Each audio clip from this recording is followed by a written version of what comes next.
up from the gutter, baby, now I'm here to ball. I've been talking in my ear, so now they wanna call. They got my line tap, oh yeah, they tryna take it all. Oh no, here we go again. Pull me over, let me guess, it's cause my melanin. Asking questions, me and you both know irrelevant. But I stay cool and collected cause I'm heaven sent. They hate it, I love it, they know that there's no one above it except for God. Steady be coming with negative energy, I gotta move and die. Give me that back, can't touch my crown, I'm a king and yeah, you know that. Talk about giving it back, I'ma come and take that. Yeah, I'm a black strong man, they can't tell me nothing. What I represent, they try to keep it from me. I done turn a lot of nothing into something. And I'm still out here pushing all they buttons. They can't hold me down, yeah, for nothing. So I'ma stand up. They can't hold me down, yeah, for nothing. I'ma stand up, yeah, for something. Cause they can't hold me down. Yeah, they know I be about it. I don't do a lot of talking, come and see about it. They gon' try to keep it from you so you don't know about it. I'm a young pharaoh, pick it up and read about it. Here's your opportunity. Telling stories, yeah, to make sure they remember me. Can't hold me down, cause I leave behind a legacy. And don't believe them when they say they who they claim to be. They can't hold me down, yeah, for nothing. Stand tall. They can't hold me down, yeah, for nothing. Stand tall. I'm a black strong man, they can't tell me nothing. What I represent, they try to keep it from me. I done turn a lot of nothing into something. And I'm still out here pushing all they buttons. They can't hold me down, yeah, for nothing. So I'ma stand up. They can't hold me down, yeah, for nothing. I'ma stand up, yeah, for something. Cause they can't hold me down.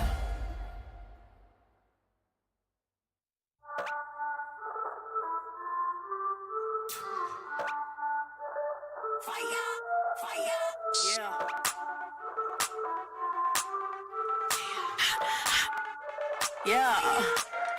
We be hot, mama got game. Check my team, we like the flame. We be bougie, y'all sound the same. We be, mama got game. We be hot, mama got game. Check my team, we like the flame. We be bougie, y'all sound the same. We be, mama got game. Yeah.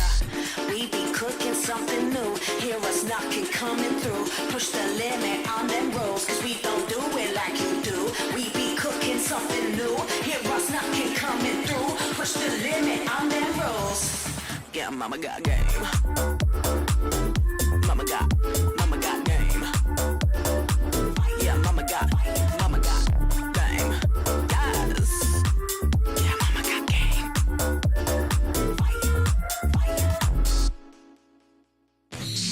Rockin' the game. Hear them screaming, they screaming my name. We be up on the fame. We be all of the power, we reign. Rockin' the game. Hear them screaming, they screaming my name. We be up on the fame. We be all of the power, we reign.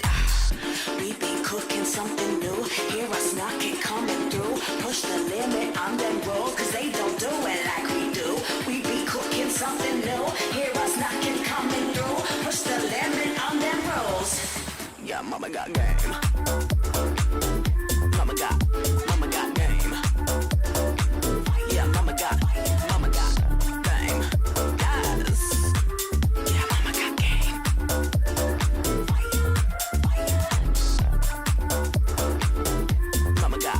Mama got game. Yeah, mama got game. Yes. Yeah, mama got game.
facing more.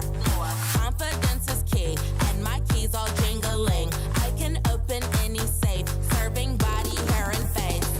Confidence is key, and my keys all jingling. I can open any door, serving body, face, and more. Confidence is key, and my keys all jingling. I can open any safe, serving body, hair, and face.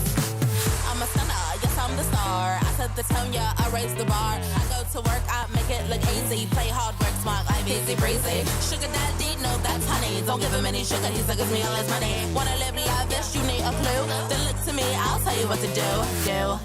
Repeat after me. Confidence is key, and my keys all jingling. I can open any door, serving body, face, and more. Confidence is key, and my keys all jingling. I can open any safe, serving body, hair, and face. Now bring it out, it's your time to glow. You all the baddest, put on a show. Don't be afraid, let everyone know. Don't be shy, just lose all control and work it. Go hit a full split, tear up the floor. Go ahead, snatch those whips. Repeat after me. I am the vixen, I am the stallion. I don't need fixin', but I do need all your attention. All these diamonds on me, they glisten. When I talk, yeah, everyone listens. Cause I'm somewhat of an addiction. Now work those hips and thighs. You're out here changing lives. It's time, so let's get wild, wild, wild, wild. And put in work.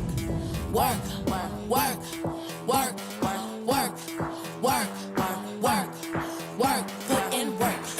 Work, okay. Work, work today. Work, work today. Work, work. Confidence is key, and my keys all jingling. I can open any door, serving body, face, and more. Confidence is key, and my keys all jingling. I can open any safe, serving body, hair, and face. Confidence is key, and my keys all jingling. I can open any door, serving body, face, and more. Confidence is key, and my keys all jingling. I can open any safe, serving body, hair, and face.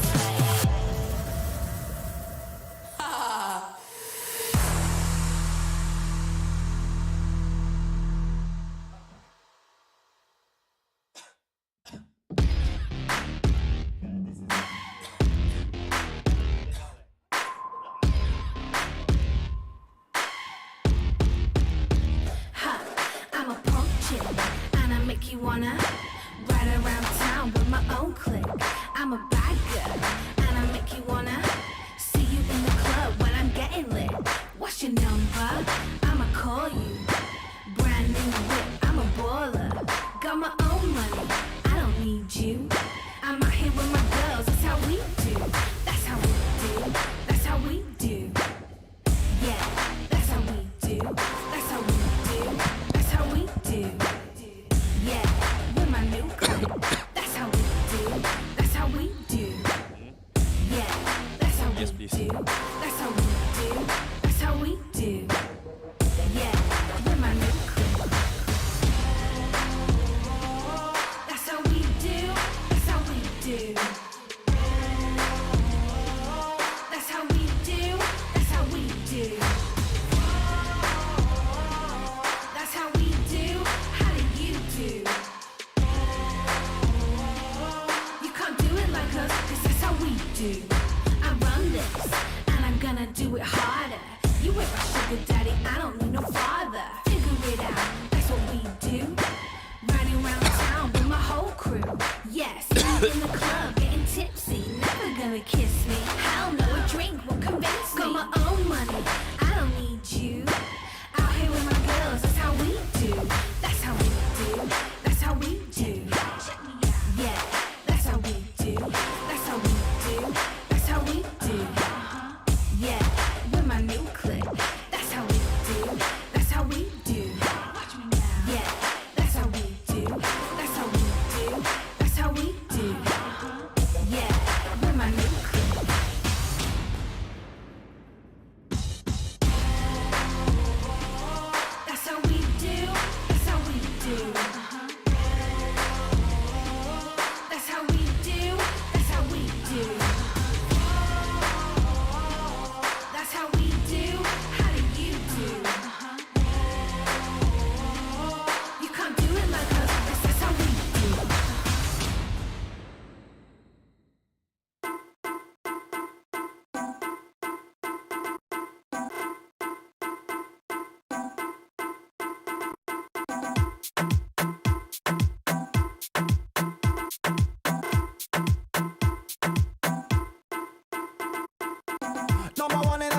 so that wanna bang bang. Everybody touch a road, everybody bang bang. Then I wanna sound it, everybody bang bang.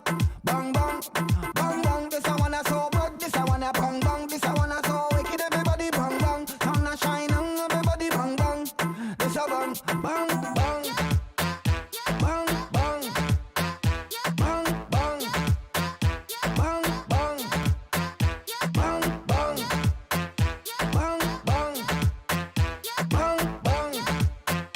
Bang, bang, bang, bang, bang, bang. Number one in the streets, so that wanna bang bang. Everybody touch a road, everybody bang bang. Then I wanna sound it, everybody bang bang. Bang bang, bang bang. This I wanna so good, this I wanna bang bang. This I wanna so wicked, everybody bang bang. Sun a shining, everybody bang bang. This a bang, bang, bang.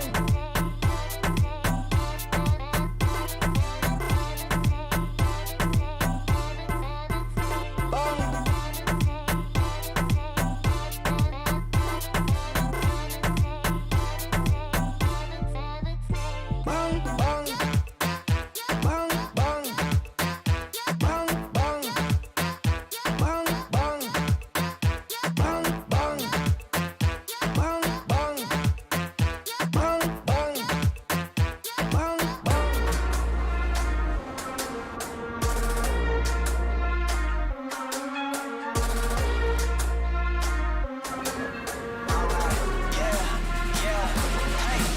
Yeah, can't stop, won't stop going till a player on top know it. Rooftop, penthouse suite. If you really want it, gotta own it. Fly through it, we was at the lowest. Blood, sweat, tears, the components. Riding all year, now's the moment. We are not afraid, we are opponents. Yeah, I'm coming for mine. Yeah, I'm making a play, the game on the line. Yeah, I've been on the grind. Yeah, I jumped in the spot, I made it my time. Yeah, look in the sky. Yeah, the stars align, no shade to shine. Can't stop it already, emotional, working devotion. We put in this time, look.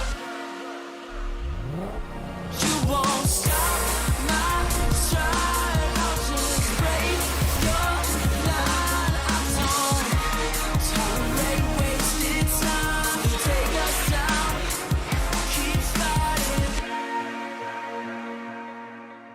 The Snapdragon Pro Series powered by Samsung Galaxy is brought to you by Snapdragon Elite Gaming, Samsung Galaxy S23 Ultra, Monster Energy, and Kachi Shop.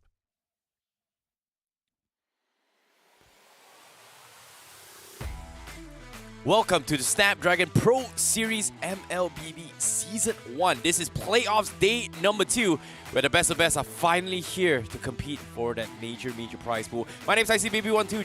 Join with me is Sir Cloud as we take you through the journeys of how things are going to be looking like for today's matches here. As Sir Cloud, how are you feeling today? Oh, I'm feeling stoked. I mean, we're almost at the finishing line, but we're not done yet, of course. And because we're at this stage of the tournament, it's all the best of the best that we're going to see.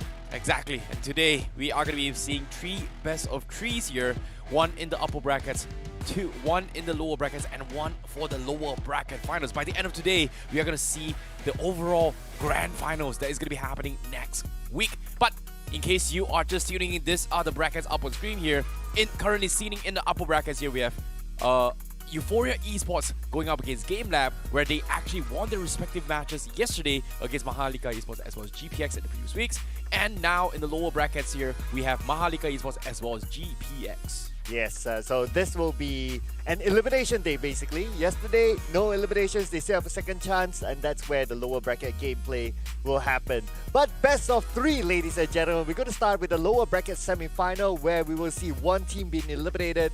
Mahalika versus GPX will kick things off, and then we'll watch the upper bracket finals, which is Euphoria Esports versus GameLab Esports, and then we'll look at who will be in the lower bracket finals by then. Exactly. The lower bracket finals here will be decided based on the winner of either Mahalika or GPX and the loser of Euphoria or GameLab. But in case you're tuning in here, what these top 4 teams are going to be competing for is going to be a whopping prize pool, with the first place walking away with $20,000, second place $10,000, third place $7,500, and fourth place $5,000. Yeah, everyone else has locked in their money.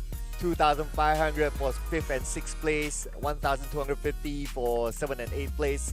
Now this is to determine who will bring home the big bucks, the 20,000. Just look at the gap, Terrence.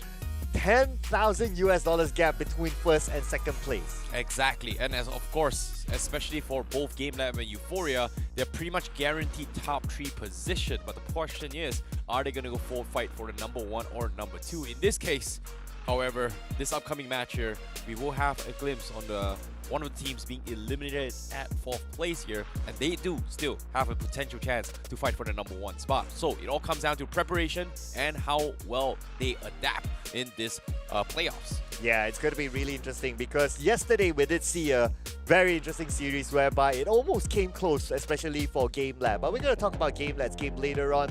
Now, let's look back at the games that have been played yesterday. Let's see here. So after this, we're going to see Euphoria Esports being played. So it's not the first time that they played with some of the top teams. Mahalika was one of those teams that they played against before.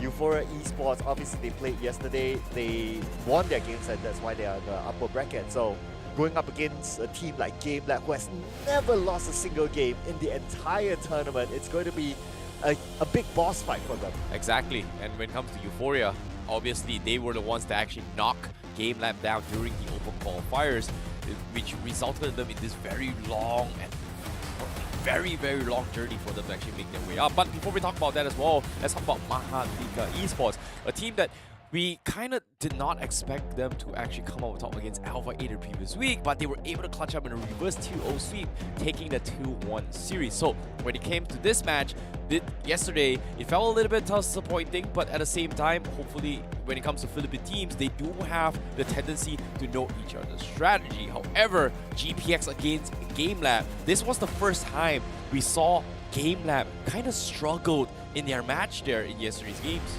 Yeah, it was almost... They had to do a comeback yesterday against GPX. GPX had the goal lead.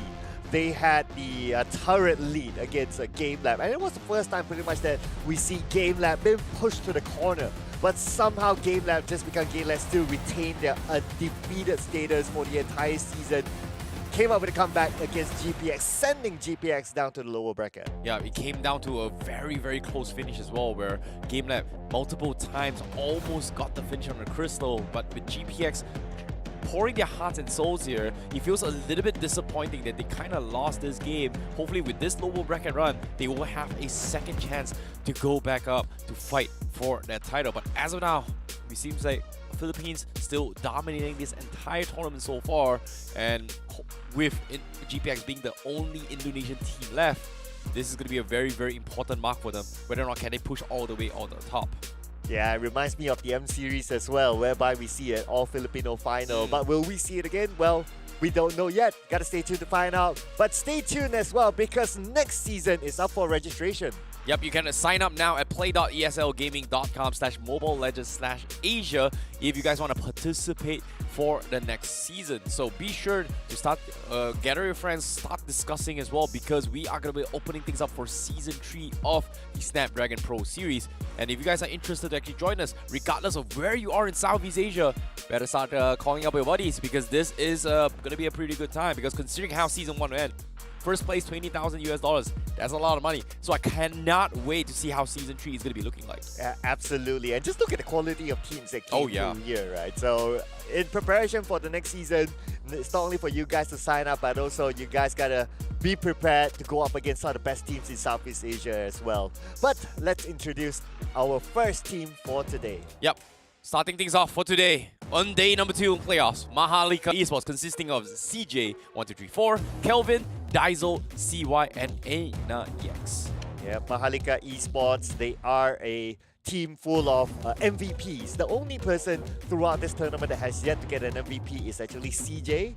But the rest of them, they've gotten their own MVPs. But anyway, it's a team game, right? So getting MVPs is a nice bonus, it's a nice touch, but it's all about the team plays. Exactly. Teamwork makes the dream work. In this case, Euphoria Esports was definitely the better team. Mahalika Esports show no signs of actually giving up yet. They have brought a couple of interesting strategies here with the Phobias to deal with the 1-1, but eventually didn't exactly work out. We've seen that 1-1 may have been nerfed a couple of times, but with this recent patch, there are still teams that just doesn't want to deal with the 1-1. In this case, hopefully Euphoria, they will be able to adapt their opening drafts a little bit better to overcome their odds here for Mahalika Esports. Yeah, but the worry is that for some of these teams as well, including Mahalika Esports, their draft is starting to be a little bit more predictable. Like we can see like through the trends throughout this tournament that they favor certain heroes. So I worry that with so much data being collected in this tournament, at this stage of the tournament, they'll easily be banned out. Exactly. When it comes to information as well, the patch has shifted to the phase where Glue, maybe one of the strongest XP laners, can easily be countered by a Faramis. That's why we've seen a lot of influx of Faramis in this tournament itself, just to prevent teams from getting the Glue. But let's talk about the opponents here. GPX, the last Indonesia team consisting of Ziri, Ray, Kribu, Watt, and Fredo QT. Yeah, so far in our tournament series, the only two MVPs that we have seen before is Kribo and Ray from this team. And fun fact is that this is not the first time that GPX and Mahalika actually meet with each other in this tournament. So they have met each other during the challenge season, and at that time it was GPX actually coming on top. Yo, that seems to be a good tracker to actually lean on as well, coming from GPX, and they have the mechanical skills to actually keep up. But when it comes to the macro aspect of the game, they are kind of slow when it comes to their tunnel visions. When it comes to team fights as well, they're just extremely precise. They know when to actually precise strike as well. They do bring in a very, very scary Fanny. Despite Fanny losing its popularity in the current patch, they still somehow made it work during their regular season. However, against GameLab, like we said as well, it was the closest we've seen GameLab kind of bled throughout their open finals, their regular seasons, and in towards the playoffs itself. Even then, it still wasn't enough. It might be a little bit of a drawback, but hopefully against Mahalika, we will see that revenge story back in towards the later stage if they come on top against this match. We're going to look at the comparisons between our two gold laners for each team, CY as well as Watt. So CY, he has a big preference for Beatrix, and right now Beatrix is in the current meta. A lot of teams do like the big Beatrix. While on the other hand, for Watt, yes, he has played a Beatrix before in this tournament. He only played it once with one win, but he has a higher preference for Melissa. So in fact, you kind of think about just by the hero picks itself, both of these players, they have a preference for heroes that are in the current meta. That's the thing about this current patch, right? There are teams that prioritize on hard countering heroes. There are teams that kind of prioritize on towards the P-Tricks to set up for Wompo combos. But there's just so much preference here. So I'm curious to see what they're going to be bringing up to the table. But before that, let's take a look at what both the teams have to say about this upcoming match. GPX. Oh wait, the only Indo team? Easy peasy. Mahalika Esports, isn't it the team that we threw out? I heard they have a open jungle for me. Kelvin, can you just get out of the jungle? It's mine for free. Your first tower will be down in 1 minute. Hello Mahalika, can we even meet in the grand final?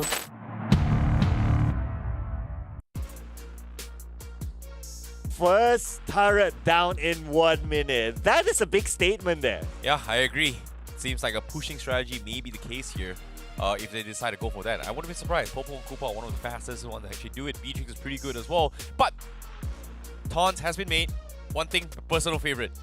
Are we going to even meet the grand finals? Mathematically, theoretically, impossible, because they are going to meet right here, right now for the lower bracket semi-finals. But based on the taunts, based on the stats, what do you guys at home think? Have you guys cast your votes yet? Let us know, what do you guys think about this upcoming match? Cast your votes in the Twitch chat for ESL_mobile, twitch.tv. So be sure to actually cast your votes down there and let us know what do you guys think about this upcoming match. But speaking of what you guys think, what do you think? What do we think? What is our prediction so far? Oh man, this is hard, right? But anyway, I'm still going to go for a 2-0 for myself. I think Mahalika, one thing that why I put a 2-0 is that firstly, out of 5, 4 of them have got an MVP score. So they're well spread out amongst themselves of like, okay, who can step up the game and so on and so forth. But for GPX, only 2 players so far has got an MVP. So this we're talking about the overall stats. Yes, the balancing act is that GPX won over Mahalika. That was mentioned in the trash talk session. But hey, now it's where it all matters. I think we'll see the best out of Mahalika considering that they're a team that's a little bit more balanced. Well, simple. He explained it really, really well. Why I'm going for GPX? Simple. You beat him once, you can beat him again. That's pretty much it. Indo Pride, baby. Indo Pride. Just for this game. But At the same time, let's talk a little bit more on how they can adapt. I like how you actually brought up as well, in preference it was the marksman department, there has been specific shifts. Carry to kind of counter very, very tanky heroes like such as Fredrin. Fredrin very, very popular in the current patch.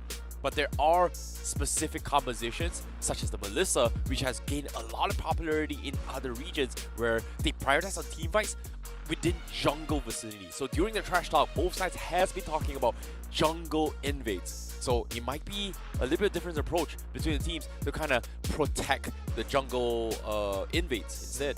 Yep, but before we begin our show, of course, this show wouldn't be here without our beautiful and valuable sponsors as well. Thank you so much to Snapdragon Elite Gaming, when winning matters. And I'm pretty sure all our players out there, they are at this stage because they use Snapdragon itself. Exactly. Thank you so much for supporting the Snapdragon Pro Series here, Snapdragon.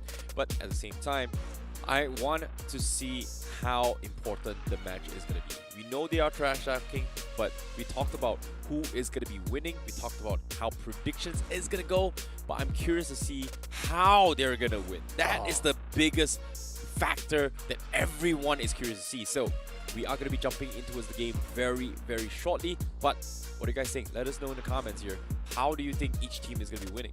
Okay, I'm going to put out an interesting stat because you mentioned how Faramis has been accounted towards glue, right? So here's the fun fact. GPX do like glue. They have picked it at least 4 times in this tournament series.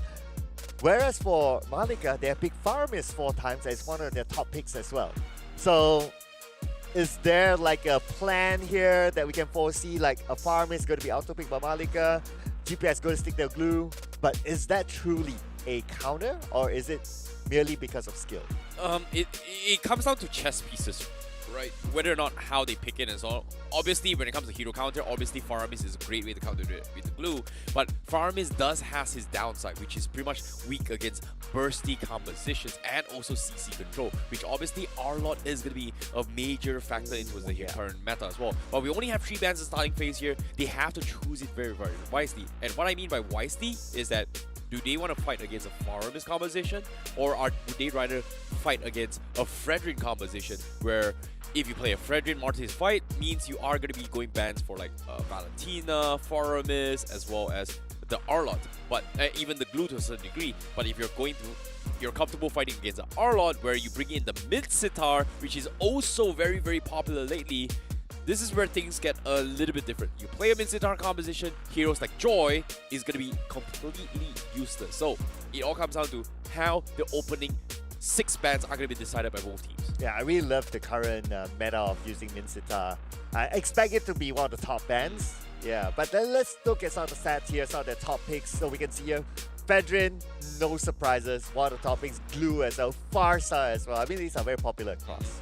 And exactly, when it comes to Farsa as well, Farsa is great at dealing with the Faramis just because of how he actually spaces, and he forces heroes, teams to actually play heroes which have high mobility, which can easily be countered by either the Min Sitar, maybe even the Arla to a certain degree. So these are some things that, you know, it's very annoying to deal with. So based on this stats, it might be a little bit old now, but today's opening matches and yesterday's one kind of dictated, are they still trying the old patch? Or are they adapting to evolve to bring something new? Because bringing something new is a big hit or miss. Yeah, it is. It is just like, okay, so if we talk about like something new, right? Like Lancelot, for example. Mahalika loves Lancelot. It's one of their top picks. But there are many different ways of playing Lancelot. Whether you can play it as a typical jungler, or you can play a tank Lancelot. Like, I think we had a debate together with the VM casters as well before this. Like, what's your take on this? I think Lancelot is one of the best just because it kind of suits the current meta, right? Because, you know, Dreadnought armor is just relatively cheap to actually deal with assassins. And I personally think when it comes to tank slot, it gives you that early power spike, but it kind of falls off into the mid to later stage of the game. So that is something that they have to take into consideration as well. I think GPS has a great example of how they actually play this kind of macro pick-off compositions where it's kind of like playing like a saber where you just focus on one specific hero. But with a tank slot, you have to have 3 different heroes that can dive the backlines, get a kill, and then just back off. And this is something that GPX has demonstrated in the entire playoffs before, which is obviously a very good idea, but not necessarily very popular because it requires very, very high technicalities to actually execute it out. Alright, so we're gonna see how they execute it at the end of the day, because GPX also loves their Lancelot, one of their top picks as well in the jungle department. I can say that in terms of versatility, we have seen a GPX actually pulling off something different. Like, for example, we don't see this much Archive. Although it's really popular, I really like Archive personally.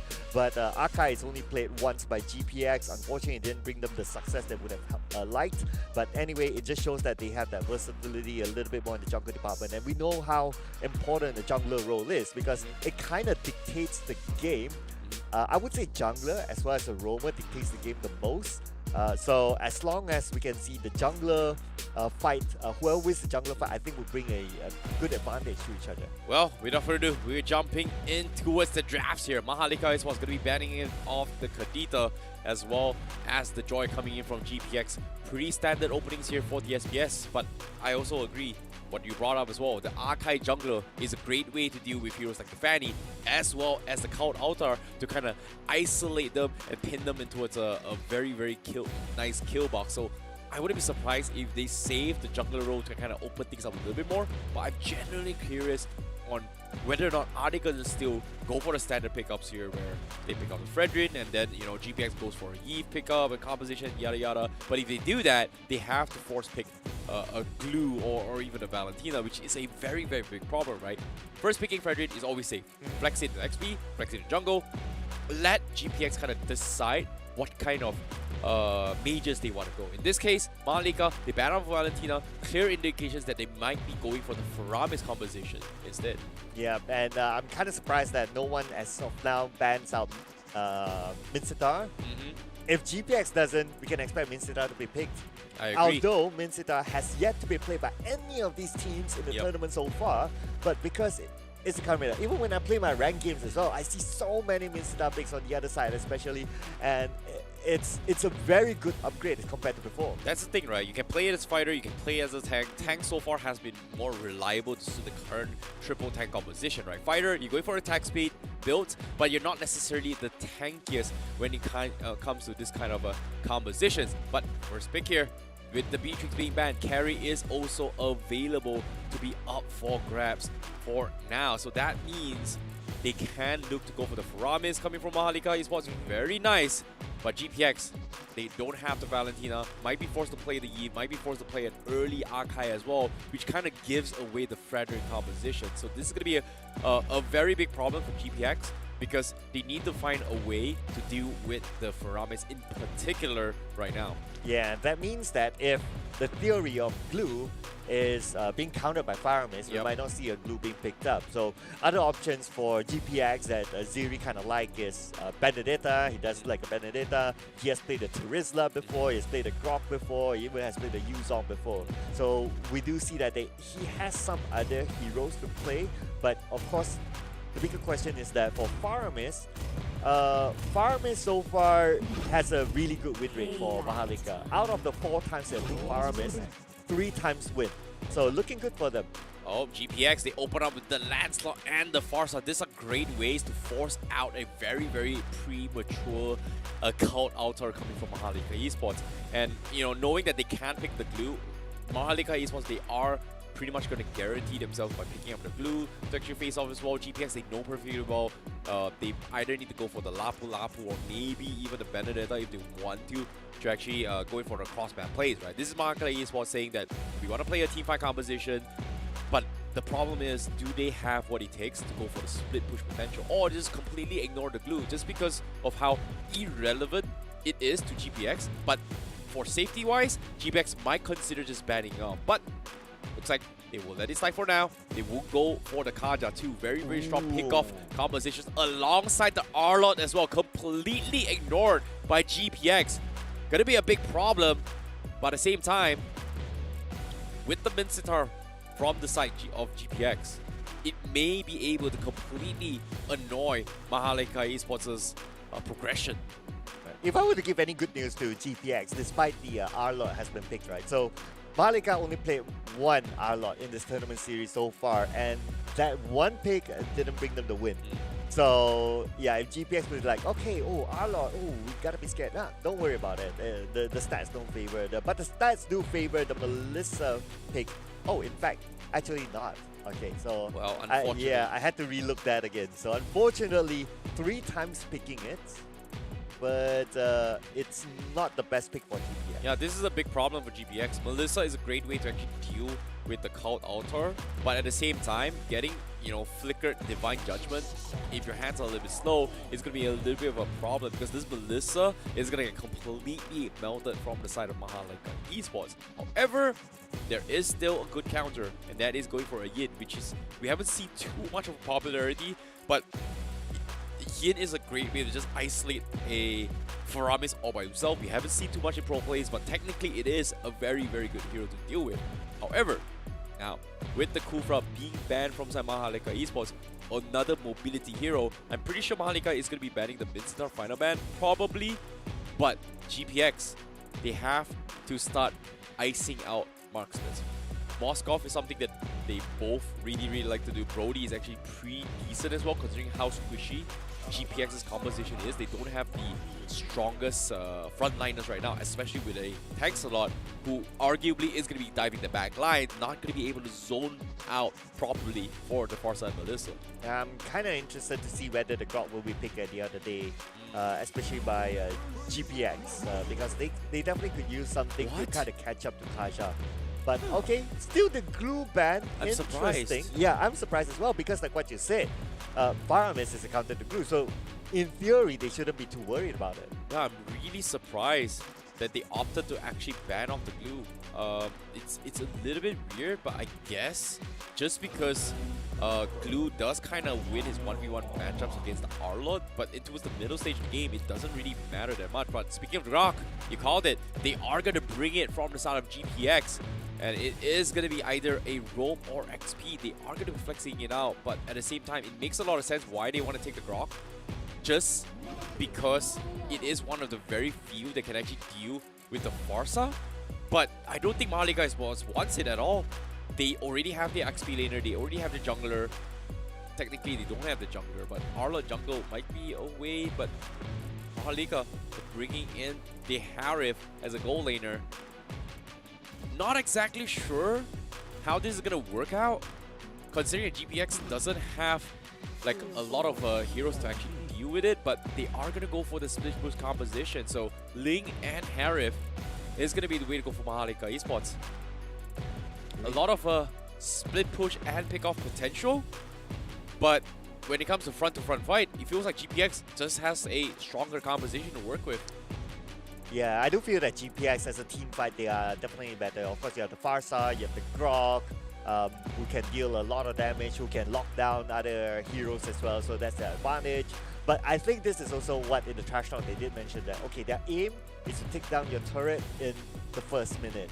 So maybe that's what they have in mind. They have more mobility here, they have a lot of pushing ability as well. So I got a feeling, my gut feels that they're going to play a fast game. Oh wow, Terisla, final pick from the side of GPX on the XP lane to deal with all this wombo combo. The penalty zone gonna completely hotlock a couple of heroes here from the side of Mahalika Esports, denying a little bit of mobility. I was expecting the Minsitar, but with that being said, coming from GPX, they definitely look like they have a stronger wombo combo compared to Mahalika Esports, whereas Mahalika Esports, they have a very, very strong split push gank and early rotations. But if they do not close out the game quick enough, things are gonna get spicy for them.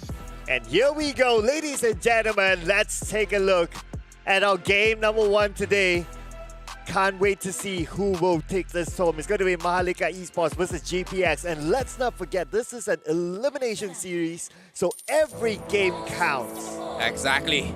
Their final time in towards the Snapdragon Pro Series here. On this final series, one of this team will advance and one of this team will be eliminated at 4th place. But right from the get-go, we do see a little bit of a creep cut coming in from Ziri, coming from GPX to try and prioritize top lane aggression, whereas there's absolutely nothing that Arlo can actually do to pressure this based on how quickly a Terista can wave clear. Yeah, we can also see that how they started off by trying to protect the Ling from being invaded. Because, yeah, we all know that Ling very, very heavy on the purple buff, must have it, so we can see the protection there from the middle, shooing them off, and like what's mentioned during the interview as well is that they want to ensure that the jungle is clear, like keep them out of jungle.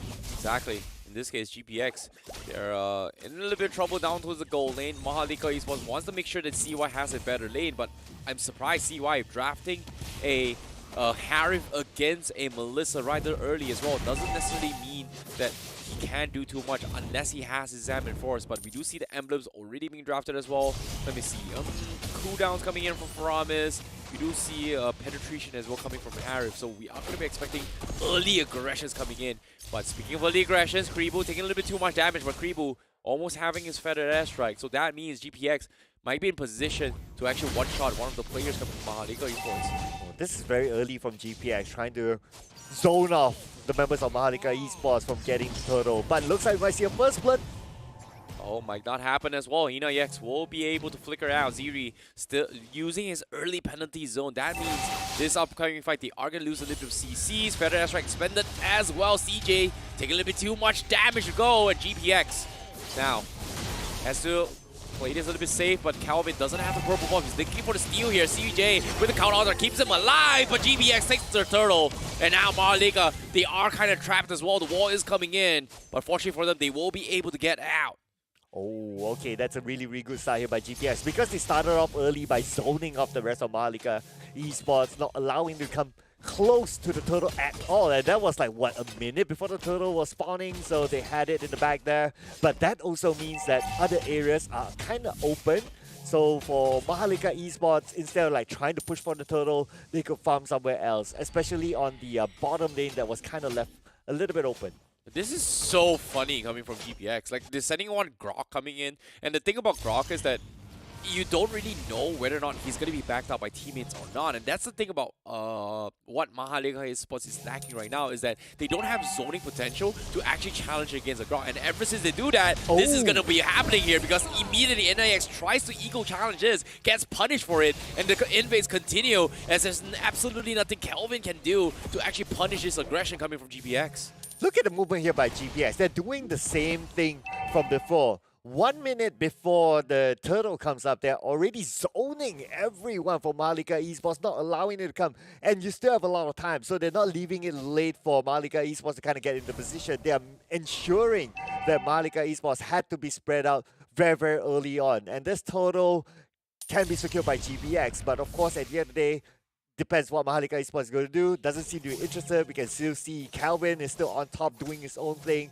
So they'll probably let this turtle go. Yeah, this is tough, especially for Calvin, right? For a Ling, you kind of want to snowball their way through, but in this case, forcing in very early retribution. This next turtle fight is going to hurt him a little bit more for Mahalika Esports, whereas GPX, they're looking to try and power vault in towards this upcoming turtle battle, and most likely he's going to concede as well. Feather Asher comes in as well as the wall charge. It is going to be missing by a pixel, and now Mahalika Esports, they are going to try and punish as well. Divine Judgment pulls in Fredo QT, so that is going to be a kill for Mahalika Esports, and this might be the opportunity they need to contest the turtle in their favor.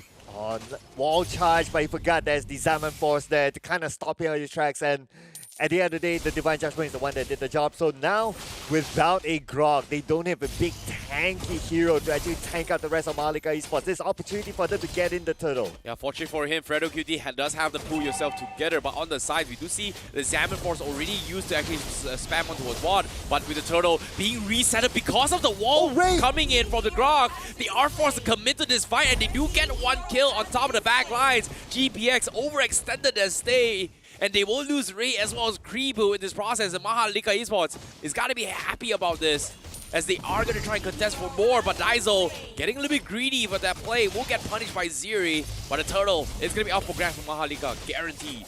Oh, how is GPS going to do this now? Pretty QT, there's nothing much he can do. He's just a bystander there. Yeah, Ziri can try to steal it away, but the likeliness is definitely very low. Mahalika Esports now secures the turtle, so it's going to be one turtle each. Yep. It is going to be very, very difficult now. But at the same time, this is exactly what Mahalika Esports need in order to kind of scale back in the game, especially when Kelvin needs to be snowballing his way through. Look at this. Even though Raids died, he's almost 2 levels ahead of Kelvin, which is going to be a big problem for this thing, where he's just losing out so much resources across the map because, considering how GPX is just pressuring the jungles in all fronts. Yeah, because I can see what Kelvin is trying to do, right? He's just trying to avoid all those spikes, try to focus on getting the gold, try to focus on getting the levels. But whenever he goes like on top, even whenever he tries to jungle invade on the side of GPX, there's always someone there. So it's not like he has an easy jungle so far. Yes, there's some protection at the early stage of the game, but when it's starting to reach the 5th minute of the game, they're starting to see the pattern that Kelvin is trying to do and trying to stop him from getting those goals in the back. Yep, that is going to be a big problem as well. We do see cross-map plays as well. GPX have sending the Teresa to go in and cut the backlines down the bottom lane. That means Mahalika Esports, they are going to lose out potential XP laners. And in this case, they're sending Kelvin down to clear out the wave. So this next upcoming fight is going to be without the link. And GPX, all they got to do is just buy time. They don't really need to commit to this fight, knowing that in the later stage game, they will scale so much quicker compared to Mahalika Esports. Oh, that was a close one. If only Fredo QT he checked the left bush, then he would definitely get his target. But yep, it is what it is at the end of the day. So right now, again, the next objective is going to come up. But this time, a little bit of a switch of a strategy here by GPX. They're not going in for the objective. Instead, they're going for the tower. Yep, it is going to be playing a little bit of safety net. 5 seconds left on the turret down bottom. They are going to be making their way. And fortunately for Kelvin, he will be able to trade a tier 1 down bottom. Meanwhile, you do see Fredo QT already starting to slow down those rotations coming from Mahalika Esports, expecting potential catches coming in. But seems like they are going to try to scuffle down middle. And here it comes. Victor Goers with the Divine Judgment. They're going for the catch. Fredo QT will be able to survive, get out. Ziri also flickering out, but they do force out the counter altar. That means GPX is going to be able to get the full reset in. They're trying to get a little bit more, but they're delaying for this turtle push. Now, Mahalika only has 2 options. Force the turtle or back out, but either or, GPX, they know they are in position to contest this, knowing that Mahalika does not have massive ultimates. Yeah, it's kind of like a 50-50, right? Like both teams actually use their ultimates, but at the same time, we do see that GPX use their flickers as well. So that's going to be a little bit of a risk. Kelvin! Kelvin, what a steal from behind! Steals it off, and now with the turtle buff, they're forcing a fight against GPX, and they're all split up. Mistakes were made, and now GPX, they have to retreat, and Mahalika Esports were able to strike where it hurts. Wow, Kelvin came out of nowhere to steal it away. Nicely placed by Kelvin. Everyone was pretty much focused towards the middle river, but no one really saw Kelvin coming from behind. I mean, that's the beauty of having a link. Oh my goodness. Did not expect that 2 times now. GPX kind of messed up this rotation, even though they should have won. But Mahalika Esports was able to funnel and focus fire on the right targets, and GPX now seems to be a little bit over expected. Did not expect this as well, expecting that it might be the Divine Judgment to opening it up, but eventually it all comes down to whether or not CJ gets that big final slash to set up for a big AoE. In this case, CY and Kelvin definitely has those kind of AoEs, and GPX has to start respecting that. Not only that, just look at this. 2 turrets at bottom lane down. So looks like what the composition that Mahalika is playing right now, split push competition, is working out for them. GPX, they are playing the catch-up game now. Yeah, it is going to be a catch-up as well, because every single time GPX tries to force a 5v5 fight, if they do fight in a position where not all 5 are able to easily commit to those fights, whereas Mahalika Esports has been able to just power through, knowing that GPX is trying to stall certain flank angles, and because of this rotation that League provides to the table, GPX is always going to be behind unless they were the ones that set the tempo on how they want to dictate the lanes. But as of now, there's nothing much they can do. They are going to lose another tier 2 up top. So that means map control completely in favor of Mahalika Esports, except for the middle control. Oh, but they will get it very, very soon. Now they're going to focus on the middle. I mean, looking at how the game is being played, how is GPS going to catch up to Mahalika Esports because of the level of mobility that they have? They have the Harry, they have the Link. That's good enough for the split push to happen. And if it's not them, of course you can send anyone else. But if you have them, then they're all over the map. Right now, it's pretty much of them trying to catch Link but they're not able to do so. Agree, but at the same time, they have to stall for time. But speaking of stalling, Divine Judgment comes in, is not going to give them that opportunity to do so. Final Slash going to stop Creepo's Feathered Airstrike. That means no massive ultimates coming from GPX to contest this. Meanwhile, they need to buy time for the Melissa to come online. Zeri with the penalty zone, not going to be connecting here. Gets pulled back to play, gets picked apart. Finally, the count altar comes in, but GPX, they've lost all ultimates here. Melissa with the big go away, but instantly gets melts to the Faramis. Big damage. Unfortunately, not tanky enough. Not enough damage as Mahalika Esports is going to be able to fight back.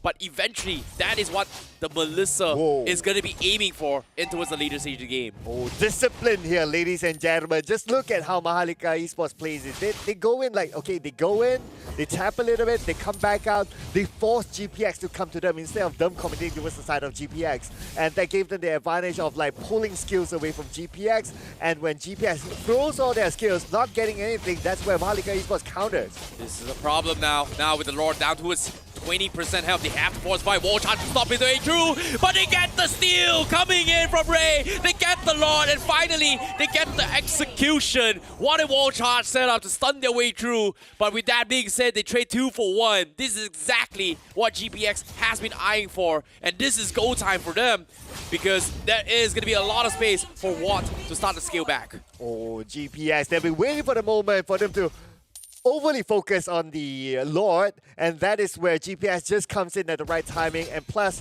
the Lord stun kind of helped them as well. That was the right time for GPS to come in and actually wipe them out. But then again, they have Kelvin to do it. Kelvin lost it! Oh! He actually got it, Zeri, on the first kill with the Feathered Airstrike. Mistakes coming from Kelvin. 30 seconds on the sidelines. GPX might be able to get more than they asked for because as of now, Mahalika Esports, they have to back out. Wall charge cancels and Nayax forces the count altar as well. The wall to stop them in the track. They're all stuck. But are they going to continue this fight? Ray, they are trying to extend this fight, but Juan still thinking if he wants to commit because of the Zaman Force. It's just not worth it, but still, that means Mahalika Esports, they will be on borrowed time. They've used up ultimates, but GPX, they seem to be able to get a little bit more out of this upcoming fight. Oh yeah, in fact, in terms of goal difference, GPX now has the advantage, so it's more than just the fight, it's also the goal advantage as well. And on top of that, they managed to even up the odds at least when it comes to the turrets because they were behind. But they need to be ready next because right now, because their inhibited turrets are exposed, there's Ling lurking.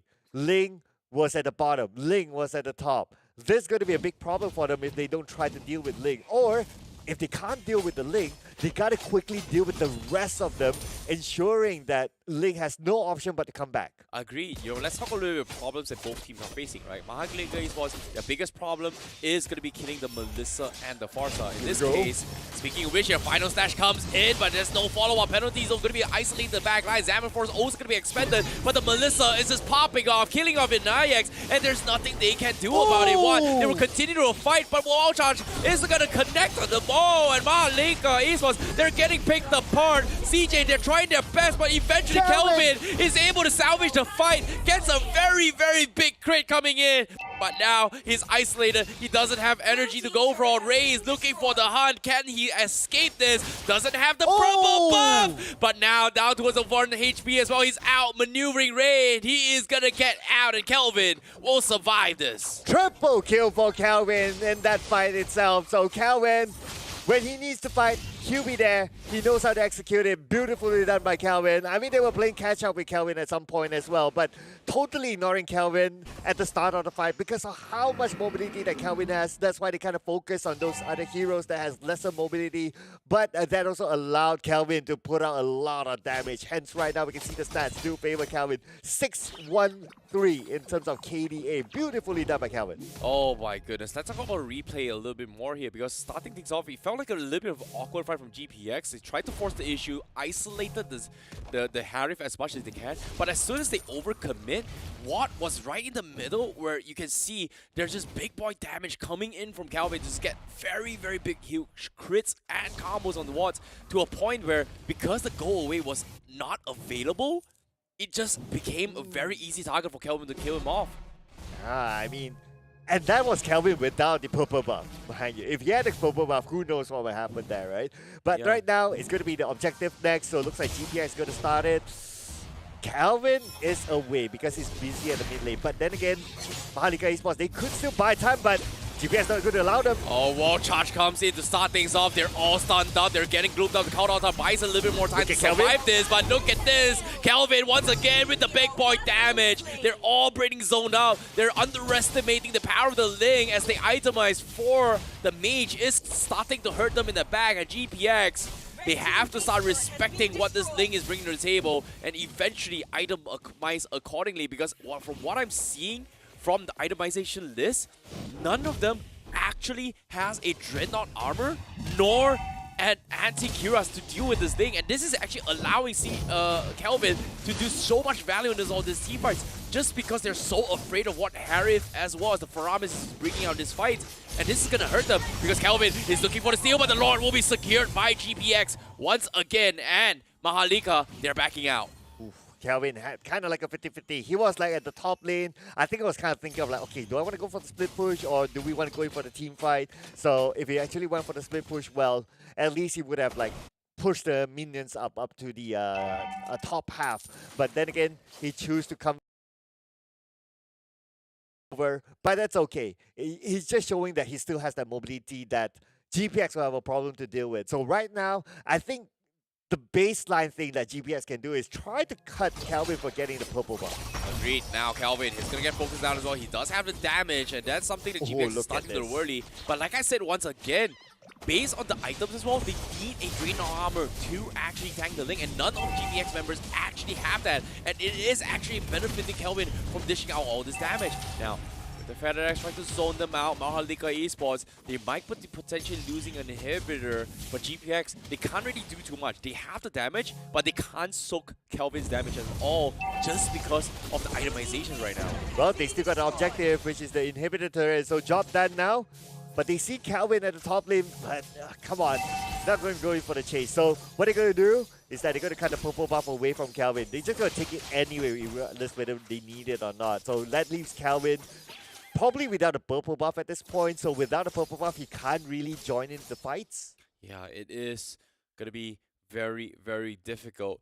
But now, to give you guys a little bit of a picture as well, based on the itemization, like I said as well, no Dreadnought armors or anti-Cuirass up on GPX, knowing that the Ling is not going to be in most of these fights. But if the Ling decides to join the fight, they are going to hurt, especially for the Melissa, just because there is no Winds of Nature, anticipating that both the Faramis and the Harith is going to be the core DPS from Mahalika Esports. But little did they know, the finisher is actually going to be the Ling, who arguably has an Endless Battle, a Berserker's Fury, as well as a DHS. But now the counterplay comes in.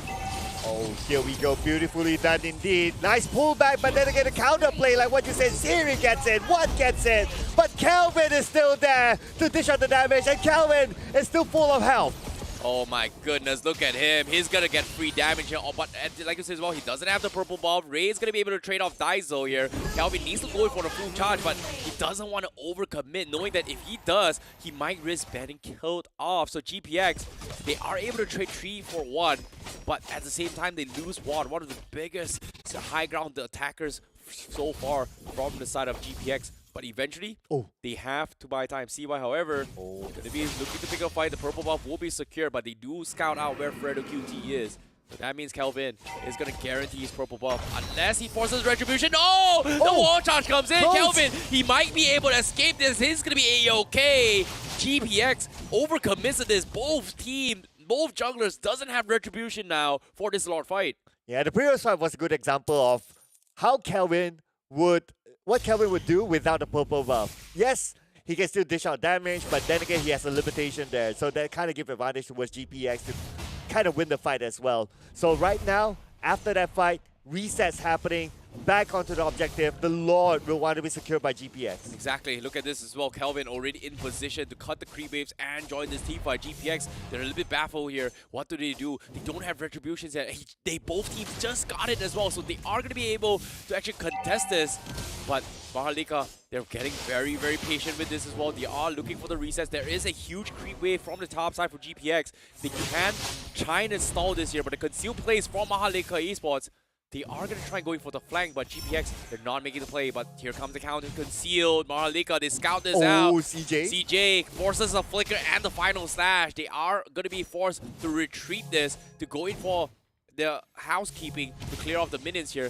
But literally no, Kelvin is still stalking the back lines, but they are going to force a fight. Count Outer comes in. They are going to get a 4-3-man penalty zone from Fredo QT. And now, with the Feather Airstrike coming in, Ziri needs to disengage, but they're not overcommitting. They're having the Landstar forcing a couple of fights in, but Ling has not shown themselves yet, as Kelvin still waiting for the moment to actually fight back. They're buying time, but the minions is pushing back to the back lines, and Mahalika spots. They're getting picked apart. They're getting delayed by Ray. They're throwing bodies for this. So let the minions win the game, and GPX, they are able to punish this confusion, and Mahalika Esports, they are going to lose members, and the minions still hitting on the crystal. Mahalika Esports, they don't have the numbers, and GPX will take game 1. I really, really like how they use the Lord fight to kind of stall time for Mahalika. GPX, they knew because of the minion wave at the top lane, it was huge enough for it to do its job, and we see through enough at the end. It was pretty much the minions doing the work, and they just come in and one tap onto the crystal. That's it. Oh boy, mistakes were made in the midst of confusion. They didn't know what to do from Mahalika Esports, but GPX kept their cool, calm composure to find the way to win the game, and they're able to clutch game number 1. Well done to GPX for taking game 1.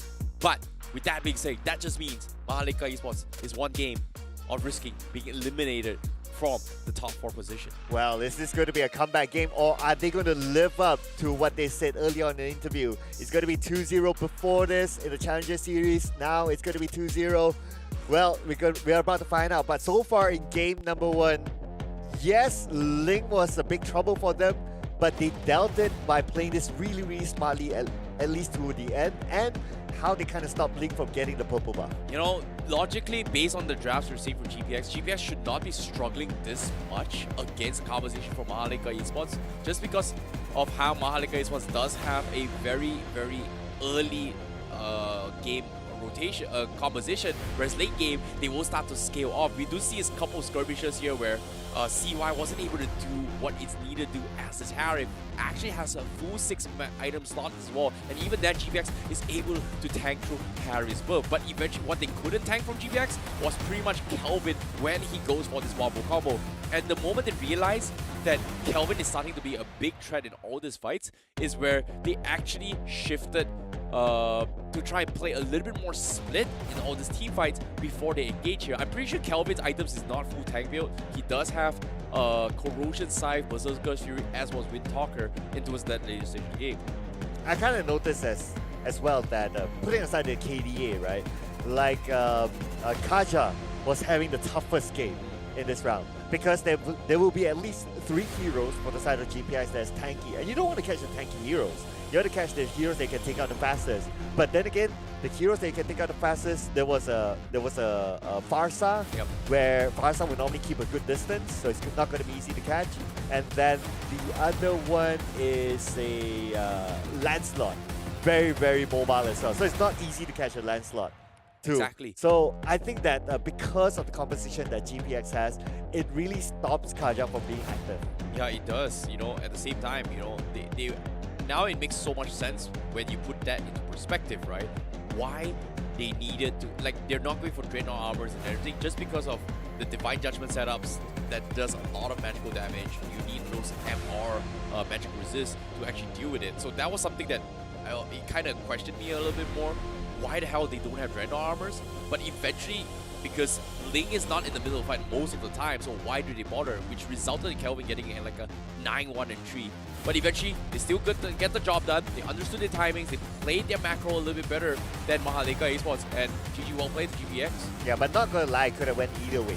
if they allow Link to continue to do the split push and they don't kind of like have that advantage, the minion advantage, to kind of force Link to come back, then it would have been difficult for them as well. So because they had the minion wave towards their side, they took down turrets fairly early on at some point, so they kind of forced Link to actually join in the fight and not able to do the split push. But we have to give the match MVP towards Ray, who played the Lancelot. Yeah, well done coming in for this. Ray just played so well in that game. 4-1-9, he was able to identify the situation. He messed up a little bit before the Rod fight, a couple of turtles, but he definitely redeemed himself, understanding in the final moments that, hey, the minions are shoving, guess what? I'm going to throw my body to actually stop them from going bad. That's exactly what allowed them to win those fights. Well done coming in from them. Yep, so we're just looking over the highlights again, and we can see Link's involvement. Okay, Kelvin, I can say that whenever he's in the team fight, he's on point. But there was at some point an over-reliance of Kelvin to try to like, okay, you come in, you clean up, mop out the crew.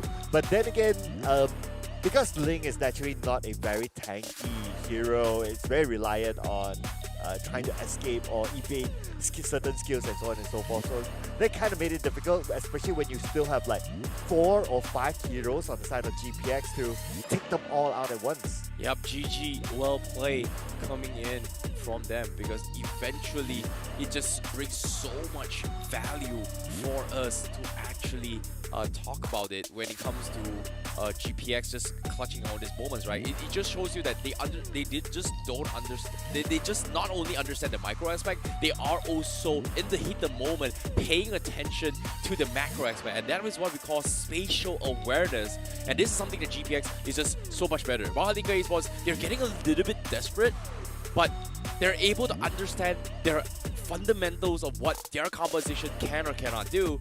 But eventually, it came down to the drafts. The drafts didn't exactly allow them. They played to their best abilities, but eventually, it came down to a 50-50 coin flip. In this case, GPX just won the game 1. So I would say this was closer than I thought it should have been. Yeah, it was. I kind of thought that based on the draft, you were like, okay, yeah, split push, and then they will suffer from a split push. They'll play catch up with Mahalika Esports, but then again, GPX, they had it in the bag. They know that, okay, once they have the mini advantage, that's it. They can close off the game. Yep, GG, well played coming in from them. But I'm looking forward to see how Game 2 is going to go between both these teams, because eventually Mahalika Esports needs to actually make a comeback. And GG well played with them, but I want to see how Game 2 is going to go. Yeah, we want to see as well.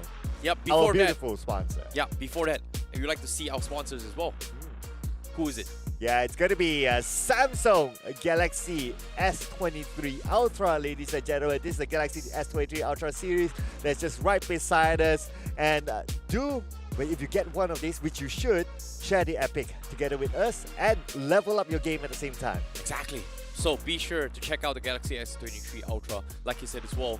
But now, most importantly, if you want to play good games, you gotta have a good phone. That's exactly what you need to do. You want to take a good picture, you gotta have a good phone as well to take those high definition, HD 4K experience as well, if you can, with the editings and such. Right? I'm not a tech guy. I just take a picture, boom. That's what the phone does it for you. You don't like the video editing aspect, the Photoshop. It's just not my thing. Well, with a phone as cool as that, that's all you need to do. Exactly. Just take it, boom, it looks good. Boom. Minimal editing, ladies and gentlemen. But here it is. So we're going to do a little bit of a recap here again on the lineup. So now that we have seen how the game is being played, this reflects on how they kind of block Kaja. Because Kaja has no other option to kind of go in and Divine Judgment. Who is he going to take? Who is he going to take out? Who is he going to target? No. It's hard. That's the thing about how Mahalika Esports composition, right? They are heavily depending on the early stage of the game, where this Divine Judgment is a setup to try to funnel this economy to either the Faramis or the Harry. But every single time this force a fight, GPX is just completely dodging the gold lane, which kind of allowed them to stray away from allowing this Harry to actually build up. But what was really surprising for me is that based on how GPX itemized their items, they didn't itemize to deal with the link. They itemized to focus on the 4v4 fight, 5v4 fight, and expect to win that fight. And once that happens, they're able to stall for time. But what they didn't expect that usually, like you said as well, a Ling is going to be joining the fight. And that's something that I think a lot of us weren't really focused about, because if you pay attention to the total damage done coming in from the Ling itself, 56,000 damage for a Ling who didn't exactly join the fight most of the time. But because of the items that GPX has had, he's able to scale this much even though we didn't see too much coming from him. Yeah, so I think that what GPX has done is that, we did talk about this when they started the draft, is that they're very focused on team fights. And they executed it really well. Just look at the combos that they have, right? You got a Feather Extra, you got a Wall Charge, so it's perfect combo for them. And at the same time, they have really good frontliners as well. You got the Terizla, who can also protect the Farsa. Farsa for the entire game was unharmed technically. Yeah, agreed. Farsa unable to do too, like, it's hard for them to actually dive backlines, especially when you have Grok, who time and time again has this Guardian Barrier just blocking you. You have to use spells to overcome in here, and the only one that can actually go to the backline is bring up a Faramis. But if a Faramis goes to the backline, what's the point of having the countouts at the backline when your teammates are just so far behind as well? Yeah, and that's where they kind of depended on the Ling to like, okay, Ling, you come in, you do your thing. But then again, Ling came in later because I think that they had this idea of like, okay, Ling, you do the split push, but when things don't seem to go their way, that's where they call in the Ling to try to beat the mop up. But by that time, the other team members were down. So there was nothing much that the Ling could do alone. It was tough. It was tough. Hopefully they are able to adapt a little bit more from Mahalika Esports. GPX definitely one game ahead from advancing into the next stage, where they will be playing either all these teams, the winner of this series, they're going to be playing the final series for today for the final slot into the grand finals. So it is going to be a lot on the line for both of these teams, especially for GPX, who's currently the last Indo team here in this entire tournament, and they are definitely trying their best to fight for Indonesia. I have to point out that I really like their chill setup. Like, this is one of the chillest setups I've seen for a team. Like, yeah, we've seen the beanbags. It's common. But how often do you see blankets and, you know, snacks around you? All that. Well, it is very, very close to Ramadan. You know, to Raya, Hari Raya. So it makes a lot of sense why we are already in preparation to go and celebrate. And of course, for those guys who are celebrating Raya, we'd like to wish you guys a little bit earlier as well, because there are debates that tomorrow might be Raya or the day after based on the position of the moon. Not exactly sure how it goes, but of course, everybody is in the holiday seasons. For today, it is going to be the last tournament before we actually proceed into the holidays. So it makes a lot of sense why they're chilling as well, right? If you think about it. True. But, you know, we gotta do what we gotta do. As a professional gamer, we gotta work and give our all if we want to stand a chance to be on the best. Even in the holidays, we have to sacrifice time to commit for this tournament. So make it well it's worth. Take the shot. In this case, GPX one step closer to making it towards potentially the grand finals if they win the two respective series today. Okay, speaking about taking the shot, right? Will we see a Mincetar being played? Maybe. I don't know. Do we need a Mincetar? Based on that game, both teams didn't need a Mincetar. Didn't really need a Mincetar. Maybe on GPX side for game one would be a little bit better, but it doesn't matter. They still won. If it works, it works. You know, if you don't really need to force something new, if there's nothing wrong with the draft, right? Even though I feel like there is some miscommunications, but all in all, based on the drafts, I feel like the biggest mistakes was not coming from GPX. It came down to the drafts coming from Mahalika Esports. Their drafts were very, very limited because of the fact they force-picked the Ling. Yeah, well, Ling generally is great, right? But I guess it's really down to execution at the end of the day. So now we can see the only ban that was picked in the previous round is Farsa.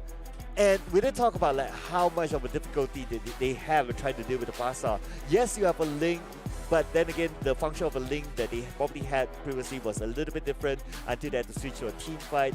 And Ling didn't really have access to Farsa, so they were like, okay, nope, we're not going to think about it, let's just ban it out. Yeah, I guess. But when it came down to all this plays coming in from Mahalika Esports, Faram is still once again out for grabs. They can still double down and potentially pick the glue for themselves. But considering that the Arlot is also in the pool, having that priority isn't too bad as well. Considering that if they open up their Arlot, GPX pretty sure is going to go for the Faramis as well as the glue. But with the Yeef being in play, Frederick completely ignored from both sides. I feel like GPX, let me rephrase that. I think Mahalika Esports is more afraid of GPX bringing the threat in once again, rather than them picking a Faramis, which arguably they do know how to play their composition. Okay, I'm going to put a wild card here, right? The Yves pick generally play in the middle. Yep. But we have seen in recent professional games in the past few weeks. You're talking about MPL Malaysia Yves support. Yeah, Yves support. I don't know, man. It's Todak, bro. It's Yeah. the Todak things. I don't know, man. Robe Yves won the game, MVP of the match. Yeah. Yeah. Should not be possible, but you know, it's classic Todak things. But GPX, they ignore the traditional meta picks. They are going to stick their own meta this time. They're taking the Kaja as well as the Lancer for themselves. Okay, so what we learned from the Kaja previously is that, okay, you gotta have a good setup. Your opponent has to have a setup that the Kaja is able to take advantage of. If everyone goes, whether it's very on the back line or whether the frontliners are all really, really tanky, you don't really have target, or if your frontliner is a very mobile, Kaja is going to have a difficult time. But in this case, in this kind of setup, I think Kaja will be assigned to deal with the Eve first. I guess. But Faramis completely ignored by both sides. And the Arlot already being picked off. That means GPX, they have the option to go for the glue right here. Perfect time to go for it. And then either ban the Faramis or pick it for themselves immediately for themselves. It's a pretty strong starting lineup. But at the same time, the Melissa still shreds through everything that the glue brings to the table. But GPX looks like they are going to double down with the composition. And this is why I'm a professional Mobile Legends caster. I'm so good at predicting this. You called it right. You called it right. So you have the glue right now. Will we see a Faramis? And if we see a Faramis, is this the Yi Robe? Come on, man. Nah, I don't think it's a Come on, game, come on, man. No, Come on, man. Dude. Oh, the entire world in Mobile Legends community, regardless of whatever region, everybody knows Todak is Todak, man. They're so good at playing one of the most unorthodox compositions that technically should not be able to win. They still somehow make it win in their respective regions, but they did never ever bring it into the professional scene. And I think the only team that kind of did it was Team Hawk in the previous M4 with the Eudora. Didn't exactly go too well, but still made a decent amount of results. But this time, they didn't even make it to playoffs, which unfortunately to say, feels bad for Team Hawk, man. Oh, man. Feels bad. Yep. I mean, that's a story. That's a story to tell there. But okay. So if that's the case, then definitely we wouldn't see the Faramis being picked up as well at all. So GPX has no reason to ban Faramis. Yep. But if it gets picked up, I'm out of here. So that's the thing, right? GPX, they are in a situation where if they ban Faramis, they are gonna be picking something else as priority. But if they don't pick Faramis, and considering this is the second phase, they will have first picks first. They should be drafting the Faramis right here, right now, to make sure that Mahalika Esports doesn't play that. But at the same time, I agree what your perspective is. If they go for the Faramis, means that Mahalika Esports is gonna be playing it either a Yves or Faramis support, which I don't think it should be advisable for Mahalika Esports, but it is still very doable, because even if it's a support, as long as you're level 4 and you go for the split form, even if you don't have the damage to do so, it is 80% off Glue's health completely chucked off. If there is anyone around the split form, that's pretty much one shot, even if you're a highest net worth farm jungler alongside the split. Okay. With one Ghostbuster, which arguably is about 3 seconds to spam. So it's disgusting. So GPX, do they go for Faramis? I think they should. If they don't, Mahalika might be forced to go for it. No, they don't go for it. Okay. They're testing Mahalika Esports if they want to go for this. Okay, it's risky. It's risky for Mahalika Esports, but this is a hard counter for the Glue. Oh, it's absolute. Okay, so the good news for GPX is that they played a Valentina before once, but they got a win out of that. So they definitely know what they're doing here with the Valentina pick. And I believe this must be they're trying to some sort of counter the Eve. That would be the best one as compared to the others. Oh no, they don't take the risk. No choke. They don't take the risk with the Faramis. GPX gets away with it. Their Glue is pretty much locked down, uncontested. That's good for them. But at the same time, Now they need a final marksman from the side of GPX. And I think Brody isn't too bad, but nope, they played safe. They go for the Moskov instead. Okay. Against the Melissa. Very, very weird adaptation coming from both sides. GPX definitely has the easier composition to play with, but Mahalika Esports has a lot of strong AoE CCs. And this feels more a little bit more of a balanced draft coming from both sides now, compared to game 1. I mean, yeah, Mahalika at the end of the day, they did their homework, right? They banned out the Claude, which was used before this by GPX. They obviously picked the Melissa for themselves. So it's like GPX was at some point, it's like, okay, what do we really pick since some of our favorite picks have been taken? Don't worry, we have the Moskov anyway. And the Moskov is definitely very, very good. And in current metas as well. I would say the pecking order, from what I observed in the favorite picks, is like, you got Beatrix, and then you got Melissa, and then you have the Moskov. So Moskov is not too far away in terms of favorite picks in the current meta for this tournament. Well. Drafts has been set. Fighting for the tournament lives is going to be Mahalika Esports, while GPX 1 game away from making it towards the lower bracket finals. Ladies and gentlemen, this is game 2 for Mahalika Esports going up against GPX, the last defending team for Indonesia. Okay, here we go. All right, so we saw an attempt by GPX early on to do the jungle invade, and it didn't really work out because Mahalika Esports, they were prepared for it. They had to give the purple buff towards Sling. But this time around, a little bit of a jungle invade by GPX, but not as desperate as before. They're not too desperate to try to block the purple buff away, which is kind of okay for them. But I do expect to see a similar setup as before. Is that 1 minute before the turtle even shows up against the GPX, but GPX almost losing Creeble. Oh my goodness. That is something that they did not expect at all. It seems like they are going to be playing a little bit of a slow approach now, considering that there has been a little bit of harassment down the lane. But I don't think there's a big problem for them, considering that they are still zoning things out for the first engagements, right? So in this case, when it comes to this composition, GPX, obviously, you know, the glue is going to have a pretty decent time. The gold lane is going to be a priority just because of how both teams has their own identical win condition now, where they have to funnel through the gold laners. And in this case, CY going to be taking some damage from Ray, but he's out of position as well. Kelvin going to be in position to punish this. Ray taking a little bit too much, but Mahalika doesn't have what it takes to actually catch him off guard. Ooh, I'm thinking around Kelvin right now, who is pretty much anti-CC. So it might be a little bit of a trouble for GPX to try to lock him down.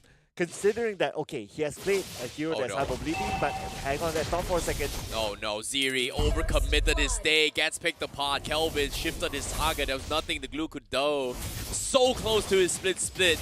Once he got it, he might have survived this, and now Mahalika Esports, they are going to get a free turtle. GPX not going to be able to do too much with that play, just because of the small mistakes that GPX kind of did.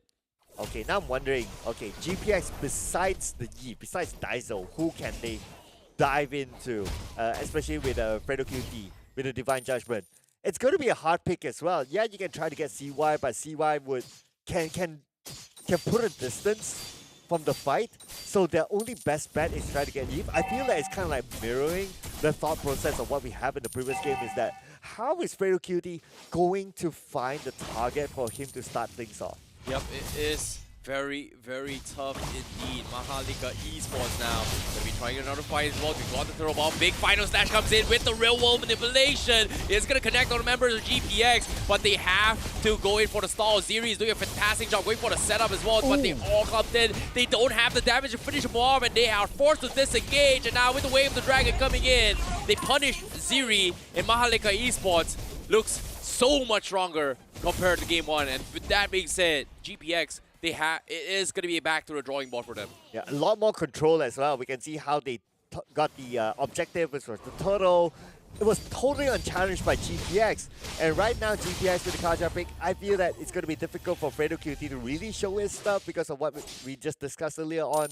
And I'm afraid that it will be the same case as the game before, whereby you have one hero who's very difficult to find function in this kind of lineup. Yeah, I agree. GPX and Mahalika Esports, they're just, you know, struggling to actually, you know, force a couple of fights, especially for GPX, right? Like, they understand that, you know, they have a very nice pickup potential, but Mahalika Esports has just so much AoE and CC controls where towards the middle, later stage of the game, GPX is going to lose out in all this trade-offs unless they get a one-shot burst. In this case, they don't have what it takes yet. They have to kite around and try to bait out major spells in order to make a comeback. And Mahalika Esports just has so much more room to work with compared to game number 1.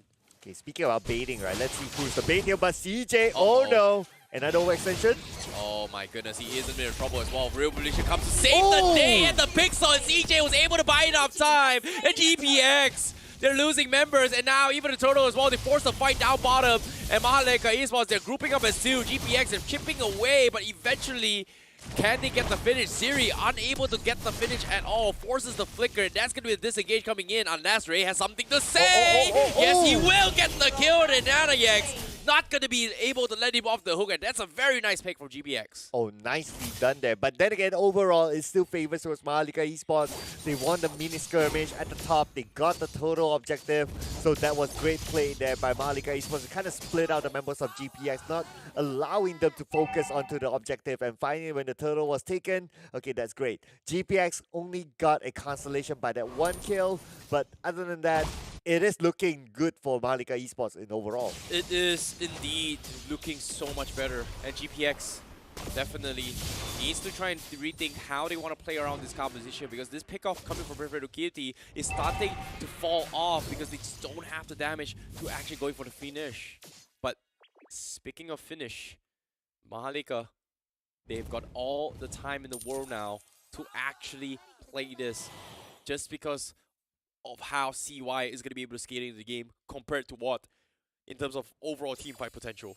You can see the movement from Fredo Kitty is trying to find a target for him to use the Divine Judgment, but there's no right target. When he goes into the jungle, he sees Kelvin, not the target that he wants. When he goes in, he sees NIX, not the target that he wants. So right now, it's for him to try to catch Daizo, but Daizo will not be alone. So even though if he catches, like, there'll be other teammates to follow up.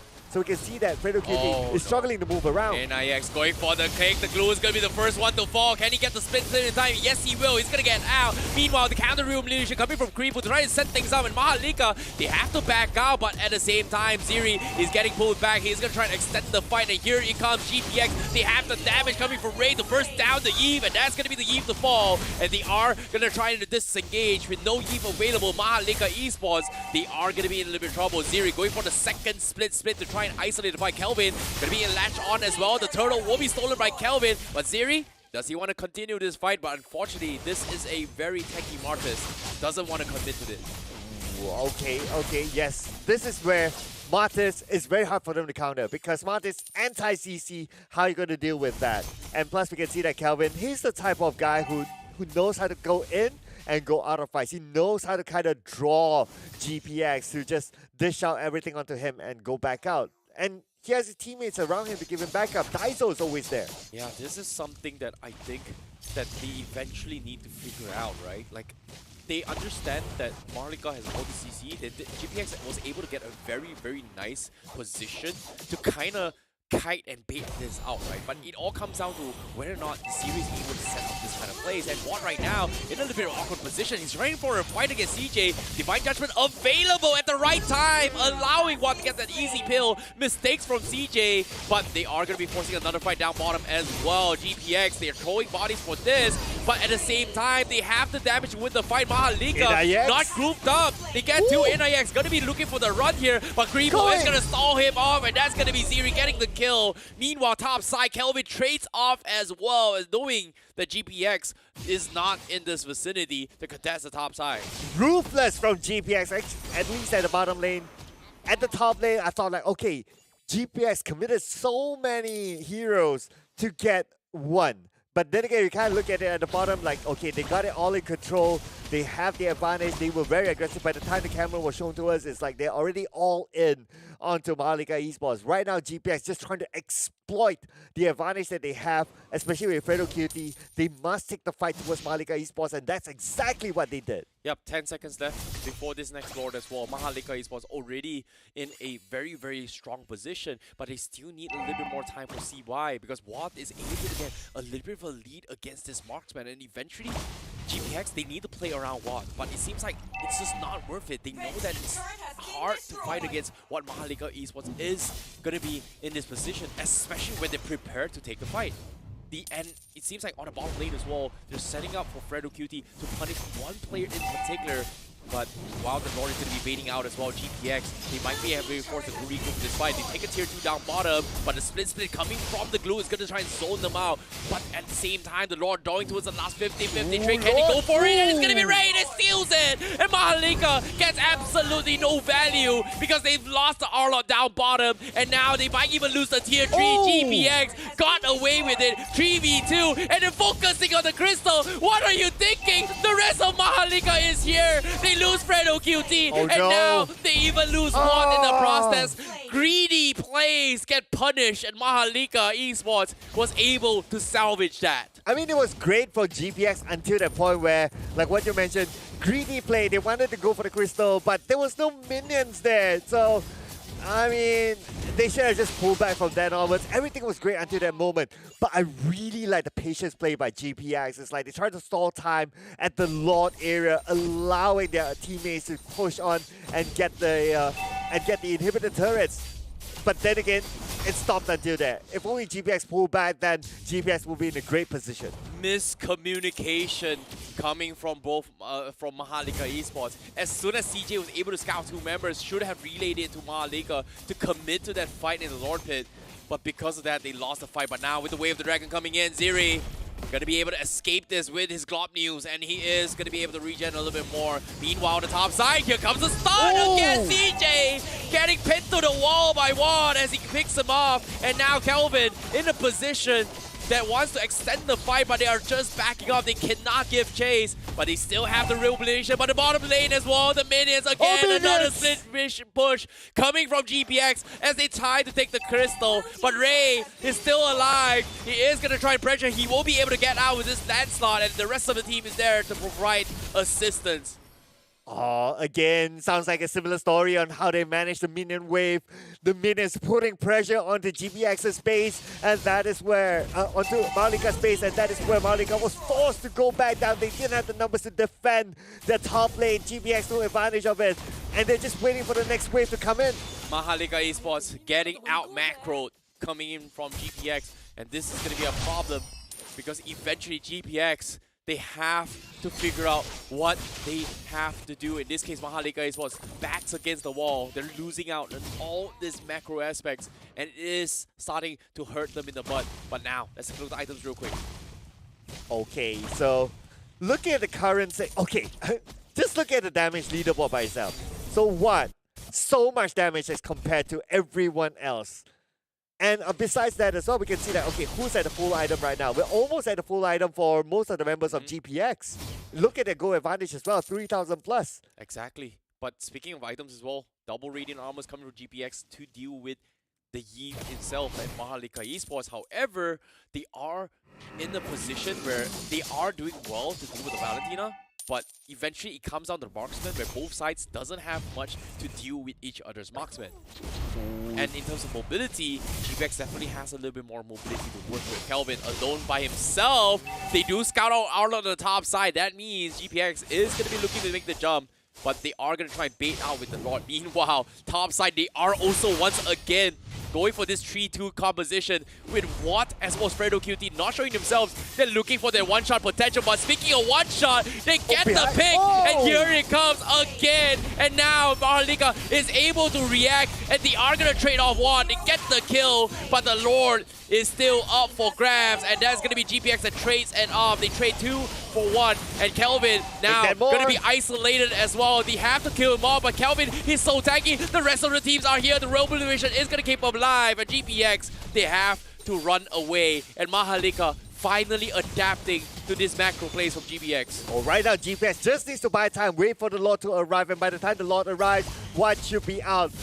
They don't need to jump in, they just need to play this disciplined game, just buy time for the Lord. And at the same time, look at the top lane, the minion wave is going to push in as well. Oh, this is disgusting with the Lord coming in. Watt is already just made their way from the base, so there's no way GPX is going to be committing to this fight.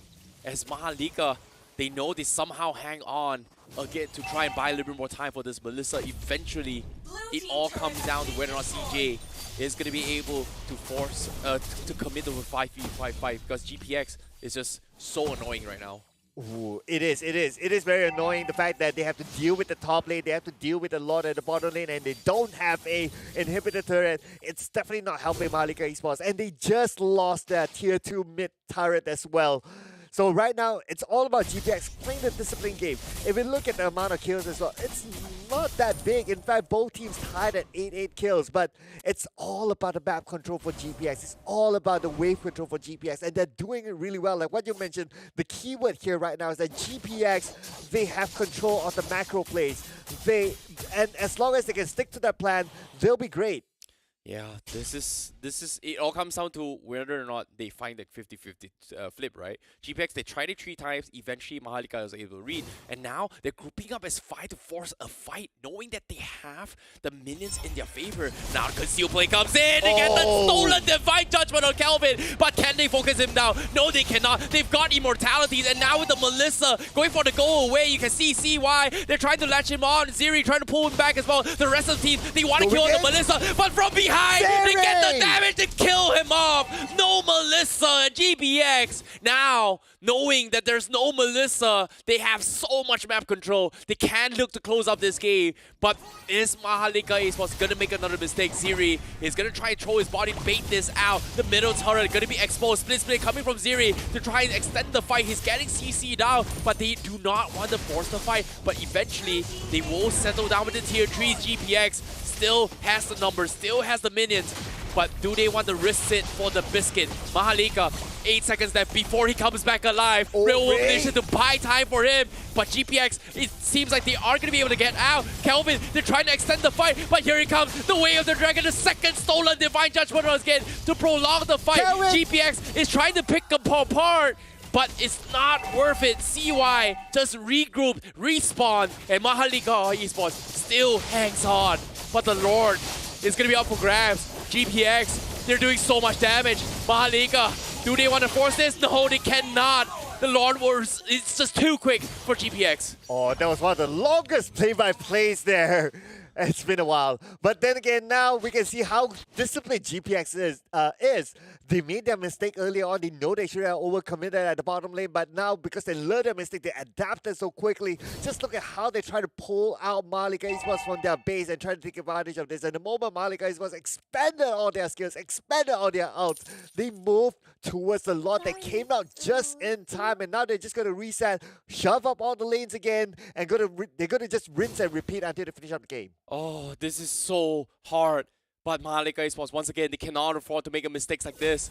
They still have immortalities. They have to buy time for this Lord. GPX, do they throw bodies? They take the outer inhibitor, but they need to kill the Melissa. Early go away comes in, but no, they got the pin on towards one of them. That's going to be Fredo QT being bursted down. CY finishing him off, and now GPX, they have to back out. The Melissa is just fighting them all back. Kelvin going to try to drop them down low enough, but the Lord is still alive, and they will lose members because of CY. They're taking too much. They have to sound the horn of retreat as they back off, but the Crystal down towards 20%. They're not gonna overcommit, and they are gonna hold on for Mahalika Esports. Oh, they try to take advantage of all the chaos that happened underneath the Crystal, but then again, the targeting for Mahalika Esports, they know exactly who to take on first. They try to take on, especially Fredo QT. Fredo QT jumped in, and Fredo QT was the first to go out, and from then on, they know they have the numbers game, they know they have the advantage, and plus, they took out a good number of immortalities from the side of GPX, and now without immortalities, GPX cannot jump in. Exactly, with the fleeting time on Fredo QT, he cannot afford to make any more mistakes. He doesn't have a flicker, but he does have the Divine Judgment. Nice punish coming from Mahalika Esports. Go away, taps it away. Purple buff. Now, we up for contested GPX. However, they be in a position where they have to wait out those immortalities 58 seconds before this next Lord. But GPX, they have so much more room to work with. Look at the minions here. Oh, man. They're all shoved across the map. Mahalika Esports, the moment they split off, you are going to be expecting this Divine Judgment coming in from Fredo QT to start engaging in some of those players here. Yeah, and arguably they'll be dependent on NIX because he has high mobility to try to shove up the lanes, but then again, if it's not within the team fight, it's going to be tough as well because he will be needed to try to lock down Kribo within the team fight with his Way of the Dragon. So he's still needed within the fight, meaning that when they want to shove out the lanes, they have to go all in together. If not, they get picked up by GPX. It's tough. It is indeed tough. GPX waiting for an ambush as well. Seems like they have two choices here. If they go for the Lord contest, they are in a position to rat their way through. They're thinking about having Series solo the Lord on the top side to bait reactions for Mahalika Esports. But at the same time, it's just not worth it. We are down to the final stage of the game. It's tough. It's really tough. Okay, this Lord, if GPX gets it, that's pretty much it. Considering that it could come with casualties for the side of Mahalika Esports as well. We can see that CJ is very, very confident. He has the immortality. So he's going to try to do something there, but it's not going to be a big of an impact. Agreed, but now, as you can see, CJ, he's going to try and buy a little more time. Ray already trying to bait out a couple fights, but once again, GPX, they're setting up for the exact play on the top side for Fredo, QT, and Watt to try and set up an ambush. They're having Ziri cut the back lines as well. CY will scout out the glue. He's going to try and latch on, but the go away comes in from Ziri. He might be pipped away, but the split is going to keep him alive. But will he be able to survive this here? He's taking a little bit too much damage. He's baiting Kelvin to go for the decimation, but it looks like it is not going to happen. He will eventually try and give chase, but they're all split off. There's a minion shoving in the bottom lane. GPX can go for the reset once again, but Mahalika, they're grouped up as 5. They want to force a fight, but I don't think they're going to get it. They have to recall back CY. And the Noda Spear cancels it! No! They scout this out as well. Mahalika, they're losing valuable time. They are sending some guy to defend the bottom lane, but GPX already in control to bait with the Lord. And now Fredo QT with the Divine Judgment. They pull him. They go in for the fight. And now that's going to be the first immortality. Ziri going to be stalling the back lines as well as they slowly pick him apart. Look at this, Ray. He's going to give chase, but they do not have the damage. He's not in range, but Ziri will pull him back. He will try and kill CJ, but he will die towards first immortality, and that's gonna be the decimation coming in from Mahalika Esports, but they somehow still hold on.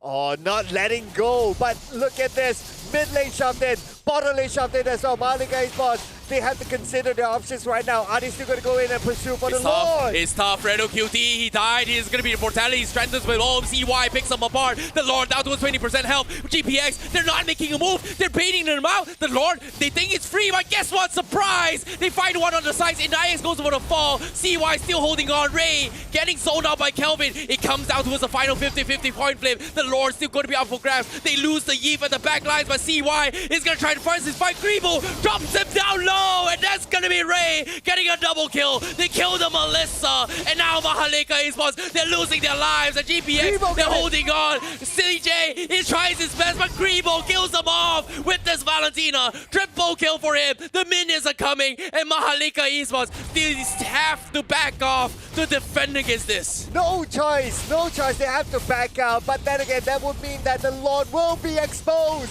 So now, it's going to be Lord for the side of GPX. They're going to rinse and repeat, get the Lord, play it disciplinedly, wait for the Lord to come back in, but NIX is there. Oh my goodness, Kribo, he has to stall for time. Ray is down towards half HP, 22 minutes left as well. He does have the stolen kick. He is going to try and kill off NIX. What a good kill, but now the Lord is going to be free for GPX. 4 members down for Mahalika Esports. GPX, they're looking to close up the game. CY, he just respawned. And the Melissa, gonna be the biggest problem for GPX to overcome. They still need to wait for the Lord. They still need to play this disciplinedly because they have CJ back for Mahalika Esports, so they're gonna defend this.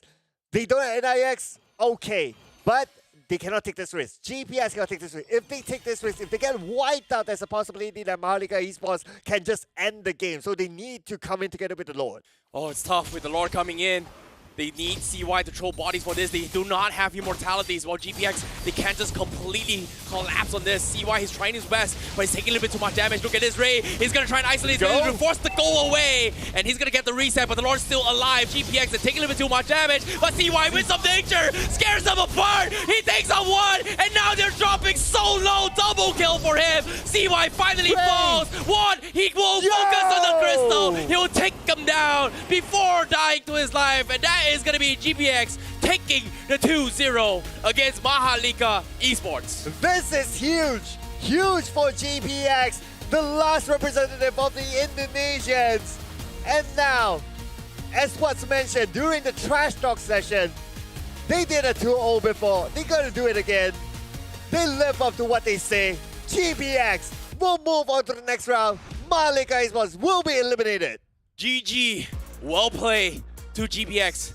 However, Mahalika Esports, what a valiant attempt, but it wasn't enough, as they will be bowing out on 4th place here for the Snapdragon Pro Series. However, thank you so much for playing with us, but all in all, you can start registering for the next season because I'm enjoying these games coming from them. Oh man, this match is so enjoyable, I must say. We can see the discipline being shown out by especially GPX, how they have to like, okay, wait for the minute wave, let's not overcome it. Yes, there was that one time at the bottom lane, but other than that, it was perfect discipline shown by GPX. This is crazy. This is just insane plays coming from both sides. However, that just means GPX, they will advance into the lower bracket finals, guaranteeing top 3 for the Snapdragon Pro Series. But all in all, it was a very, very interesting macro games coming from both sides. But eventually, GPX was definitely the better team. Too close to be called comfort, but eventually 2-0 is still a 2-0. Yeah, I was kind of worried at the start, like how Fredo QT is really going to find his rhythm in this game, because there's no real good target for him to easily jump in, flicker in, get the Divine Judgment and pull one out. And we can see from the gameplay of Mahalika Esports as well, it's like everyone else is well protected. If it's not well protected, the frontliners, we got anti-CC anyway, so it's not going to be a problem for them to deal with Fredo QT.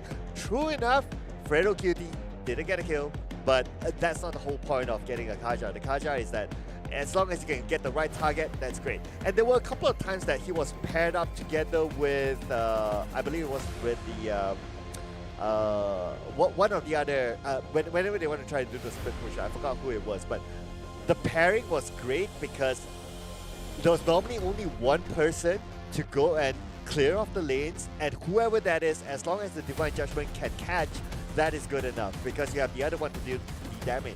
Exactly, you know, the idea of having the Divine Judgment to set up for magic resist reduction is great, but from that stage of the game, if you're setting up for a Moskov, you don't really need the magic reduction, you just need the hard knockdown. That's exactly what GPX did with this Kaja play, which forced Mahalika in a spot where, is it a 5v5 fight or is it a 3v2? And it's so hard to find those information, especially when GPX is always playing those sneaky plays. But nevertheless, GG well played to them. But the MVP for the series is going to be Ziri on his glue and on his Terizla for game 1 with a KDA of 7. Well done for his glue. Yep, well done as well, because Ziri, first time he gets an MVP. Just saying, right? So it's a celebration here. Not only first time he gets an MVP, this is second time playing the Terizla, and the first time he played the Terizla, it was a loss, but this time, second time around playing the Terizla, got a win. Great improvement here by Ziri. Yeah, Ziri just, you know, playing out of his mind here, knowing that he's not got no counter in all these fights. He's just getting so much valuable information for GPX, and they're able to get away with all this, whereas Mahalika Esports is just blind so many times just because of how they're so afraid to push out. And every single time they push out unnecessarily, there is going to be Fredo QT looking for those Divine Judgment plays, and because of all this traumatic experience, it forced Mahalika Esports to be pushed back in the corner, and GPX is just able to get so much value in all these fights, and even then, they're still able to hold on this long. Yeah, speaking of traumatic experience, the traumatic experience was from game number 1, whereby they were pretty much defeated by minions because they were so focused on the objectives. And this time around, yes, they fixed that. That's great. We see some improvement there, but it's GPX stepping up a notch to be more disciplined, to try and hold it back, playing pretty much the same game.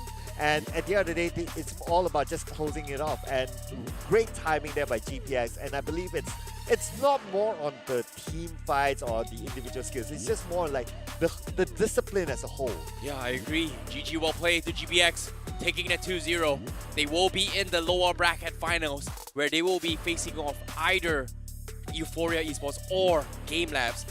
The loser of the series will be going down from the upper bracket finals. And this is where GPX will be taking a short break in between games to study their opponents on how they make into a later stage of the game. But for now, thank you, Mahalika Esports, for participating with us. It has been an enjoyable run to have you guys for so many seasons.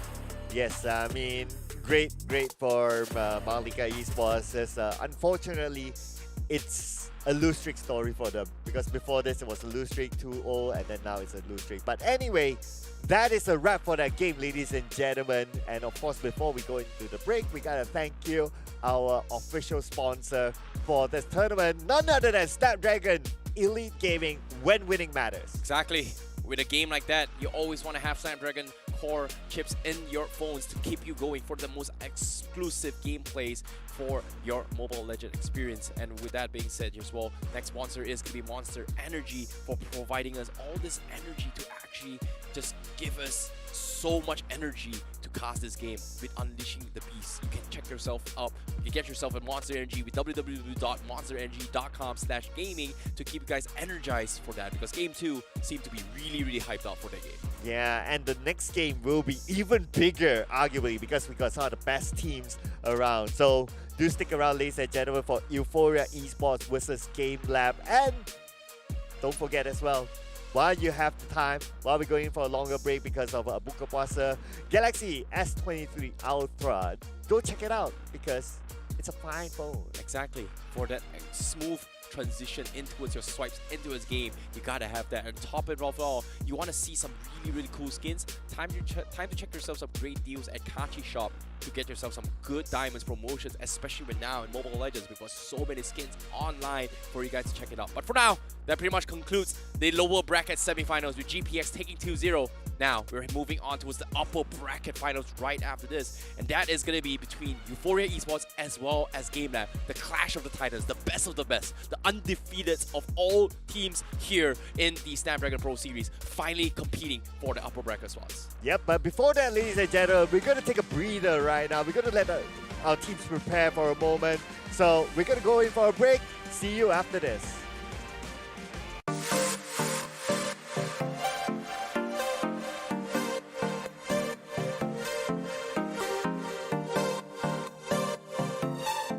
Hello, my name is Javos and I'm from GameLab Esports, and this is my story.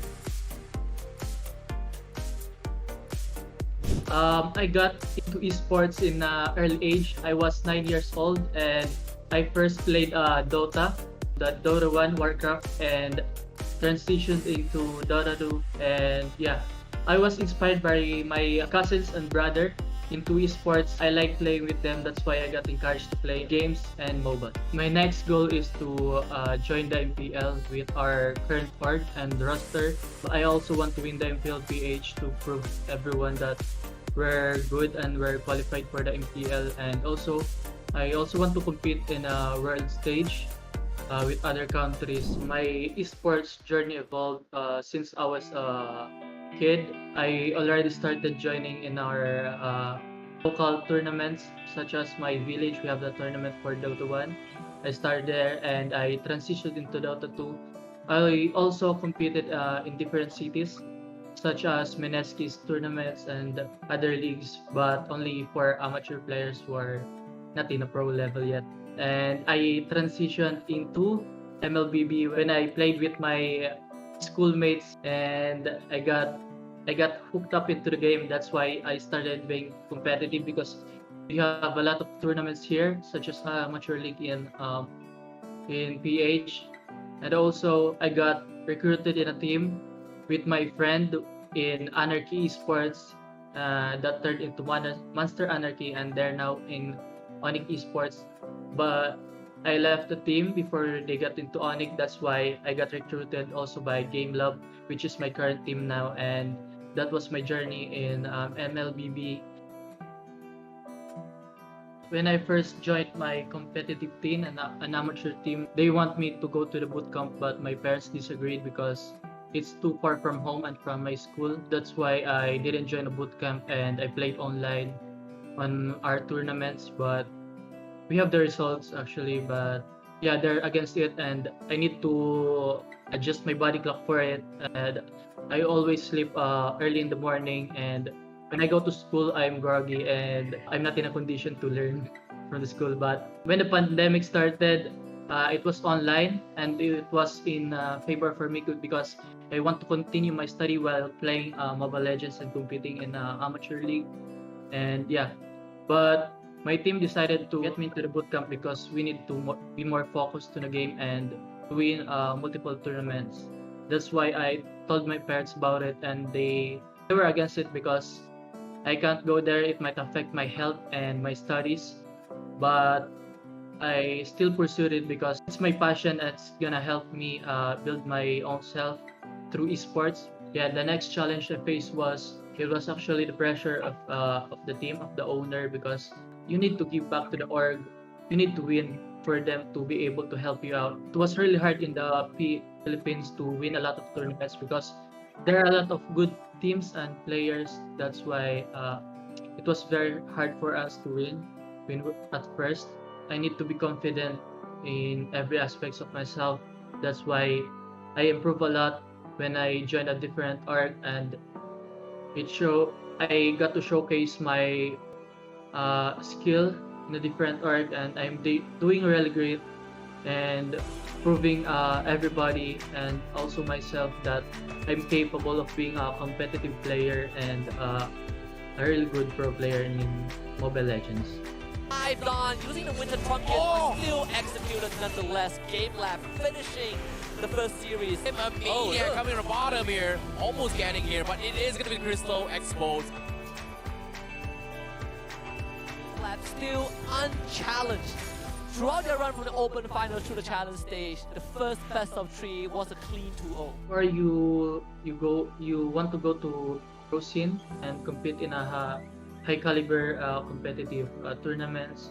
Make sure to ask yourself first that you are able to sacrifice other things for this career, because it's not easy going into a pro scene. You need a lot of time. You need to build yourself up of becoming confident to play in a competitive scene and practice each day. There's a lot of sacrifices. It's not easy for you, but if you think you can handle it and you can challenge also yourself to face it, and I think you're good to go. But yeah, you need to make a lot of sacrifices first. The most important lessons I learned along the way in my journey was it's always about having fun in the game along with your teammates, and even in playing in major tournaments, it's all about having fun because it will build your team chemistry slowly, but it will get you into the point that you are so confident in a tournament that will get you win every single of the game, and it will also help you along with your teammates. It will help you build your confidence in playing in different tournaments and yeah, having fun in the game.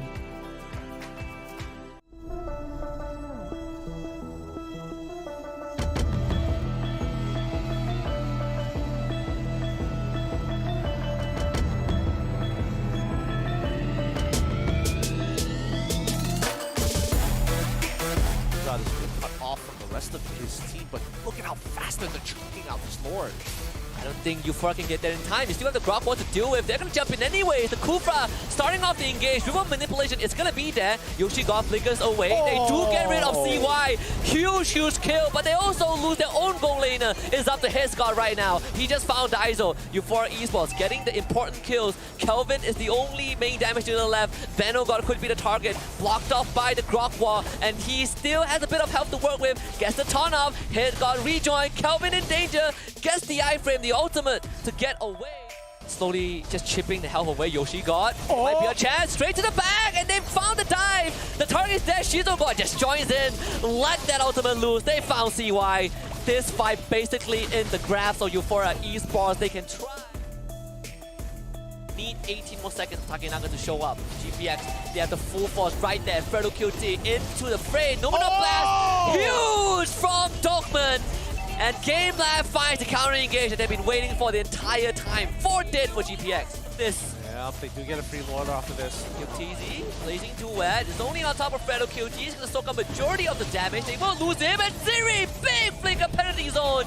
Finding Aizawa. This guy is gone. Yuktz also follows. GPX responds in kind, and they find Tree. We need to wait for 20 seconds for Fredo QT, and I mean, GPX, they don't have that time. Ray is trying to cut that middle wave, at least draw attention away. Better airstrike use as well. Takenaga dives straight to the back. Ray once more just walking away with 0 health, but Takenaga in danger.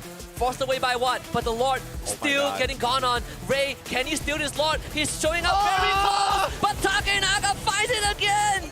GPX, they need to get these kills, get Takenaga out of this. Winter Trunkian keeping him alive, but what is still there? Kribu finds the kill, but GameLab still have 4 members left alive. Kribu has vision, but GPX just could not engage.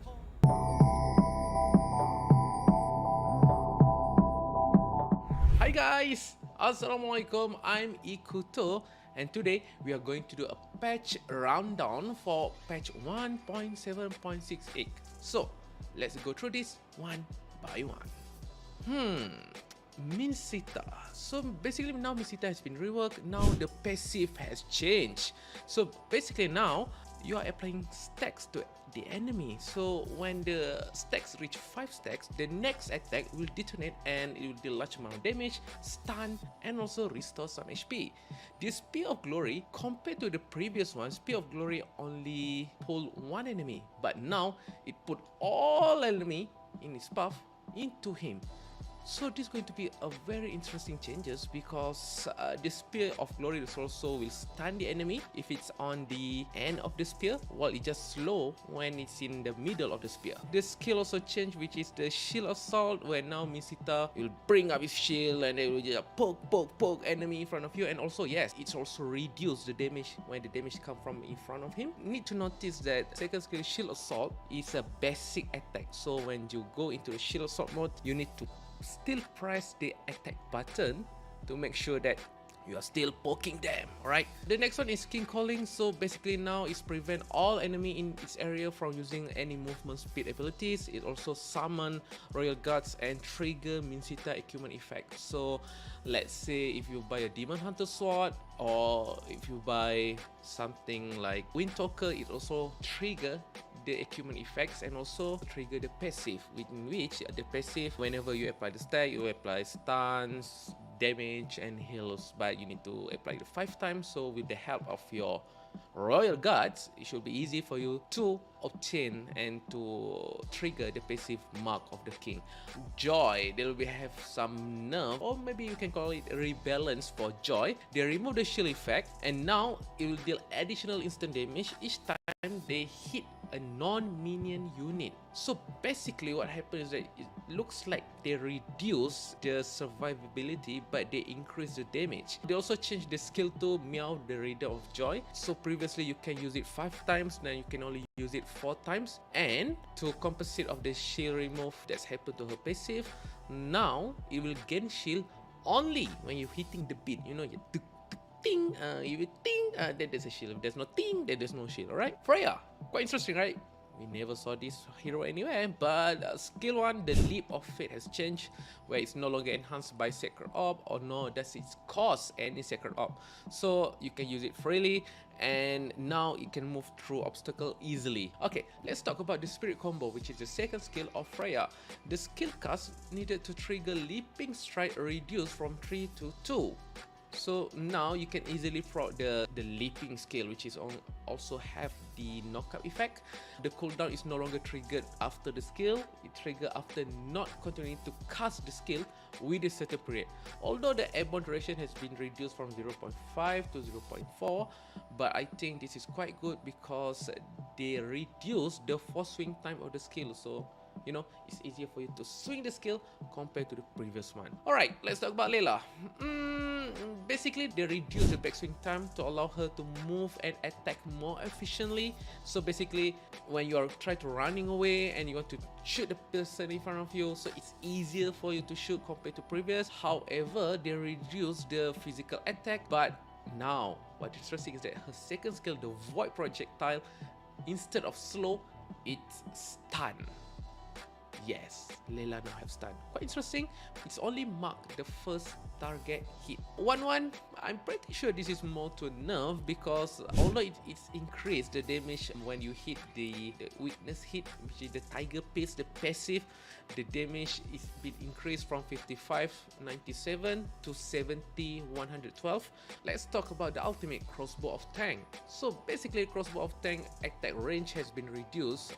So basically when you use The 1-1 crossbow of tank. Previously you can hit further, now you can only hit shorter because of the range. Also, the speed boost while in the air decreased from 10% total movement speed to 100% extra movement speed. Alright, it's not calculated as the total movement speed, but only the extra movement speed. Badang, well, Badang basically has been nerfed. Kinda sad. For the Malaysia, Badang no longer there. So Badang, the Qigong Fist, the first skill, the damage has been reduced, including the explosion damage. The same for the Fist Crack, the base damage has been reduced.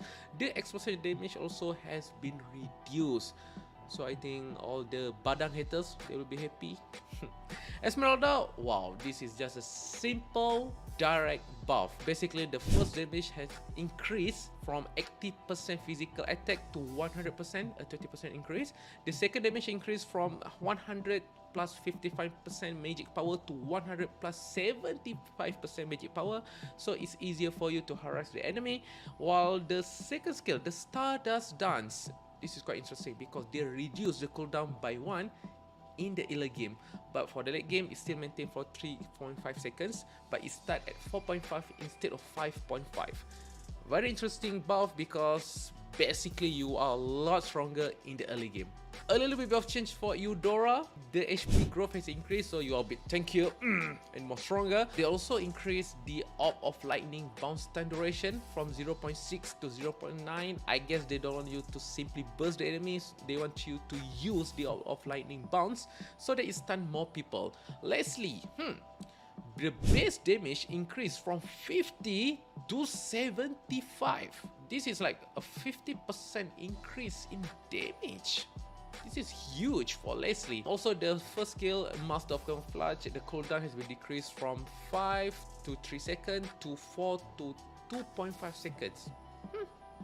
Not bad for Leslie user. Pakito, Heavy Left Punch. I was expecting an increase of damage, but they actually increased the shield that it obtained from the Heavy Left Punch from 150, 500 plus 110 physical attack to 150 to 650 plus 135% physical attack. So they increase the basic shield and also they increase the percent that you will get when you buy any attack item. Frederain, big nerf. Finally, I think you all are expecting it, isn't it? The nerf is skill 2, the Brave Assault with the dash. Basically, they introduce the base damage is from 200, 300, it's introduced to 140 to 215 only. So basically it's around 60 to 75 reduction of damage. Basically energy eruption has been reduced quite significant, and now the final damage that energy eruption can do is only 330. It's almost the same as the first level of energy eruption from the previous patch, which is 300. This is kinda a huge nerf to Frederain, but I think people will still love Frederain because of the tankiness that this character have. Alright, that is the nerf and buff that happened in patch 1.7.68. Now, let's go to the equipment and the battlefield adjustment. Sea Halberd. Now it have a new passive, it's called Punish. Basically, it's increased your damage by 8% against enemy heroes with more extra HP. So technically, it sounds like Demon Hunter Sword, but it's a nerf version of a Demon Hunter Sword. But hey, more effect, more better. The Necklace of Durance, they optimize the build path. Now there's a new passive called Grid. It's the same as the Elegant Gem. This is quite a good item for all the mage out there. Twilight Armor, there's a new passive. When you're taking more than 600 damage in a single hit, the excess amount will be reduced by 300 plus 5% of your max HP. Rose Gold Meteor, the shield increased from 510 to 1350. It has been increased to 840 to 1820, but they removed the effect where it increased the magic defense by 25 for 3 seconds when triggered. So this effect is no more.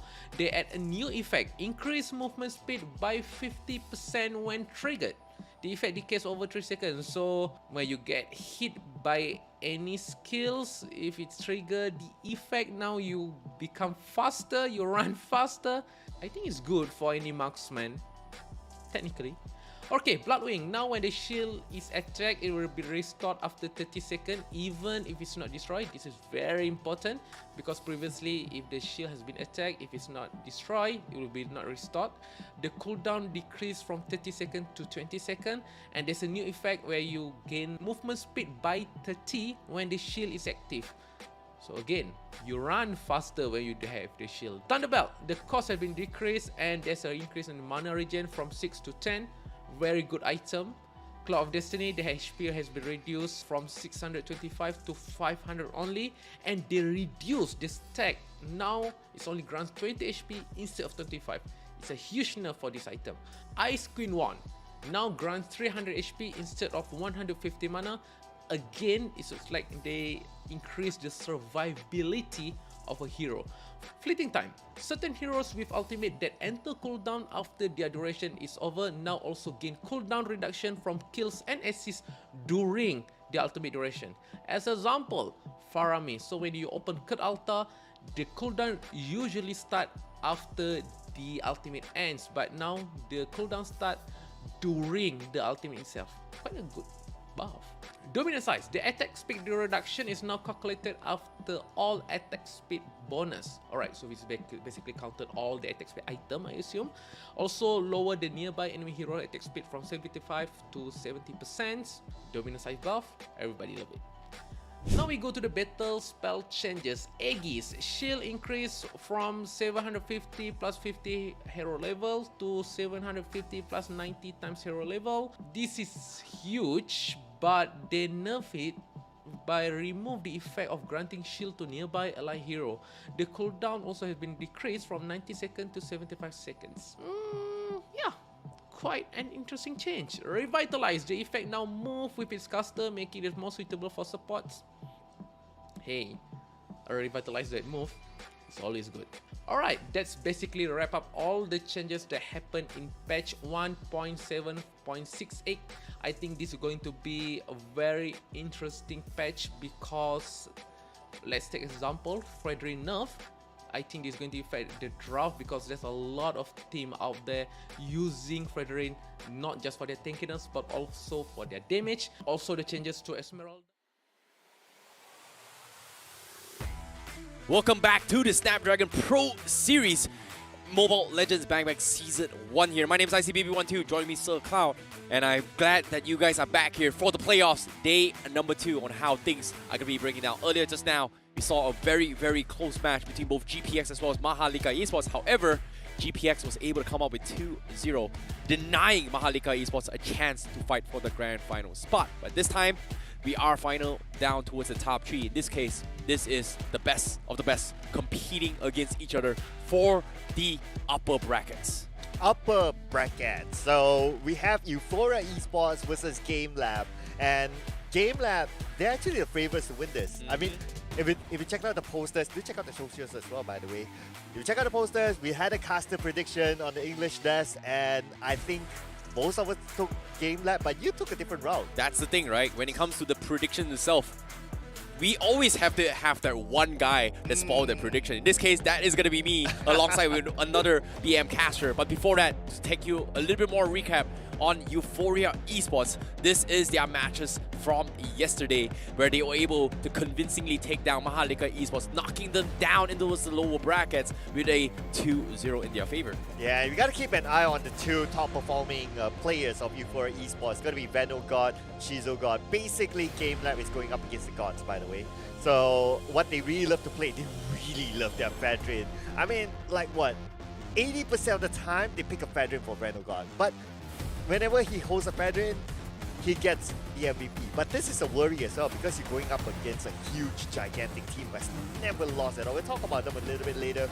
But this also allows whoever to go up against Euphoria Esports to just ban out the Fedrin, and that might lower down the power spike. Agreed. Euphoria Esports hungry for their title, hungering for a chance to be known across the region. GameLab is also going to be one of those teams, has been known throughout the region here, one of the biggest stars coming in towards the tournament here, from all the way from the open finals, qualifying all the way here now in towards the grand upper bracket finals. and it has been a long journey for them. One of the most amount of games played here in the entire Snapdragon Pro Series, and it shows that they have what it takes to actually fight it off. And this is going to be the official rematch between them as well as Euphoria Esports, since there are unbroadcasted open qualifiers where we were questioning who was the team that knocked them out and forced them to play in open finals. It's going to be none other than their opponents here. That is going to be Euphoria Esports. Yeah, it's going to be... Yeah, despite putting on the stat, right? Despite GameLab having a win streak, and we're not talking about like a 2-1 win. We're talking like a 2-0 win all the way. And they have a huge hero pool as well. It's very hard to tell right now, right? Euphoria Esports GameLab. If we were to take like the previous game, Mahalika Esports versus GPX, Mahalika Esports arguably has the better stat, but then again, GPX, because they won 2-0 before, they know how to play this opponent. They won 2-0 again. I don't know. Euphoria Esports could be the kryptonite to GameLab. Exactly. So there is going to be a lot of things that may or may not happen. But for what I do know is that both teams currently you are going to be watching on screen has pretty much guaranteed themselves top 3 regardless of win or lose. But of course, if they win, they are going to be the first team to make it to the grand finals. And this is the upper bracket finals. Introducing the first team, we have Euphoria Esports with Headsgod, Venogod, Ryujin God, Shizo God, as well as Yoshi God. Yeah, going up against the gods, ladies and gentlemen. So Venogod, top Fedrin user, MVP for the most part. In fact, his Fedrin picks, whenever you pick a Fedrin, he only lost it once out of like, what, 9 picks? That's insane. That's an insane stat for him. So I can expect that the Fedrin will be banned out as a respect ban towards Venogod. Besides that as well, Shizo God being one of the top players, very, very versatile, can play a Harif, can play a Claude, can play a 1-1, Beatrix, Moskov, Carry, you name it. This guy is unbannable. Yeah, I agree. And Euphoria Esports, they have just been playing around very similar compositions to how what's it called? GameLab does play in terms of overall compositions, right? Like you said as well, Frederick is something that they are very, very comfortable at. But when it comes to their priorities here, they definitely have a little bit of understanding of the current meta and how they want to draft this composition. And so far, it has worked out in their favor in all the games that they play. And so far, it may not have been the cleanest game with some, but it is something that we know for a fact that they have the capabilities to kind of dump size their plays. Yeah, that was a reminder of how much confidence that they have. Can play the recall right in front of their opponent's base. But yeah, I mean, Euphoria Esports, not the cleanest of wins, like what you said, but anyway, a win is still a win. Whether it's a 2-1 win, it's still a win at the end of the day. So they have definitely merited themselves onto the upper bracket finals right here. But of course, after this, we're going to introduce GameLab. And GameLab, I mean, it's pretty similar to how Mahalika Esports was before this, is that based on the MVP stats, all of these players that you can see on screen has their own MVP except for Xbox. Yeah, I agree. But coming in from GameLab, we have Javos, Takanaga, Aizawa, Yuktizi, as well as Dogman. You guys know him as well, one of the stars towards this entire tournament. They have been dominating throughout the entirety of today's games and the entire journey in SPFs here. GameLab have not dropped a single game in SPS Challenge season, and they are by far the most consistent team thus far. Yeah, the closest matchup to them was yesterday when they fought against GPX in the semifinals, whereby GPX pushed them to a corner. GPX had the goal lead. GPX had the turret lead as well. Even had the inhibitor turrets taken down, but somehow GameLab is able to stay composed, as one can see here in the highlights, stay composed and counter back onto GPX and actually winning the game overall. So that was the closest that they've gotten towards losing a game. Other than that, it's a clean win here for GPX. I agree. I agree. When it comes to the decision making as well, it has been on point compared to every other team in the challenge season. And now when it comes to the head-to-head, both Javos as well as Headgods is going to be the ones that come to mind when it comes to goal later.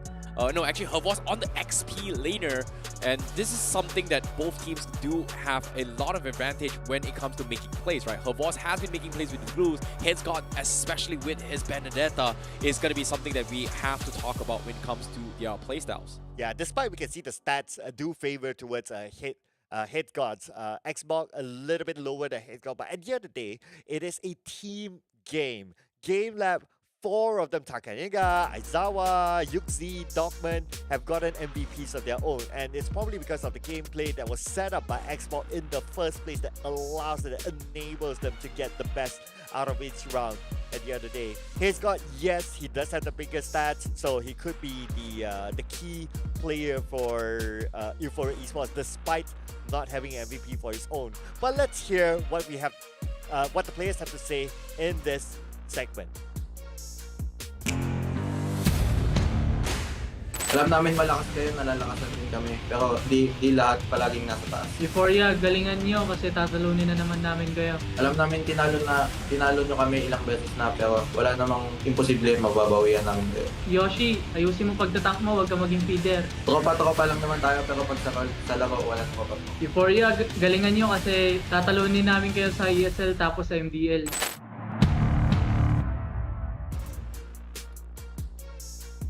Whew! Friends off game, enemies in game. Well, this is something that I'm looking forward to see whether or not can they actually beat each other. We've beat them before, we will beat them again. That's going to be Euphoria. Yeah, and GameLab mentioned that they're going to use Euphoria as a training ground. That's a big statement there. Gotta look out for that. And true enough, I mean, if you're a team that's on a win streak, you have all the rights to trash talk anyone. Exactly, and considering GameLab has been playing so many weeks thus far, they have a lot of training, they have a lot of experience coming into this SPS. Hopefully it will be a stepping stone for them, especially when they are looking to beat the best of the best in the world. But what about you guys? Who do you guys think is going to be the better team? Cast your votes down in the Twitch chat and let us know who do you think is going to be the better team. Is it going to be Euphoria Esports or is it going to be GameLab? What do you guys think? Let us know. Please, let us know. Keep us as feedback. If you think that Serkao is handsome, drop down in the comments. If you think I'm handsome, drop down in the comments. But most importantly, say something in the Twitch chat. Right? Yeah, we could use some love as well. Exactly. Just putting it out exactly. There. But all things considered, while you're thinking here, what about your prediction? Oh man, I mean, it's hard to not predict GameLab. I mean, in the overall, you guys saw the social media as well. I predicted GameLab, so I gotta go with them 2-0. Well, for me, I'm gonna go for 2-1 for Euphoria. Ooh. Because you beat them once, you can beat them again. But considering that GameLab has evolved and improved themselves over the weeks, looking very, very strong, I still have a chance. The feel that GameLab is getting able to take one game. That's why I'm going to go 2-1.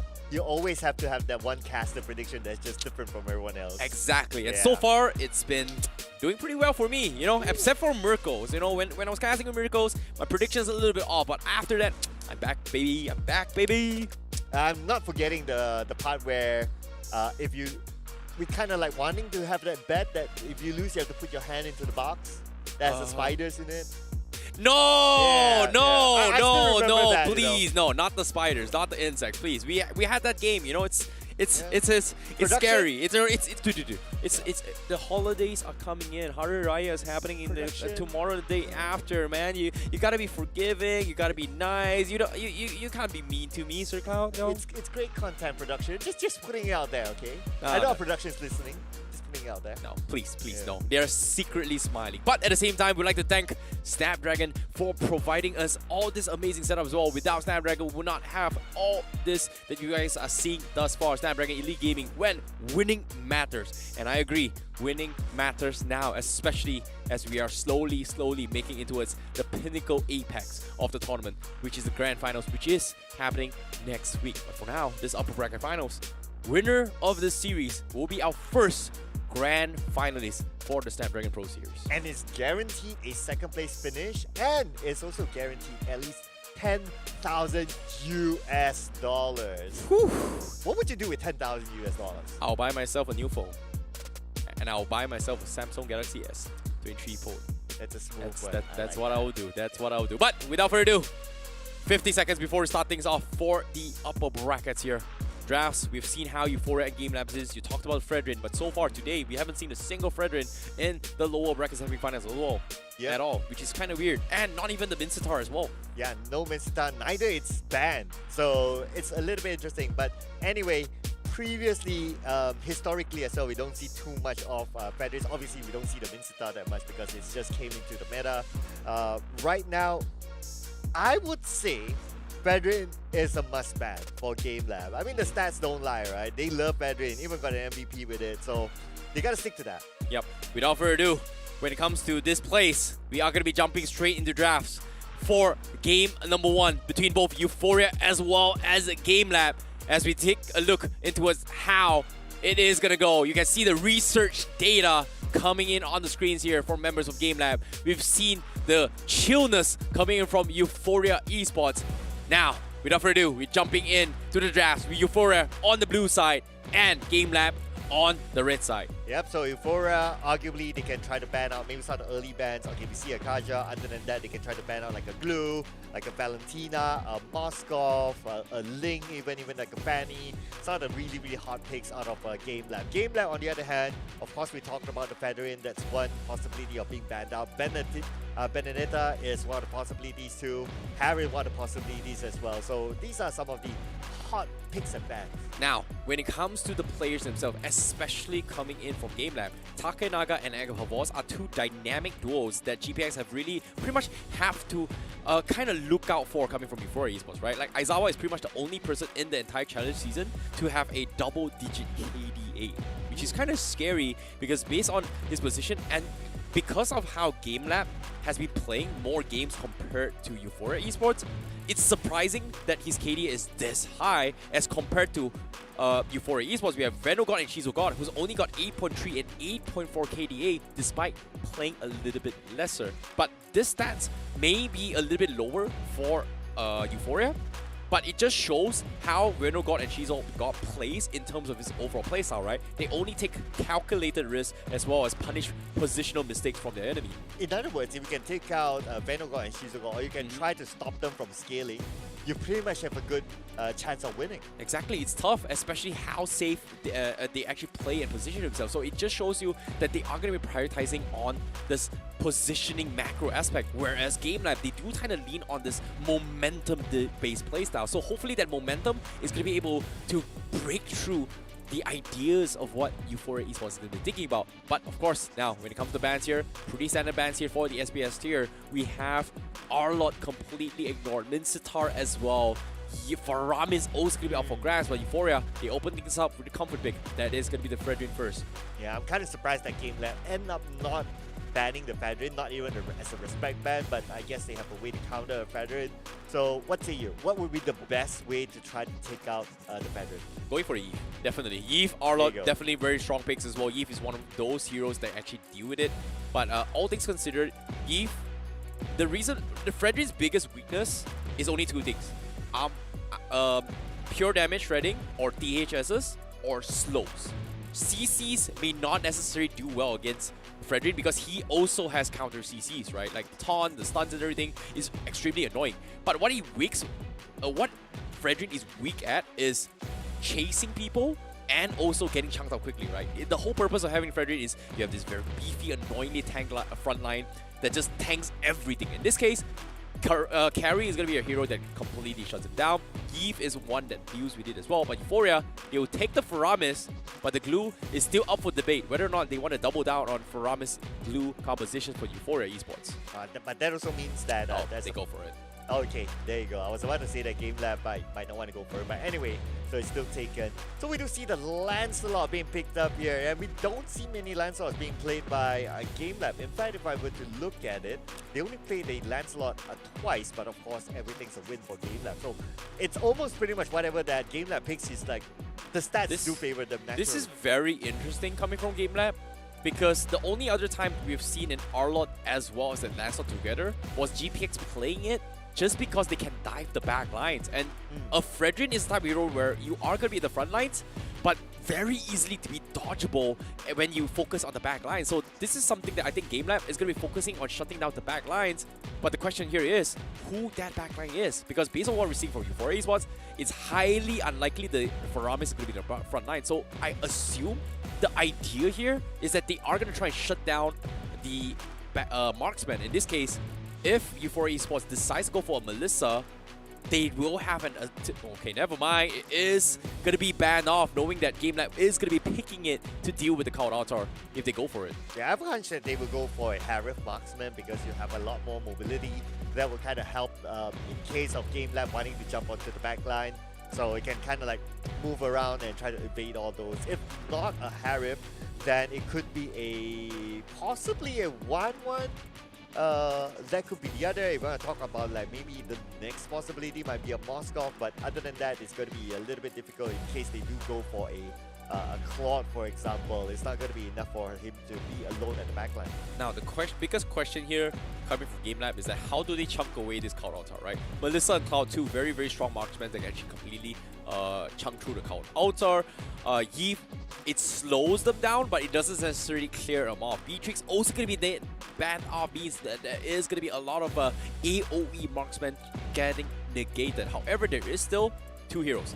Clint, Carry, as well as the Brody in play. Brody, not great for Cloud Altar, but Clint as well as Carry. These are two that are really, really good to deal with the Cloud Altar. Carry, not necessarily good for the Cloud Altar, but it's good for the Frederick. Clint, decent against the Cloud Altar, but Brody is just extremely bad, but it's great for kiting. So the problem here is how do they play it? But they ban off the Kufra. Interesting. Maybe I think Euphoria Esports might be leaning on playing a Ruby composition as a roam or a glue roam here. Yeah, to a certain extent, it's a respect ban as well because Kufra is one of Dogman's special, specialty. Agreed. Yeah, so it's kind of like a respect ban at the same time. But so the Grobzin pick, I mean, it's a common pick as well. But however, Dogman has never played Grob before in the tournament. Interesting enough.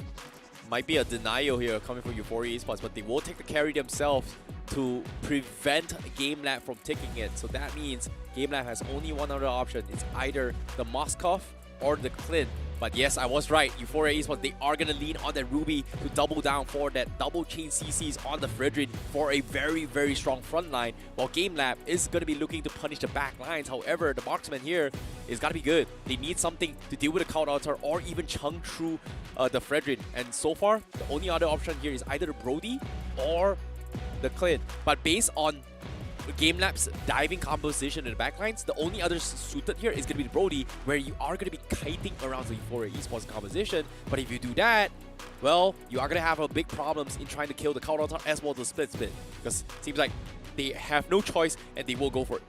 Yep, so looks like they have a balance of like trying to protect the back line as well as trying to get enough damage at the front line. So I can see some balance here for the side of GameLab. But for Euphoria Esports, okay, I'm trying to think, right? Like, what would be the differentiator between these two teams based on the draft? I feel that they're kind of a balance between the both, and in terms of picking off capability as well, it's pretty much similar.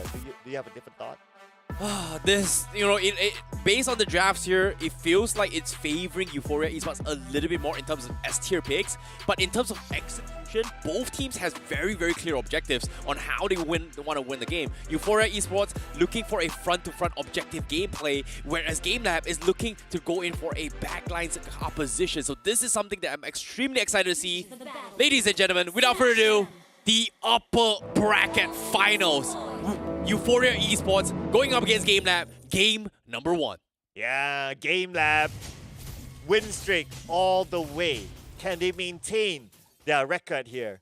So far, we can see Xbox being compared to Hitguard. We did see the comparison early on as well. Xbox, it does feel like he's the type of player that takes a step back and allow his other teammates to be enabled. So that's why we don't see him getting the MVP. Neither does he get the good stats. Oh my god, how is Hitguard getting away with all this?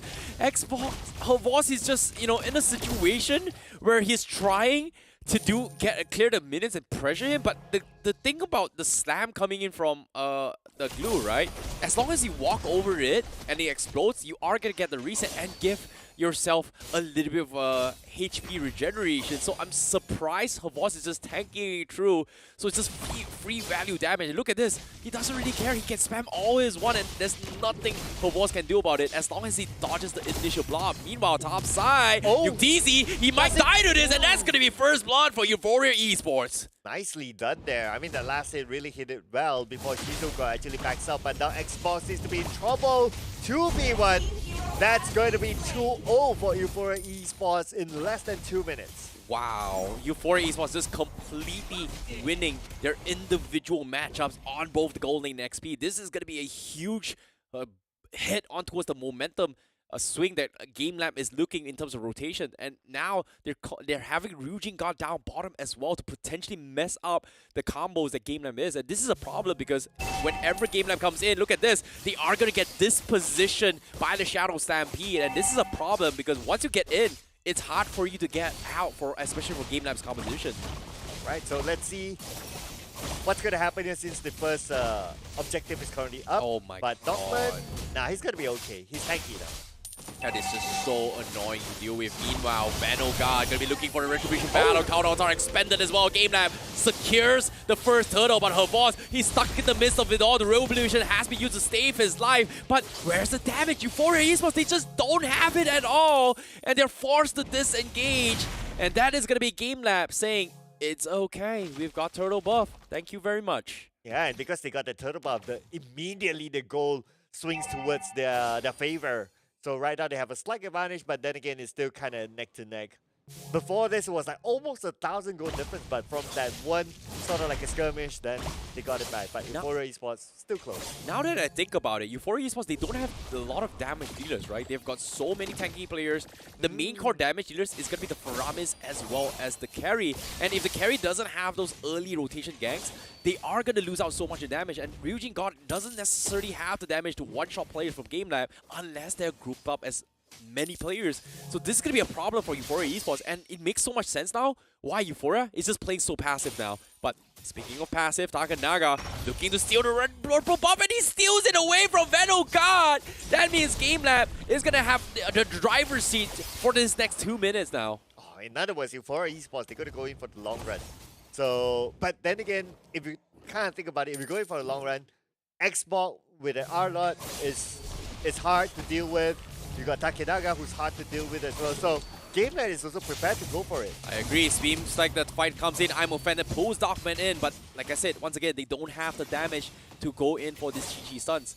But I agree what you said. Arlott is extremely disruptive.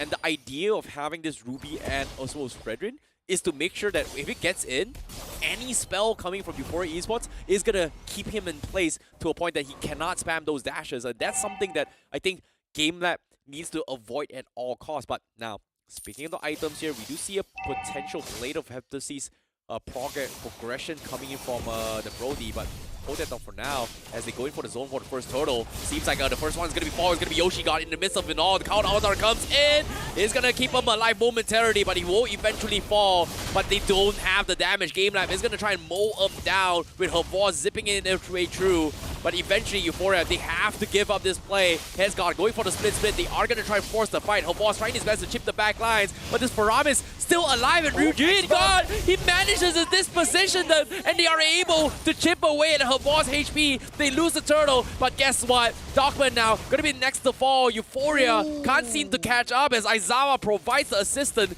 to keep him alive. But based on the predictions here, GameLab with a 74% prediction based on the audience. Okay, so here's the thought, right? Is it worthwhile to trade a kill as to lose a turtle? Oh my god, speaking of trading a kill, Aizawa, he might actually get bursted down with this dive. And they made a mistake. Now Final Stash keeping a play, but a tier 1 bottom.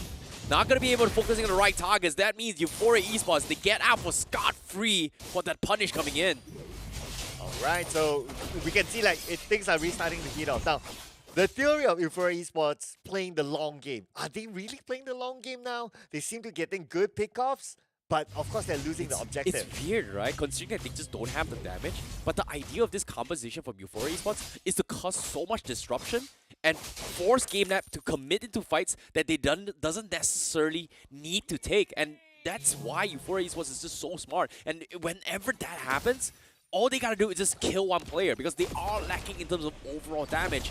And it seems like Euphoria Esports, they're just buying time for this carry. But speaking of the buying time, here comes the I'm offended. They do get the pull, but the follow-up here coming in from Euphoria Esports is not going to do too much. Roman Division is going to keep them in play, and this is exactly what I'm talking about. They force the count Altar as well, and get absolutely nothing. They've got the CCs, but they just don't have the damage, and they're just looking to buy time. Meanwhile, Headsguard in a little bit of a predicament as he tries to get solo killed by Javos. Will he die? But the split at the last second coming from him is going to survive the onslaught coming from Javos. Oh, feels bad. Feels bad indeed. That was so close. It was almost a kill at the bottom lane. But anyway, it is still a control at the bottom lane by Xbox. He has not left the bottom lane at all. And look what he has done. He managed to get the turret, almost getting a second turret before he needs to back out.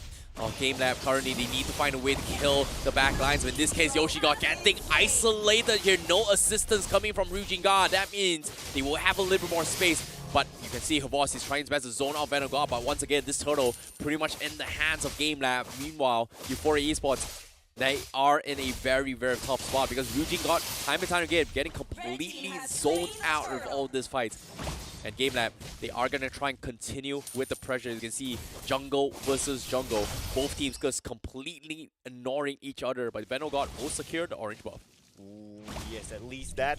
But then again, if you look at all the objectives, so far it's secured by GameLab. 3 turtles, even the turret as well. GameLab, they're scaling really well.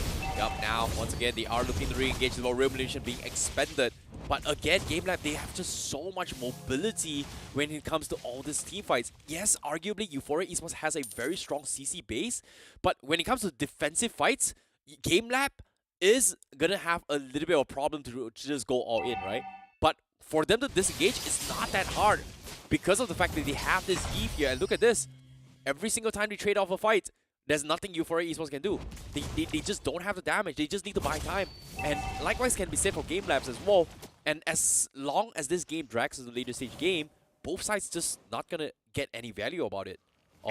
And there's another issue if you don't have enough damage, right? Is that it's harder for you to clear waves. So we can see how much of a difficult time that Euphoria Esports has in order to clear even the bottom wave as well. They sent Headsguard, that's a glue to go and clear the bottom wave. So that's not the most efficient, but they don't have that many options. Yeah, very interesting macro aspect of the game. But the third turtle already in position. Euphoria Esports, they're grouping up as 5, but they need somebody to clear the bottom lane. As Javos is going to be shoving the bottom lane here, but Darkman, great walls coming in. But GameLab not showing themselves yet, but they are going to be trying to go in for a couple of flanks in. Seems like it is going to happen. They force a flick on, but UTZ, big damage coming in. GameLab has to give up control, but it's 15 seconds left before this first Lord. That means Euphoria Esports needs to take something out of this, but both sides showing respects that they want to take tier 1 up top. Oh no, with Vanguard being pinned down at the bottom. He's not with the rest of the team. Yeah, I agree, especially when he is the jungler for the team. No. But they are going to force a fight regardless here. They know it's going to be a 2v3, but they don't seem to be able to catch Darkman here. That's going to be the counter altar expended for absolutely nothing. Yoshiga needs to make a run for it as well. Darkman, does he have the wall charge? When Revolution comes in, he's going to be able to get out. But no, on the side, Shizuka, he picks Yuktz apart before he know it. Very nice punish coming from Shizuka. A very slight positional error, and he was able to capitalize on it. Nicely done for Euphoria. Oh, taking the advantage despite them not having Vanguard together with them. But now with Vanguard, it's going to be an even bigger advantage. They're trying on the Xbox, and Xbox kind of pinned down, but it's not hard for him to get away. Big final slash coming in, but the rest of the team, are they going to commit? Seems like they have no choice to commit now. They are going to be in the middle of the fight. Takenaga tries to go for the kill, and that's going to be Shizuka got taken out, and he will be able to get out. Nice execution. No damage for the side of Euphoria Esports, but they still have a lot of zone control. The turtle's still up for the grabs, but Vanguard is going to be in the position to do this as well. Darkman needs to back off as well, as he doesn't have the sustain to continue this fight, whereas Euphoria Esports has got all the sustains in the world to hold on for their dear lives. Very disciplined gameplay from GameLab. They don't chase all the way in. They know they got that one kill, that's good enough. for them to back off because all they want is to secure the objective. But Euphoria Esports not going to make it easy. Agreed, but now down towards Lord half HP. They are grouped up and split off. Countdown is still available from Rujin God. They are forcing Takenaga to be in a little bit of awkward position. The Storm comes in, doesn't connect, but GameLab, they are forced to reset the Lord once again. And it is going to be the dance around the Lord pit once again from both sides. Okay, still dancing around. Interestingly, both sides not breaking it just yet. But waiting for the breaking moment. Okay, look at this. GameLab, they're starting to open up again. Look who they sent at the bottom lane. They sent out Xbox again. Yeah, this is smart. This is really smart from GameLab. All they gotta do is just buy time. They've got this Grok to buy time as well.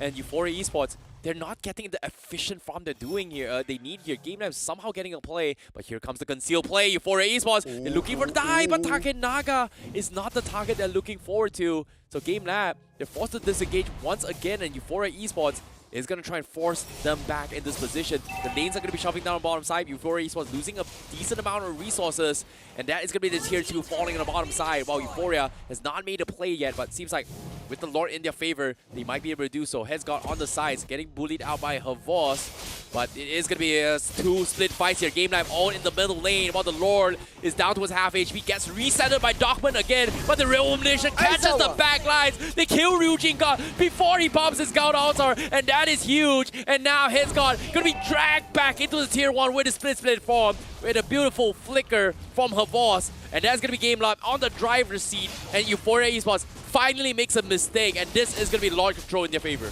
And also because of the bottom lane, the minions shoved him, so that kind of forced Ryujin to go down to the bottom lane to kind of defend it, opening up space for GameLab. But now Euphoria Esports is back to try to stop it, but there's no space for them to get it. Oh, they have to back off, and oh god, he gets pulled back. Aizawa already slowing him down. They need to keep him alive. Ryujin God still holding on the count altar. He doesn't have it actually, and that's going to be Venom God getting picked apart, and GameLab is able to just, you know, kite his way through into all this Z-fight.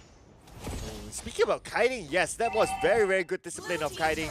Just pulling them towards the... Oh, Xbox is in trouble. No, Javos, he is trying his best to hold on. Shizu God just hurts a little bit too much. This carry is going to start the combo line, but Takenaga is going to try and bully Ryujin God, pulls him back for now, but with the Lord pushing down the bottom lane, it is going to be still in favor of GameLab to have control of this fight. Don't forget the top lane as well. Just look at where the minions are at, just at the doorstep of Euphoria Esports. And now Euphoria Esports basically have 2 lanes they need to deal with. The win condition here from GameLab is to close this out before Shizu God comes up online, because eventually Dockman is not going to be able to sustain the burst coming from this carry. And Euphoria Esports now, they are going to be forcing a fight. Here comes the I'm Offended. They're collapsing on Aizawa. They get the count altar. They get the kill. They're going to pull back UTZ, and a big appraisal drive will finish him off. And that's going to be GameLab making the blunder here. Great catch coming from Euphoria Esports. Oh, a little bit of an overextension there at the mid. But anyway, they still managed to get the bottom inhibitor turret. They almost got the top inhibitor turret. So it's still not too bad for GameLab. No room for Euphoria Esports to really push back. Oh, Yoshi God, what a catch to save the day. But with no inhibitor, they are going to be having a little bit of lane control. They need to find some kind of objectives, but eventually, GameLab, all they got to do is just kill off Ryujin or Shizu God, and the majority of the fight is going to be won in their favor, and they are going to be able to kite their way through. And Euphoria, they're looking to buy more time. Military is still standing in. Ryujin God not looking to fight this at all. Takenaga just a little bit too annoying to deal with for now. Okay, everyone's like trying to be as disciplined as possible, not overextending, not over-pushing, because especially for Euphoria Esports, they need to be aware of the other lanes have been shoved up, so they need to make sure that it's cleared. So they kind of force Ryujin to go down to the bottom lane to kind of clear it off, but that's an advantage to GameLab at the end of the day because they have map control right now. This is tough. This is very, very tough on how they want to win this game, right? GameLab, they have an easy task. All they gotta do is just shut down the carry, right? But the question here is, if they enter the flank from a wrong angle, they are at risk getting chain CC'd by the Ruby, by the Fredrinton, by the Shadow Stampede coming from the Faramis. Even though they don't have damage, but it is enough CC to find an opportunity for Shizu God to pick off at least one player. So even here as well, even Takenaga is here, you don't really want to be on top of a Fredrin who can annoy the heck out of you. And with the Lord down the bottom lane, this is actually a little bit of a small room for Euphoria Esports, just because of the fact that they can mark the bottom lane because it is closer to the Lord. But if the Lord was on the top side once again, this is going to be unfavorable for Euphoria Esports. Oh, but then again, just look at this. The split coming up for Xbox, just doing that, some sort of like a split push, a mini split push, but now it's coming back towards his team. They're going to go in for it. In fact, both teams are. You can see both sides trying to get into the Lord pit, but not able to do so. Oh my goodness, the I'm Offender play, they collapse on 3, and now they're going for the group fight as well. The counter comes in, and Shizo God getting a free value pick on UTZ. But GameLab, they're able to disengage. The Aizawa is doing a fantastic job of just slowing them down, but they do have the damage, and you can see they're shifting on towards the Lord pit. They're calling the Arlot in, but they are a little bit too far off. Purple buff going to be contested by Head Gods as well. But GameLabs, they have to go all in, but it's a little bit too late. The Lord will be taken down, and now GameLab, they have to run for their lives. And Darkman dropping very, very low. He might not survive this. The final slash as a safety net coming from Javos to stop them in his track. But look at this. GameLabs, they managed to disengage there from this. Well, again, Ryujin has to be sent to defend the base, but then again, the fight's over and they still have the man advantage, so that's kind of okay for them. And they are just showing discipline for Esports. Their objective was not to get kills at the bottom. The objective was just to secure the Lord. And once the objective is done, they back out. Yes, they do poke a little bit. They try to fish out some skills or some outs from the side of from their opponent, but at the end of the day, they still come back to where they belong once it's all done. Agreed. Now, middle turret already exposed as well. But interesting enough, coming from GameLab, they're playing for a slow composition. They've got Ice Queen once, they've got Thunder Belt. But Euphoria Esports, they may be slowed pretty hard, but as long as they get the right target coming from Yoshi God, they will win the fight. In this case, getting 3-man from Yoshi God was the perfect dream catch coming from Euphoria Esports. And they're looking to make another play again from Yoshi God. As you can see, the Lord's collapsing as well. Takenaga gets slowed down, but there's just no follow-up to punish his way through. But it seems like they will settle with objectives. Ooh, okay. I thought they would have been able to even up the odds in terms of the turrets, but unfortunately for Euphoria Esports, the Lord wasn't enough to take down the top turret. So still a little bit more advantage for GameLab. But looks like GameLab, they're not going to let this go, but the purple buff is still taken by Euphoria Esports. Yeah, this is tough. This is very, very tough indeed. And Euphoria Esports currently in a position to force a fight as well. They do scout out Darkman, but it is only a solo roamer. It's just not worth it to dive him. The biggest target here is going to be Aizawa as well as Takenaga as the stalemate continues for both sides. This is really a 50-50 matchup at this point. But we are heading towards the late game. In fact, we are pretty much at the late game right now. This is where Euphoria Esports should be able to show what they're able to do, especially with the damage that's able to be dished out by Shizuka. Very, very strong late game composition coming from them. But GameLab, look at this. UTZ, the idea from GameLab is to try and kite Euphoria Esports and force a fight, right? But the problem is, if Euphoria Esports doesn't commit, it's hard for GameLab to win the fight, because the idea of the composition is to allow UTZ to kite off the Frederick and then pick him apart with the slows coming from Aizawa. And every single time a fight is about to break down, Euphoria Esports just doesn't commit. So both teams has very, very identical compositions where they will excel if your opponents dive into them. Both teams has a very strong defensive high ground compositions where when it comes to whoever overextends, they are going to get killed for it. Yeah, you always have a good front line for the two teams. Right? Just look at how they position themselves.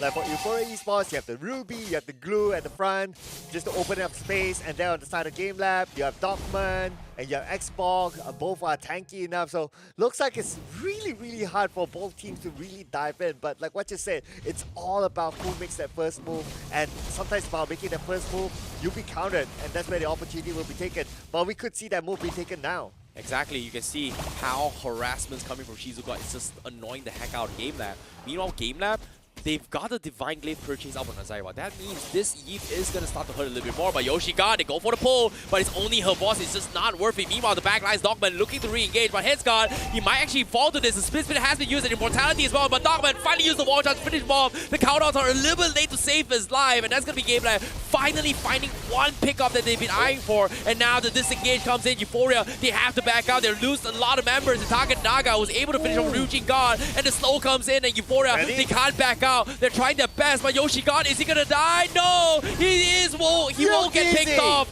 But UTZ's torn apart memories, and Euphoria Esports, they've got Ryujin God back, but the damage has been done, and GameLab will be able to get 2, actually 3 on this fight. And on top of that, they got the purple buff, so that's great. And they will surely get the objective. So with this objective, they can push. But just look at it at the same time. The bottom lane is putting pressure on Euphoria Esports. This is the downside if you let your inhibitor turret go down fairly early. You'll always be pressured, at least by one lane. And so happened that one lane is on the other side of the Lord Pit. And that is advantage towards GameLab. Huge plays coming in from GameLab, and now the the Revolution comes in as well with Countdown to keep them alive. They are trying their best here. TZ going for the Torn Apart Memories, but Veno got he's trapped. He got the Appraisal route. Can he get out? He does have the Immortality. He's got swapped for the Winter Trunket as well. Doesn't need it, but he will keep his life for now. But GameLab, they still have the Lord pushing in down bottom, so they are going to be happy with chipping away the Immortality for now. Yeah, stay at the top, stay at the mid, let the bottom do its work, and the moment bottom goes in, that's where they will dive in onto the turrets, take down the turrets, and so on and so forth. In fact, the top turret will be taken out by GameLab, so now 2 lanes open, make that 3! Yep, now this is going to be exposed as well. Euphoria Esports, he cannot overcome into this fight. Heads God, he's out and open as well. He's getting chain CC once again. He needs to get out. He's going to be A-OK, but Euphoria Esports is going to be focused on taking down the bottom side. Countdown Tower thinking expended, but Heads God, he's still outside. Euphoria, they have to re-engage. They go for the bottom. They all clumped up as 3. Here comes the chain CC. The final session is disengaging from them, and they will be able to pick them apart. And that's going to be one down from UTZ. No marksman available, but Euphoria, they are looking to fight this fight. And that's going to be Takenaga finishing off the marksman 1-for-1. But they're so low. Look at all the CCs from Euphoria Esports. And Arlon with the final slash does absolutely nothing. Heads God kills off Takenaga. But Ryujin God, he's holding down for their lives. But eventually, Javos finds the second damage dealer of Euphoria Esports. While Euphoria Esports, they're still going to be looking for that wet noodle fight that we've been eyeing for as well. It all comes down to Javos. Can he get out? He's got the Immortality, but where's the damage? Look at this! 3 tanks bashing out towards Arlon, and he's got the damage to fight this. Rujigon resurrects, and now with the Immortality, he's down to his last life, but it is going to be Ryujin God that kills him off. That took like 2 hours for them to finish that kill. Technically, this is just, you know, taking a hammer, trying to bang onto his wall, hoping to break the wall in one day. Yeah, and that wall is like what, what's stronger than a cement? Okay, yeah, I forgot my physics by now. But anyway, you guys get what I mean, right? Steel is definitely stronger than cement. Thank you. Yeah, steel, I mean, you guys name it, right? Just look at the amount of, I wouldn't say the amount of defense on GameLab, but the lesser amount of damage for Euphoria Esports. This may be, in a long run, they would depend a lot on the Shizu God. And imagine if the Shizu God gets taken out first. Oh, speaking of which, UTZ, he got caught out and he's gonna die to Shizu God. Winds of Nature, no problem. The passive is gonna take him out. Takenaga is gonna try and salvage the situation. Can they kill off Shizu God? No, they cannot. They won't pick him apart. The countdown keeps them alive. 60 seconds on the sidelines for the jungler. 48 for the marksman. Crystals exposed. Euphoria with one lucky pick. They are gonna focus on the crystal, but they're throwing bodies for this. Javos, he is gonna keep him alive, but he is just surrounded by too many people. The damage coming from Shizu God, a little bit too much to handle, but they have to play the safety net. They cleared the minions coming from GameLab, but this is gonna be a second one as well, but they're throwing it all on the crystal, and Euphoria Esports takes game 1. And this is the first time in our broadcast that GameLab drops a game. Oh my goodness, but you can't think about it. They depended so much on Shizu God to dish out the damage. The moment he was down, there was no other damage dealers. It took them like forever to get that kill at the bottom early on onto Alot, and they need to keep him alive. That is the risk that they took. Very, very unorthodox playstyle coming from Euphoria Esports, but eventually worked out in their favor. I love it. I swear to God, the idea into this draft was very smart, but it was extremely greedy. But like I said as well, no damage coming from Shizu God. But let's talk about the individual plays on the drafts coming from both sides, right? 2 damage dealers coming in from GameLabs. We've got Yi as well as the Brody. Both of them dies, very, very long cooldowns. Yi, annoying. Faramis doesn't have the high damage that the Yi provides, but if they're grouped up, a lot of damage, okay? Yep. But if a Faramis dies, the respawn timer on the Faramis in the later game is actually very helpful because of his passive ability. Normally, like just now, one person dies 24 minutes a game, close to 40 to 50 seconds on the sidelines, whereas Faramis, because of his passive, is gonna like a 20-second cooldown and he will be able to rejoin the fight. So the idea of how Euphoria Esports plays this is looking towards the ultra late game of the stage, and it actually worked out in their favor. Yeah, and Euphoria, but they were so dependent on the carry. Like, there was a point where carry was taken out, and then it was left with the rest of the others, as mostly tanks. The amount of damage dished out is not that much. Okay, let's just look at the stats, right? So look at the KDAs even. Like, it was... I wouldn't say this tells the right story, but if you were to watch the game properly, you can see how dependent they were on to carry on Shizogod. Imagine if when they tried to push and GameLab somehow managed to take out Shizogod first, that's it. The fight will be extended.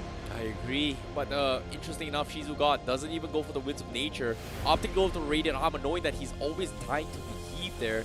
And it's funny that he's not going for a Winds of Nature, but I guess it was swapped up a couple of times now coming from Shizugod. But oh no, like you said as well, only damage here is going to be carry.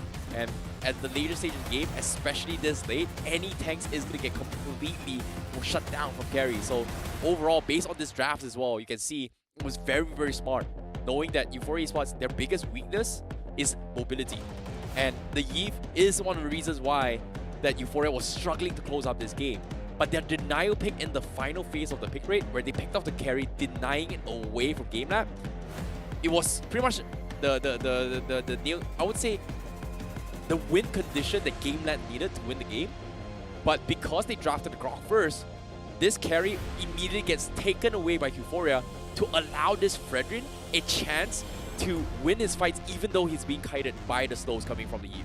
Yeah, I'm not gonna lie as well, despite Lancelot being very annoying as well with his mobility, but we didn't see him dishing out that much of a damage. I think it's also because like you got a good number of carry heroes, or sorry, you got a good number of tank heroes on the side of you for esports, so it's very hard to target the squishy ones. In fact, if you want to target the squishy ones, it's only carry. And how they protect the carry is just amazing. So that didn't allow GameLab to try to take down the carry as easy as it was. Yeah, and on top of it all, the win condition for Euphoria is very, very crucial, and they understood that. So well done coming from Euphoria Esports. And the MVP for that match is going to be none other than Venogod on this Fredrin. 1-1-10. 68% kill participation, just stunning the right targets, zoning them out, getting the right Appraisal's Wrath to finish him off. Nicely done for Euphoria Esports. Dude, this just shows. Just ban the Fedrin. Throughout the entire tournament, he has picked Fedrin majority. There were only 2 times that he didn't pick Fedrin. He picked Fedrin 8 times, 7 wins, and multiple MVPs with the Fedrin. I am kind of surprised, honestly. I'm kind of surprised that GameLab didn't give the respect back. I agree. It came down towards the needy greedios as well. And even for Ramis, even here, this was the one time that GameLab made a mistake, right? You have to understand, the Faramis damage output is not because he hits hard directly. He hits the hardest when you're all grouped up with those Ghostbusters, and it's so minimal, but you can see that the moment they all clumped up together, his damage shines the most coming from Rujin God, and it allows what Euphoria Esports wants to play around. They have this composition where it's meant to chain CC to force teams to group up and allow the Faramis to shine the most. And even here as well, this is a perfect example of what I'm talking about as well, right? They got the kill on Rujin God so early, and technically Javos should not have died here. But as soon as Rujin God came back alive, he was able to pick him apart. Whereas you can see on the right side of the timer as well, Aizawa was still 24 seconds respawn time, even though Ryujin God was the first one to die in these ODC fights. Yeah, and at that time when that happened, Shizo God was out for like 30 plus seconds. So look how dependent they were on Shizo God. So if GameLab had an answer for Shizo God, like Shizo God was the first person that they should take out, and I'm pretty sure they know that it might be just difficult, but if they can take out Shizo God as the first person, pretty much Euphoria Esports don't have a plan B. Yep, it came down to very, very identical win conditions coming from both sides. Both marksmen needed to survive, and in this case, one mistake from GameLab, having the carry being picked off, was the reason how they lost the game. So GG, well played for finding the nice pick from Euphoria Esports. But this is the upper bracket finals. It is a best of 3, and currently, based on how close it is, it might be a potential GameLab victory for game number 2. Oh man, that means your predictions on Pretty point on if that point. happens. Pretty Yes. on point. Not gonna lie, I mean, my 2-0 is out the window right now. So let's take a look back at the game recap of the lineup again. So just looking at this, right, I think we can sum up as Euphoria Esports very dependent on carry. Yeah, and based on the drafts as well, it's very identical. Like their whole draft, it's not because they want to win their individual matchups, right? Their whole idea is that they have synergy between each other's draft, right? For Ramis and Glue, great for synergy for this position. It kind of works like a Divine Judgment, it kind of works like the Way of the Dragon. Fredrin and also Ruby's idea is literally just chain CCs, locking down one particular hero to deny mobility. And every single time GameLab does that, it doesn't work out. Whereas from GameLab, they have a composition where they're looking to kite around players. Mobility from Brody, mobility from Lancelot. You've got Grok, who's unchained CC-able in the right hand. And you have a counter CC coming from Arlott. And also a Yves that slows down the Fredrin. So there is some sort of synergy, but from Euphoria Esports, it's very clear on what they want to do. And in order for them to pull it off is only if Shizu God gets to this Ultra Laser J game. Because no matter how much disposition, no matter how much CC, it looks good and all, but if there's no damage, they're not going to kill anybody. Whereas from the side of GameLab, they have a balance of damage as well as CCs. And you can even see here, based on the total damage, it's actually favoring GameLab a lot just because of how much they can poke into these team fights compared to what Euphoria brings to the table. Yeah, but if you look at on the side of Euphoria Esports, carry all the way. Like, he has the highest damage dealt because that is his only role. His role for his team is like, okay, you dude, we're going to protect you as much as possible. You pick the right target. You take down the softy ones, and then you take down the bigger ones at the end of the day, as long as you can dish out the damage, and we will keep you alive. So that is all their objective there. But speaking about our objectives of having the show is also to thank our official sponsor. Exactly. Thank you, Samsung, for providing all this experience as well. With the Galaxy S23 Ultra, you can share your epic and level up your gameplay for your next Mobile Legends bang experience. And if you guys are looking forward towards a brand new phone, you can always check it out to give you guys that smooth experience of mobile gameplay as well as taking pictures. In this case, in the upper bracket finals. Whew. Euphoria stepping up a notch. And here, I see Baby 1-2 looking to deny all odds in the predictions, to beat against everyone who supported GameLabs, and all the Twitch fans and all the haters are gonna hate me now because I'm voting for Euphoria Esports. They are one game away from being our first grind finalist for next week. We call it the caster's blessing. Get that all it the might time. be the caster's curse, but all in all, GameLab, it's back to the drawing board for them. They need to rethink their strategy. Game 1 looked really, really good. The draft was very, very on point, but it only came down towards a 50-50 coin flip towards draft number 4 and 5 pick. Carry or not. In this case, they chose the Grok over that, and because of that, they almost won the game. But nevertheless, it was still a decent draft coming from Coach, and I'm excited to see how Game 2 is going to go between the minds of each team. Yeah, I have a hunch that we won't see the carry being picked up again because that was a really big risk that Euphoria Esports did with their lineup. Overly dependent on a carry. Now, for GameLab, since we're heading into the draft really, really soon, I do hope, this is my wish list, okay? So GameLab, please respect Ban the Fedrin right now. There is enough evidence that Venogod, when you get in the Fedrin, he's just a god. No, I agree. Euphoria Esports is just so comfortable in the current patch where Martis and Frederick has been dominating the entire tournament, right? But there are still Minsitar compositions. There are still heroes that the Faramis and also the Clue can actually play around with. And you can see this time, they switch it up for Euphoria Esports. And I guess they are looking to open things up with the Martis or even the Glue in their favor, considering that they've banned the Faramis. But with that being said, there is one hero that is going to be sneaked off, and that is going to be the Fanny as well as the Arlott. I'm still keeping my eye on the Fedrins. I'm surprised that it's not one of the earlier bans, but hey, if it's the third ban, then why not at the other day, right? But for Euphoria Esports, honestly speaking, they could pretty much ban anything at this point. It's just depending on their own composition. If they want to go in for the Valentina ban, that's fine. If they want to go in for the Glue ban, that's fine as well. But yeah, Valentina ban, a very hot pick that's always used by Aizawa. Fedrin, come on.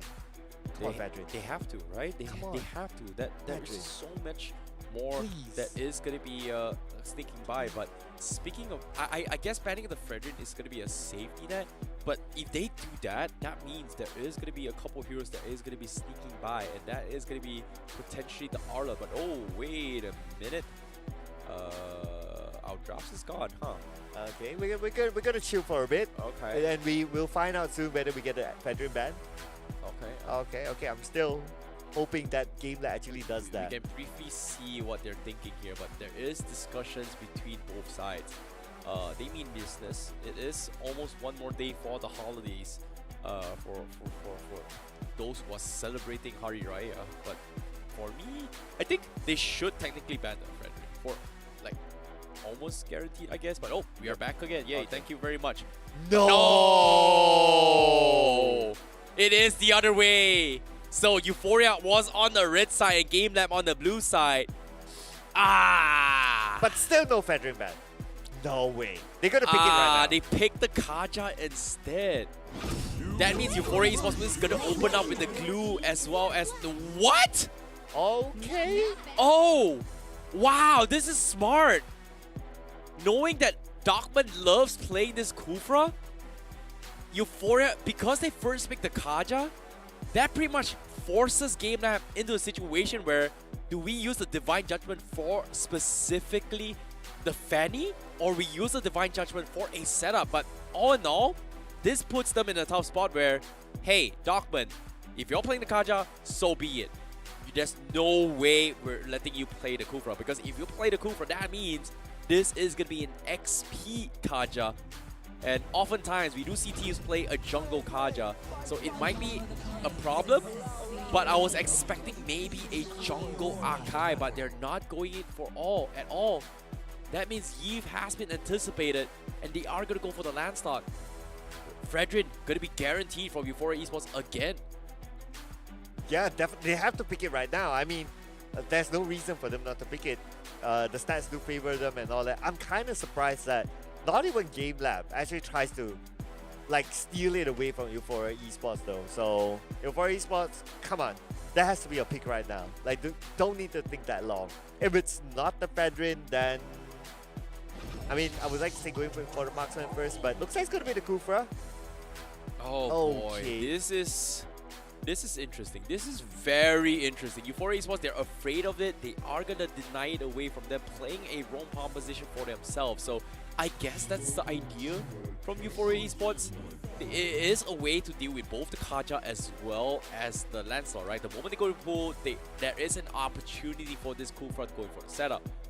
Grok is a great way to deal with Fanny. Definitely a hero they will be banning off. I'm pretty sure that GameLab or Euphoria Esports might be banning the Paquito later on, in case they decide to go for the 1-2 punch on the Fanny, right? Like, Fanny is the biggest problem that they are facing right now. But in terms of mages, they've got so much to work with.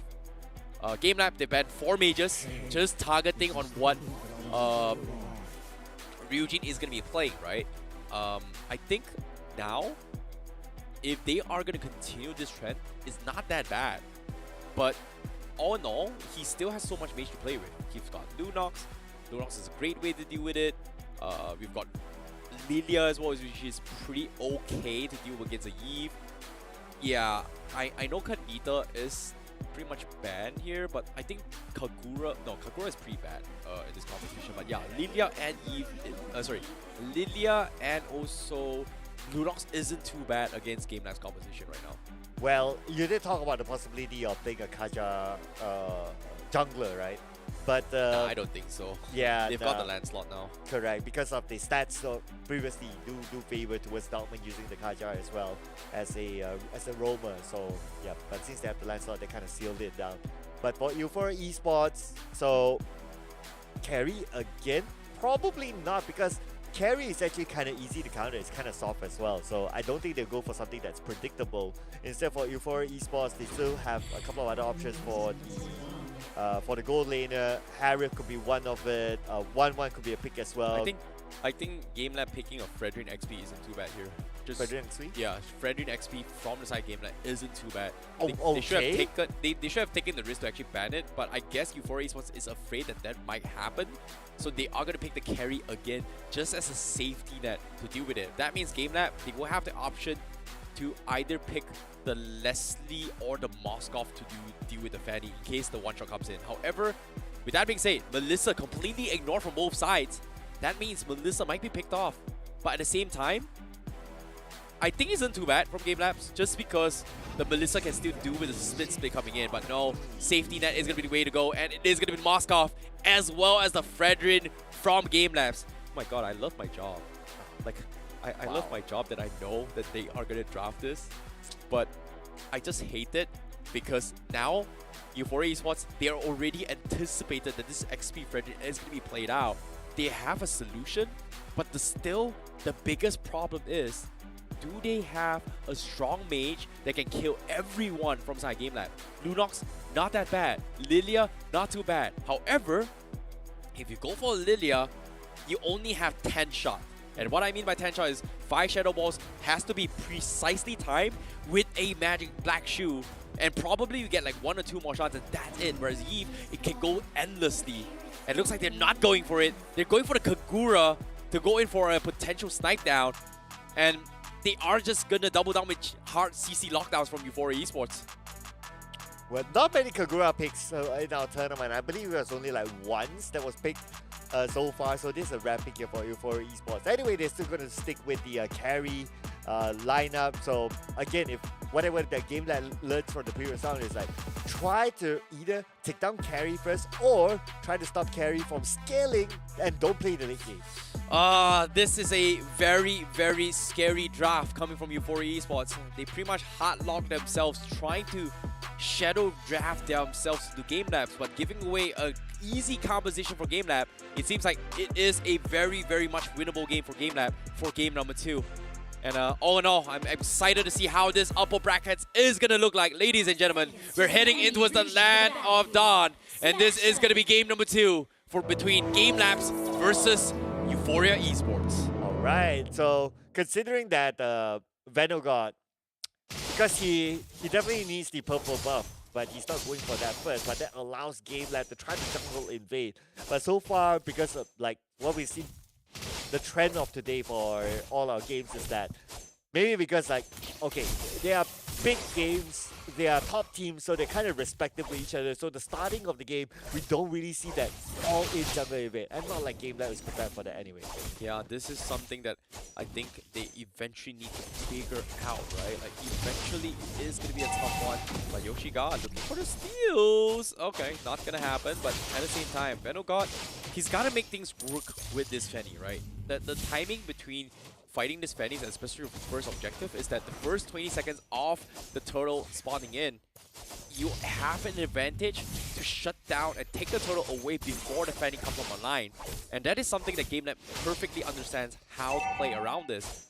Whereas Euphoria Esports, they need to find a way to stall this. And I don't think that Kagura and a Kufra is going to be able to do that.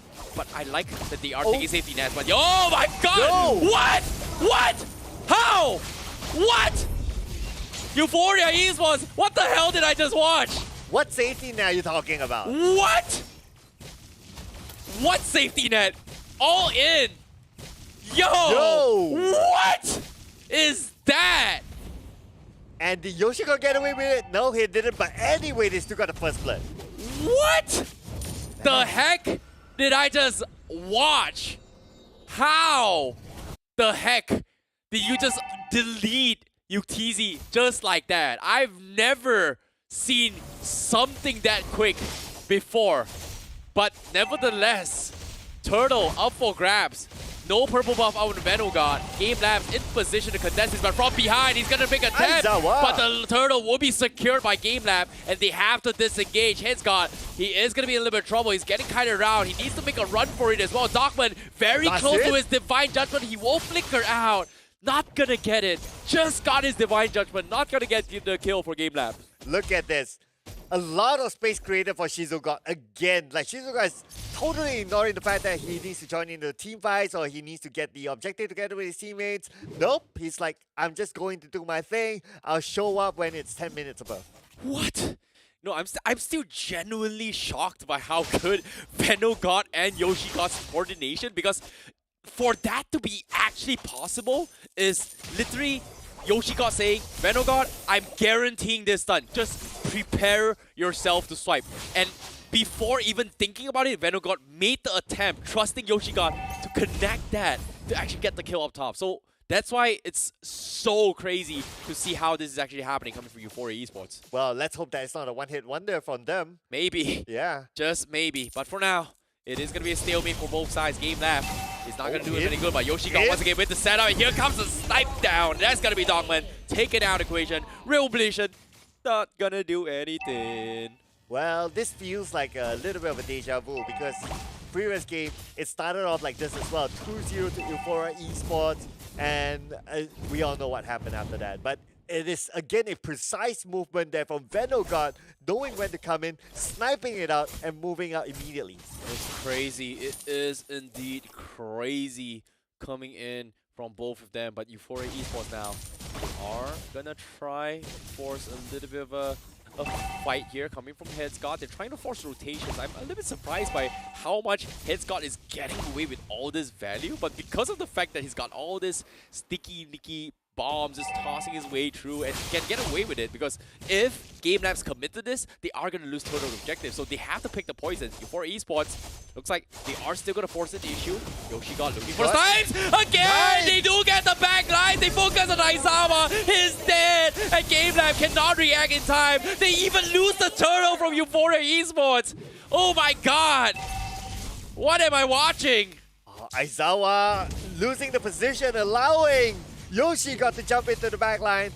I mean, Aizawa didn't know what hit him. It's like the moment Yoshi got arrived, it's like, oh, Aizawa's gone. Just delete it. Speaking of deleting, they do get another attempt. The turret is hitting on him, but they don't have the damage kill off Javos, and Javos is going to be surviving it all. Euphoria Esports makes their first blunder. They have to get out, but Yoshi God is going to be able to escape this with this Kufra, but the Retribution slow him down, but they missed the taunt up on him, and he is going to be able to get out to safety. That was a close one, but anyway, it does seem like Euphoria Esports has the upper hand. Imagine this, we're like 5 minutes in there, almost 2,000 gold difference at some point. Oh, mama. Euphoria Esports, you know, kind of trying to prove us that they are the better team here. The team that knocked them out of the Open Finals, just showing them how it's done. First time on screen, masterclass performance coming from Euphoria Esports. Meanwhile, GameLab is in a position where they are gonna try to build and scale back this game, and I feel like it is gonna take a little bit of a time for them to actually scale back, because eventually it is gonna take a very, very long time, especially when they don't get the right pickoffs. In this case, Dogman hasn't been able to find a proper catch at all. Oh yeah, not at all. I mean, just look at the defense coming from you. Who is going to really pick right now? Kagura has a lot of mobility. Shizuka, well, he will be AFK until the time comes. Benno got a lot of mobility. Yoshi got tanky. His got tanky. It's tough for Dogman to actually find a target. Yeah, it is indeed very, very tough. Yoshi got now going for a blind stun all the way to his bushes, expecting a pickoff. But GameLab, they're playing very, very passive once again. There's nothing much they can do. But Euphoria, they have to pick up the medal here. Like, Venogod is getting a lot of this few leads, but we expect at this stage of the game, Euphoria Esports should be in the backseat where they are forced the Fanny to go for split pushes, but GameLab, they haven't been able to do so, and it's worrisome. Okay, looks like it's not going to be worrisome that much. Oh, if only Yoshi got hits onto Takenaga, then definitely that's it. It's going to be tough, but no, Venogod, he snipes it away again with the Retribution. GameLab did not expect that once again, and because of the play, Shizuka might be able to get a tier 1 up top. It is going to be close, he won't get it, and now he can look to challenge Javos, but he is not going to take the risk. Expecting the GameLab maybe back to seek revenge. Divine Judgment comes in, Headscott gets pinned off, but he is going to be able to flicker off the wall as he gets out to safety. Oh man, that's going to be the second time we see a snipe here from Venogod coming in to steal away the objective. but my that God. means that GameLab, they're under so much pressure right now. We can see they're kind of desperate to get the damage in, but there's not but damage from the side of GameLab. Oh, I like how Takenaga is trying to salvage the situation for the team, right? He needed to slow down this lead that Euphoria Esports has. If he stole the purple buff against Venogod, that would have been very, very huge for them to come back. But all in all, didn't even matter because this still means Euphoria Esports is gonna have a lot of funnel onto the Shizugat, Yoshigat. However, looking for the plays, Darkman shows himself. They know where UTZ is. Aizawa has a rough idea as well, but just doesn't want to risk it. It is still behind tier 1.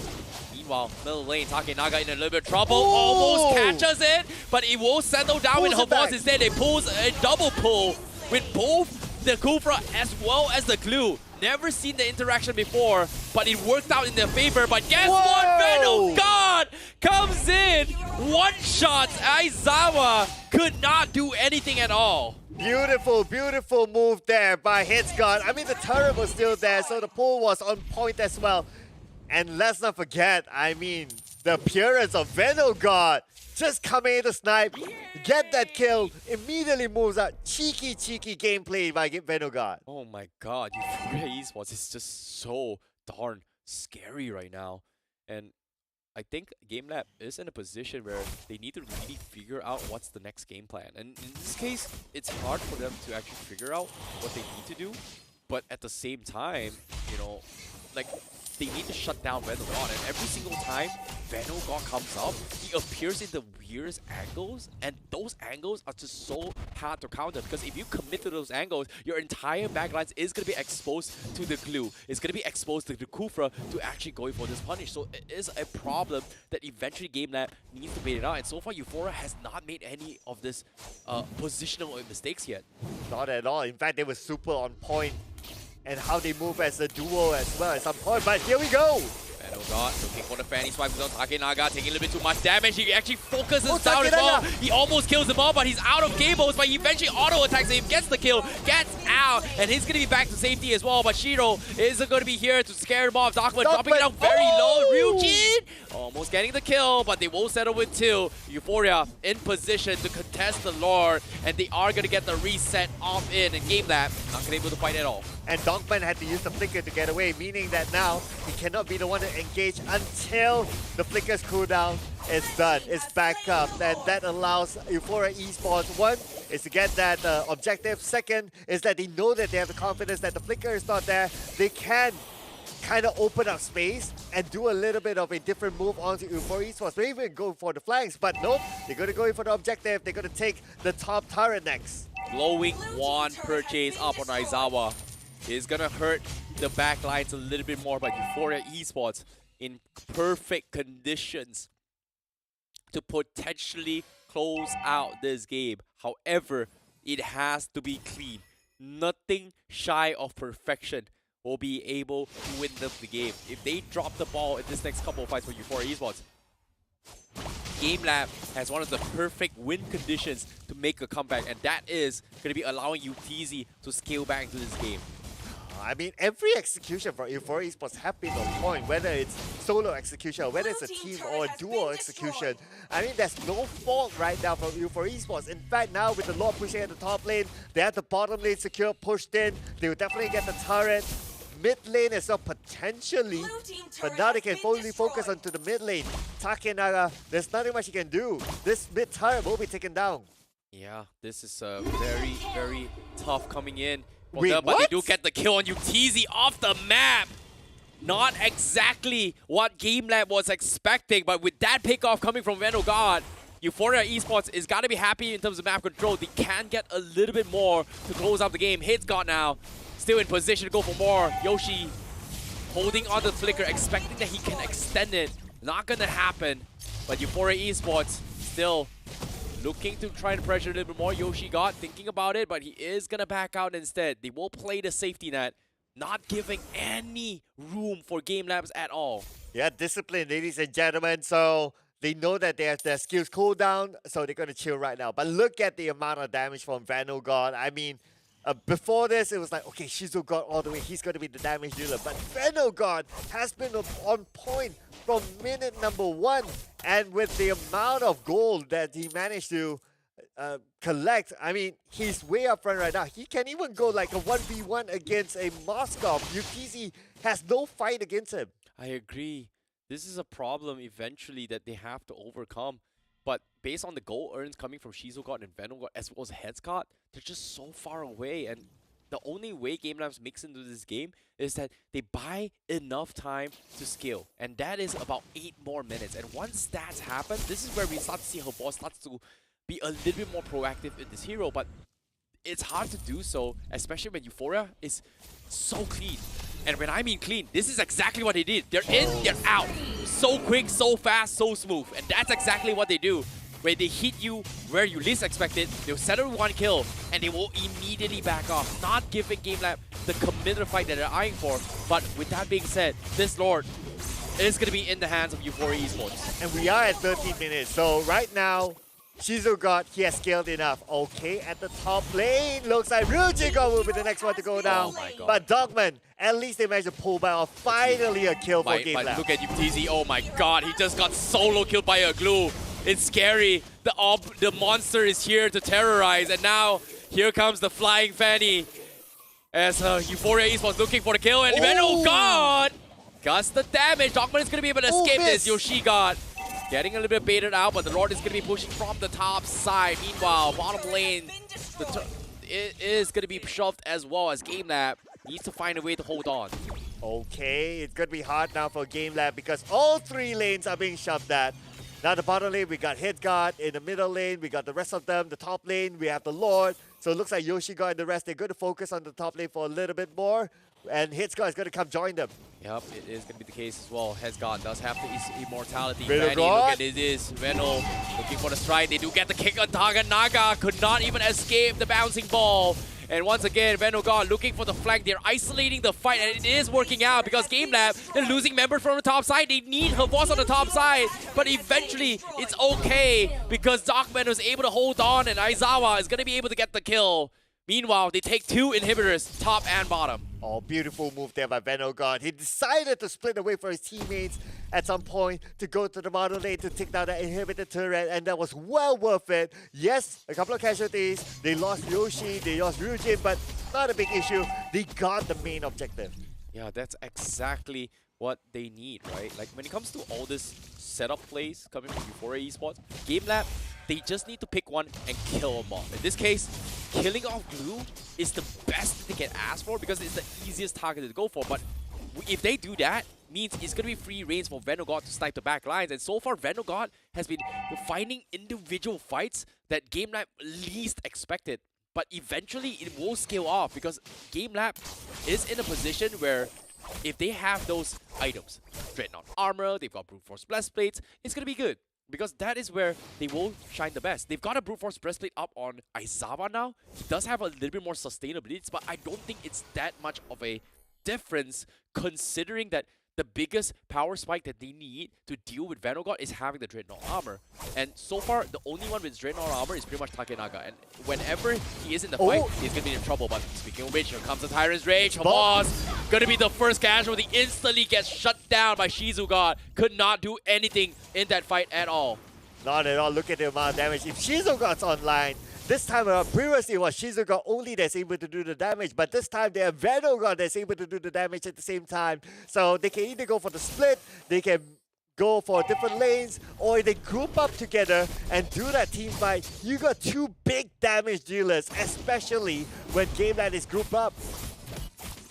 Oh boy, this is going to be a tough one as well. Spear comes in. The Lord is going to be up for grabs for Euphoria Esports. GameLab needs to try and contest this, but UTZ busy shoving the bottom lane. They need all hands on deck, but it's going to be tough. Takenaga looking for the risky plays. Tyrant's Revenge doesn't connect. He is going to be zoned off. It comes down towards the waiting game. Real manipulation being used up for Aizawa preemptively. He gets stunned up. He's got gets pulled back with the split, but he is going to be able to survive this. The stun keeps him alive, but Venogod is going to try and steal the Lord. Ryujin God is going to be first to fall, but the Lord still very, very low. Takenaga, did he steal it? Yes, he does! Yes! He steals the Lord, but the backlines are exposed, and Euphoria Esports, they're scrambling. They lose Ryujin God, but they have to get a couple of kills in. Shizo, he's holding on, but they won't be able to back out. They lose Aizawa, they lose Yuktizi, but Takenaga is able to buy time. But is it enough? 35 seconds on the sidelines for Aizawa, 20 for Yuktizi.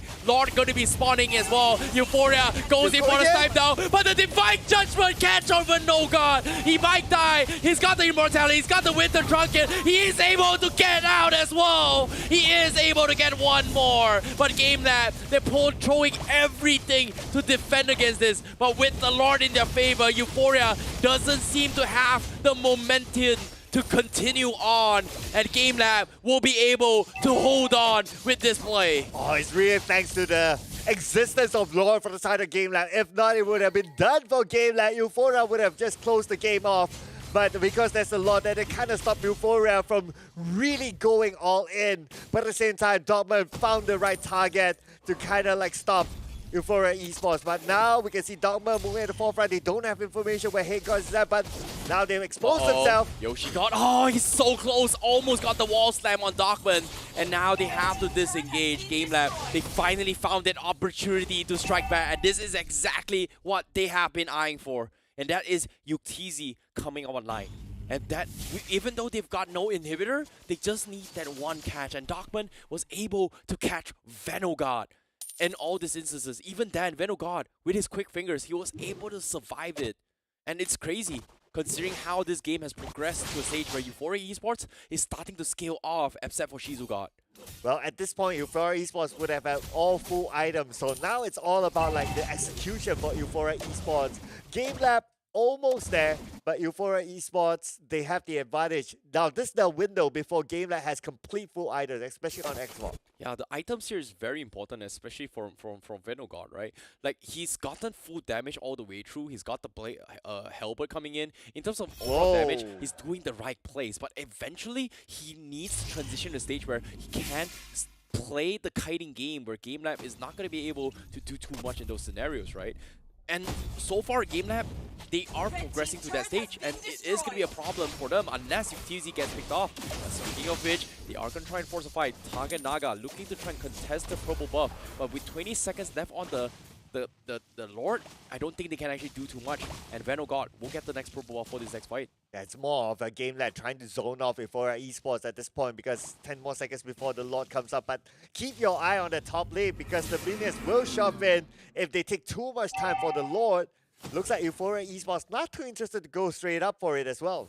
Yep, and so far with this being said as well, Yoshi God gonna start out the fight as well. It is gonna be Tyrantine onto a Dogman. Not really the best target to focus on. And they are gonna be on a stalemate once again. Lanes are being shoved out for now. Euphoria still has a little bit more time, but GameLabs, they do have the damage to threaten this. UTZ doesn't have the Haas cloth, but he does have the damage, so he needs to play a little more safety before Euphoria Esports decides to get the jump on him. And funny enough, TZ, he has the Winds of Nature. They are gonna look for a fight, but they use the inhibitor, the tower on the top side. Takenaga still has a rock potion. They are still stalling for the final moments. 2 bars left, and Euphoria Esports finally gets a little bit more control.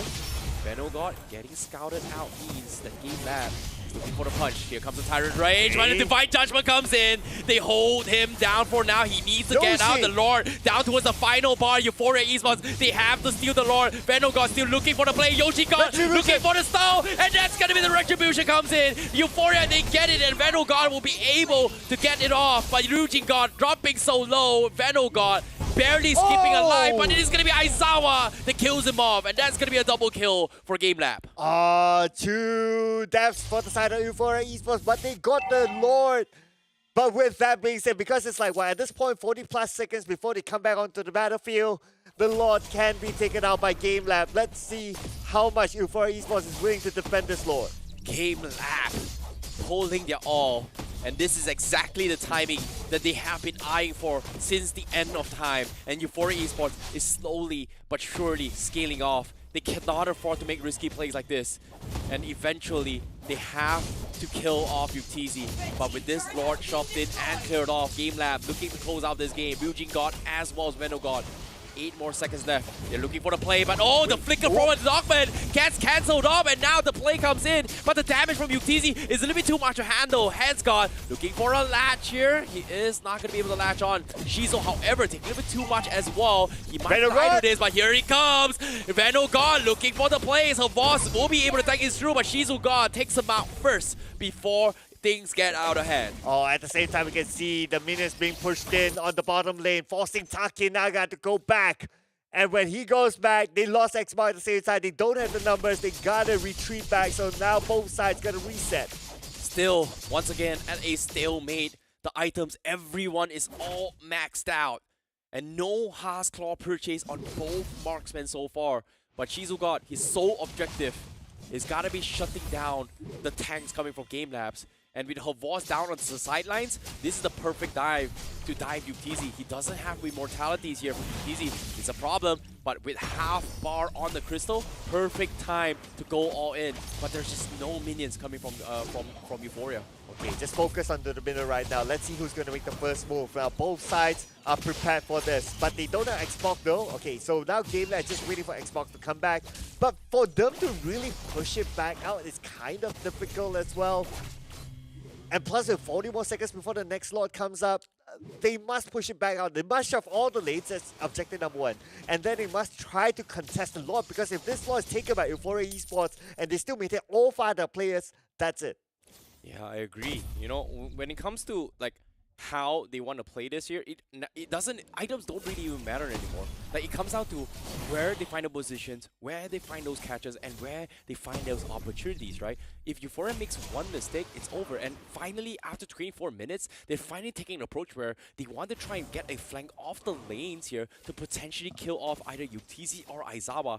And you can see, playing on the bottom of the Lord bush here, they're hoping to get a catch, and they are briefly checking bushes with the Kagura, trying to see what is happening, but someone shows himself. They go for the catch on Darkman. That's going to be the first catch with Immortality up on Kaja. Instantly melts by Shizo. Can they get a little bit more? But he won't be able to escape this. But that just means Euphoria Esports, they will put through one layer of defense, and that's only the Immortality on Darkman. However, Yuktezi is going to get caught. Oh! Yuktezi pops an early Winds of Nature. He's going to be in trouble, but he focuses on Venogard, and that's going to be him dead off, and Euphoria could not continue the fight. And that is going to be Yuktezi clutching it out in the last moment. And the stun onto Venogard was on point. And the moment he got stunned, he was on the back line. Nobody from the side of Euphoria Esports can save him. Immediately taken out by GameLab. This gives them opportunity. This gives them hope of actually winning this objective. 25 minutes into it again. The Lord still surviving here, but middle lane, they get a pick on Aizawa. That's huge. The Eve needs to go, and he will fall. Shiro is going to be stunned off here, but he does have the damage to half HP kill Javos with his true damage. No tanks, no mages. Darkman next to fall, isolated, legendary for Shizo God. And GameLab makes the blunder. Yuktezi and Takenaga alive. But what can they do? Euphoria 4v2. Can they do it? Shizu God does have those immortality. They've got the minions. They need to get the perfect catch. Euphoria Esports, they're holding on. The minions are coming in. Takenaga clearing the lanes, but Ryujin God, he is gonna get focused down. But the crystal will be focused. And that is Euphoria taking game number 2. Oh my goodness. This is, at least in the Challenge Series, the first defeat. The first series defeat for GameLab. Euphoria Esports done it, sending them down to the lower bracket. Ladies and gentlemen, Euphoria Esports, your first grand finalist for the Snapdragon Pro Series. First ever Mobile Legends Bang Bang Season 1. Your first grand finalist, guaranteed a top 2 thus far. However, all things considered, GameLab made it extremely difficult for Euphoria Esports. But it is still not out in the running yet, as they will have to play a second time in the lower bracket finals. Oh yeah, second time lower bracket finals against GPX. It's going to be a repeat of yesterday, whereby GPX almost won against them.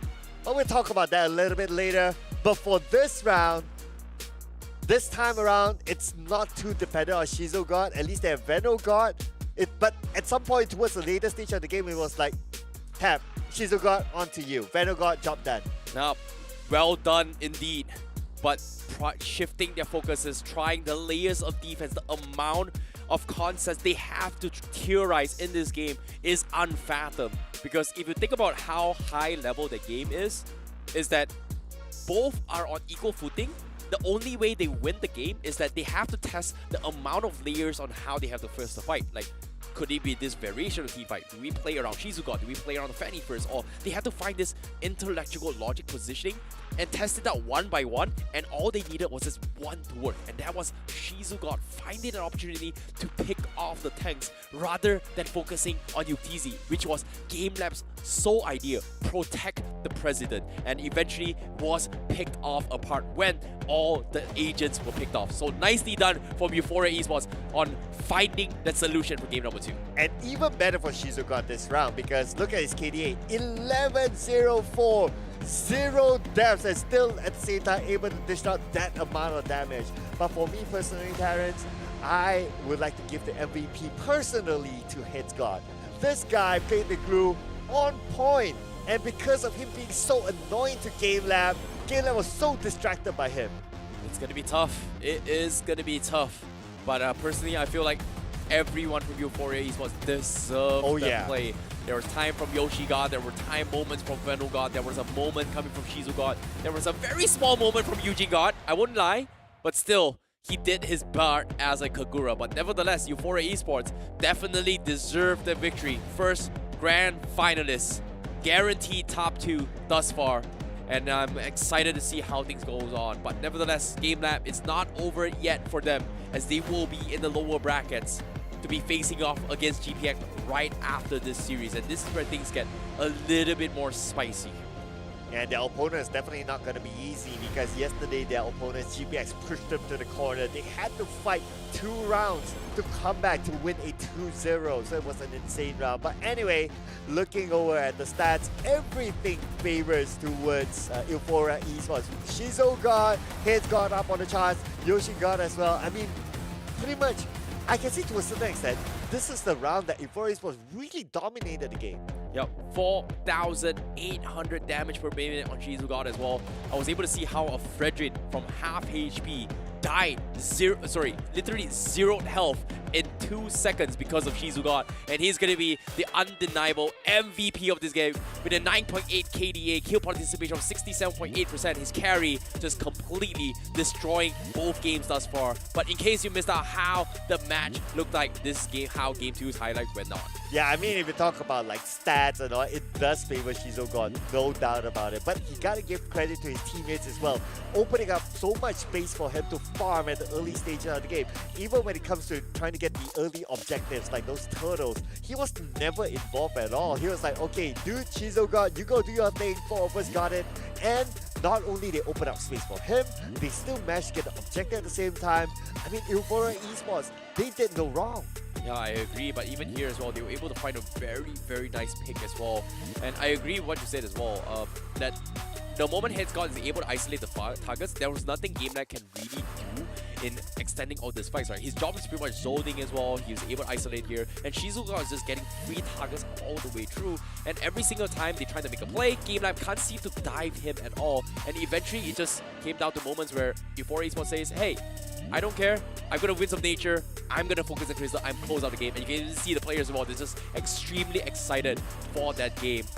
But GameLab, they tried their best. They are going to fist bump. It's okay. They will be playing another match. But for now, congratulations to Euphoria Esports, your first grand finalist for the Snapdragon Pro Series. You know what I really like about that final moment from GameLab is that despite them losing a 2-0, like all 5 of them, they don't hesitate to come up and do the fist bump. Yep. Like normally you would see some players like, oh no, we just lost the game and all that, they feel devastated. But we can see like how the bond between the players of GameLab, we win together, we lose together. So that's still a good sportsmanship side. Well, friends in real, enemies in the field. In this case, they are definitely in a situation where they have to overcome that odds. But before that rematch is going to be happening in the grand finals, potentially GameLabs has to crawl their way from the lower bracket finals.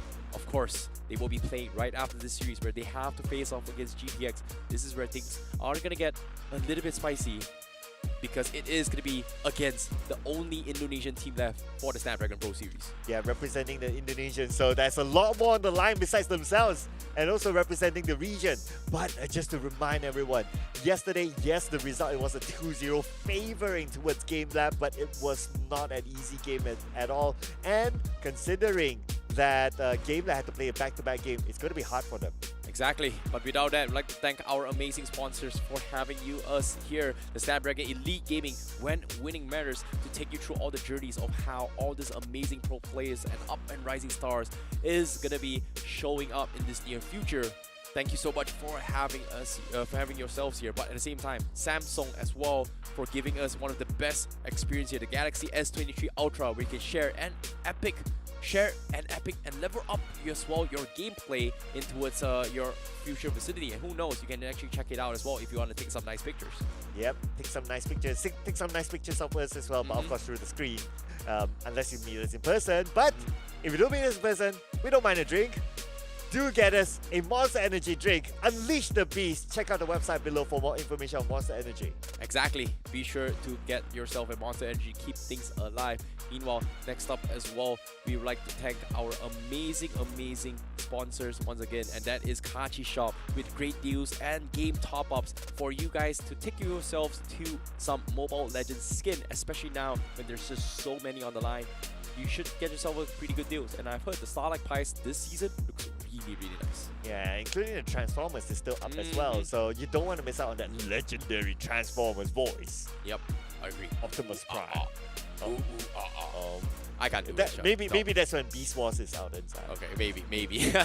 I like that as well. But nevertheless, we are gonna be excited to tell you guys that the grand finals is gonna be happening next week. So that is gonna be the end for today to see how Euphoria Esports is gonna be coming up. But we will have the final lower bracket finals happening today. That is going to be GPX going up against GameLab this time. GameLab's forced to play a back-to-back series, and this time GPX having a little bit of insights on how GameLab is going to be playing. But even then, it looks very difficult for GameLabs, for Euphoria, even though it was a 2-0. Yes, and it's going to be elimination match this time. Yesterday when they met, there's still a second opportunity for these both teams, but this time around, no mistakes. No mistakes at all, because one team will go out.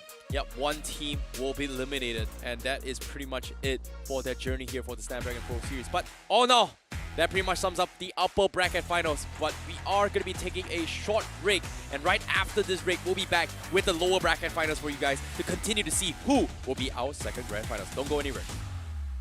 The Snapdragon Pro Series, powered by Samsung Galaxy, is brought to you by Snapdragon Elite Gaming, Samsung Galaxy S23 Ultra, Monster Energy, and Kachi Shop.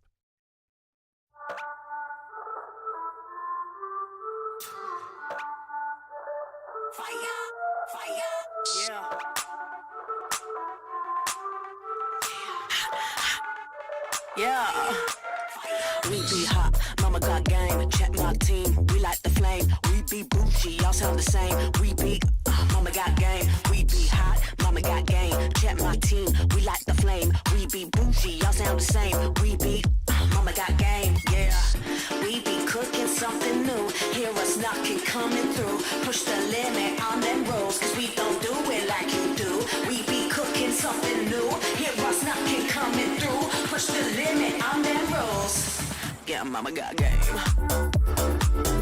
Mama got game. Yeah, mama got game. Yes.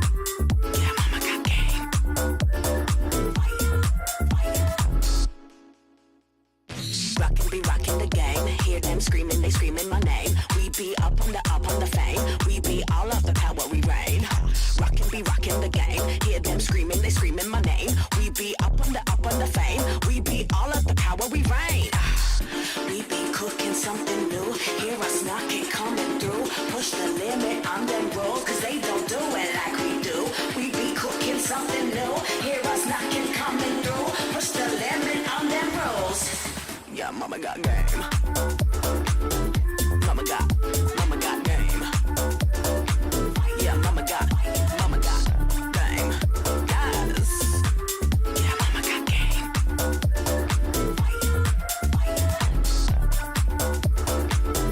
Mama got game. Yeah, mama got game. Yes. Yeah, mama got game.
Welcome back to the Snapdragon Pro Series Mobile Legends Bang Bang Playoffs. Day number 2. We've seen our grand finalists. Now we're looking for the second one. My name is ICBaby12. Joining me is Sir Cloud as we take you through the commentaries for today. We hope you guys have been enjoying yourselves here on the live broadcast. And I'm extremely excited to see how this upcoming match is going to be happening as well. GameLabs going up against Indo's Last Hope, GPX Esports. Ah man, today has been insane. Even like the previous round, we can see how Euphoria Esports played. It's not because GameLab did any mistake. They were great as well. But Euphoria Esports was on point with everything. So we can see the quality that GameLab can still offer in this next round. And let's remember, yesterday they still won against 2-0, irregardless if it's a comeback game. The unbeatable versus the underdog was yesterday's story. Today seems to be a revenge, but this time GameLab's suffering their first ever loss here in the Snapdragon Pro Series. Of course, morales will not be taking a huge hit. It was a little bit mistakes here, but hopefully the fatigue does not kick in, because that was a pretty long game in the upper bracket finals, and hopefully they will be able to continue that momentum to fight off against GPX for that final slot to the grand finals, both looking to guarantee themselves in towards the top 2 for next week's grand finals. Now, no doubt that GPX, they had a longer break, they have more time to reset, get a drink, get some food and all that, and they have time to watch this game.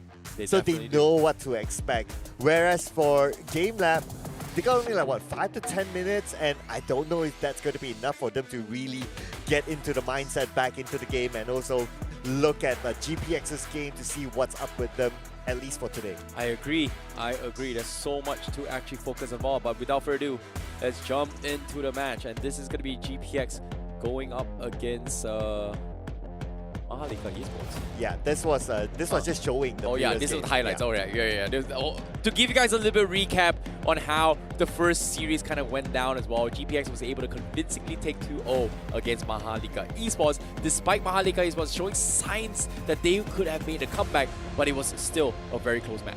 Yeah, it was a really, really good game. Like Mahalika Esports, they tried to go in for the split push at some point, but GPX, they showed discipline in both games, and because of their discipline, they timed it really well together with the minion push. They timed it really well with some of the waves being shoved out, so GPX took advantage of that. So and they held on Mahalika Esports at the objectives.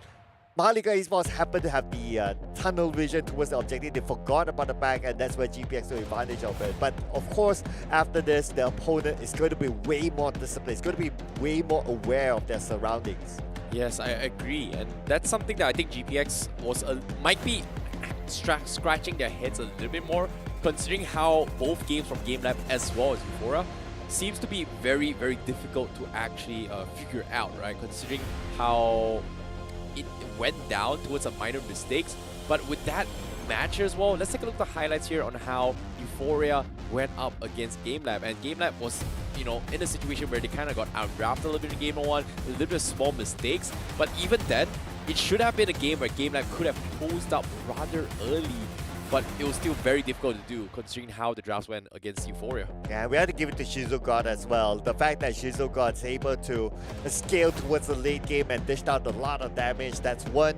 And Shizogod have to give it to his teammates for opening up a lot of space for him to farm, not allowing GameLab to jungle invade to fight Shizogod. And Shizogod just did his work towards the late game, actually just playing his role. So everyone in the game between Euphoria Esports and GameLab actually was on point, so no real big mistakes there. It was just that it's down to that minor details of who gets that best coordination towards the end. I agree, like this was a very risky draft coming from Euphoria Esports, but they identified what was their win condition, right? Like GameLab, even though they have a technically easier draft to play with, but when it comes to high mechanical skills and technicality and macro aspect, Euphoria Esports was just so much more ahead compared to GameLab. Whereas GameLab, even though they're not making major big mistakes, it all comes down to a little bit of a miscommunication and uncomfortable playstyles, because they were playing into something that GameLab are so used to playing around,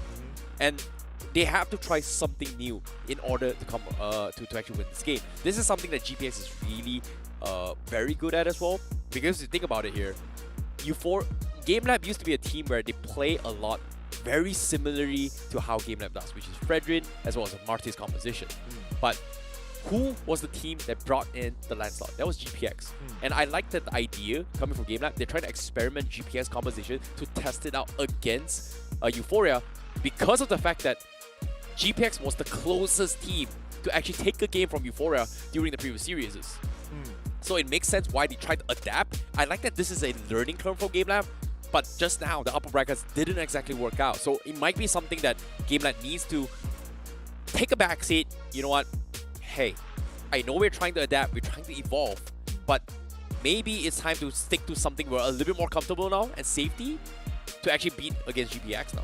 Frankly speaking, I kind of worry for GameLab in this round, because if you remember yesterday as well that, let's see here, GPX actually played a similar kind of strat whereby they were really disciplined and they used the minions to sort of push it and put a lot of pressure onto GameLab. So they could come up with the same strat again. And I think with them coming up with the same strat again, knowing that their opponent might be kind of tired from the previous game, this could give them a big advantage. I agree. And GPX, for the potentially final time here, up on this stage, this is Ziri, Ray, Kribu, Watt, as well as Fredo QT for the lower bracket finals. And this is their roster, and I'm excited to see how they will be bringing things down for GPX, especially when they have so much potential at being Indonesia's last hope. Meanwhile, their opponents all the way from the upper bracket finals, now in the lower bracket finals as well. We have Javos, Takenaga, Aizawa, Yuktizi, and Darkman. How do you pronounce his name? Javos? Yeah, Javos. It's based off Navi X-Pro player from Dota. Right. From TI1. Okay. Same name. All right. Fun fact. Yeah, a Russian name. All right. I learned something new today. I called it Xbox. I don't know, I know. maybe we got it for Xbox or something. Like the moment I saw the name, it was one of the first names that we asked over the weeks. How do you pronounce this? I'm pretty sure it's not Xbox, it's Javos. And we got production, asked him. Yes, he said he was Javos. Javos. Okay. We learned something new today, ladies and gentlemen. It's a Russian pronunciation. Like how we say ha ha ha is H-A-H-A, and Russians say X-A-X-A. They pronounce X as ha, her. Ah, okay. Learning some Russian today, ladies and gentlemen. And I do hope that our players do learn something throughout the day. Please don't quote me on that, but that's what I knew over the years. All right, I'll try to fact check that again. It might be wrong, but that's how I remember it. So it's going to be Hakenaga now, with a T in front. Does it work that way? No, that's X, bro. This is T, bro. Oh, okay. Oh, yeah, sorry. This is T, but that's Takenaga.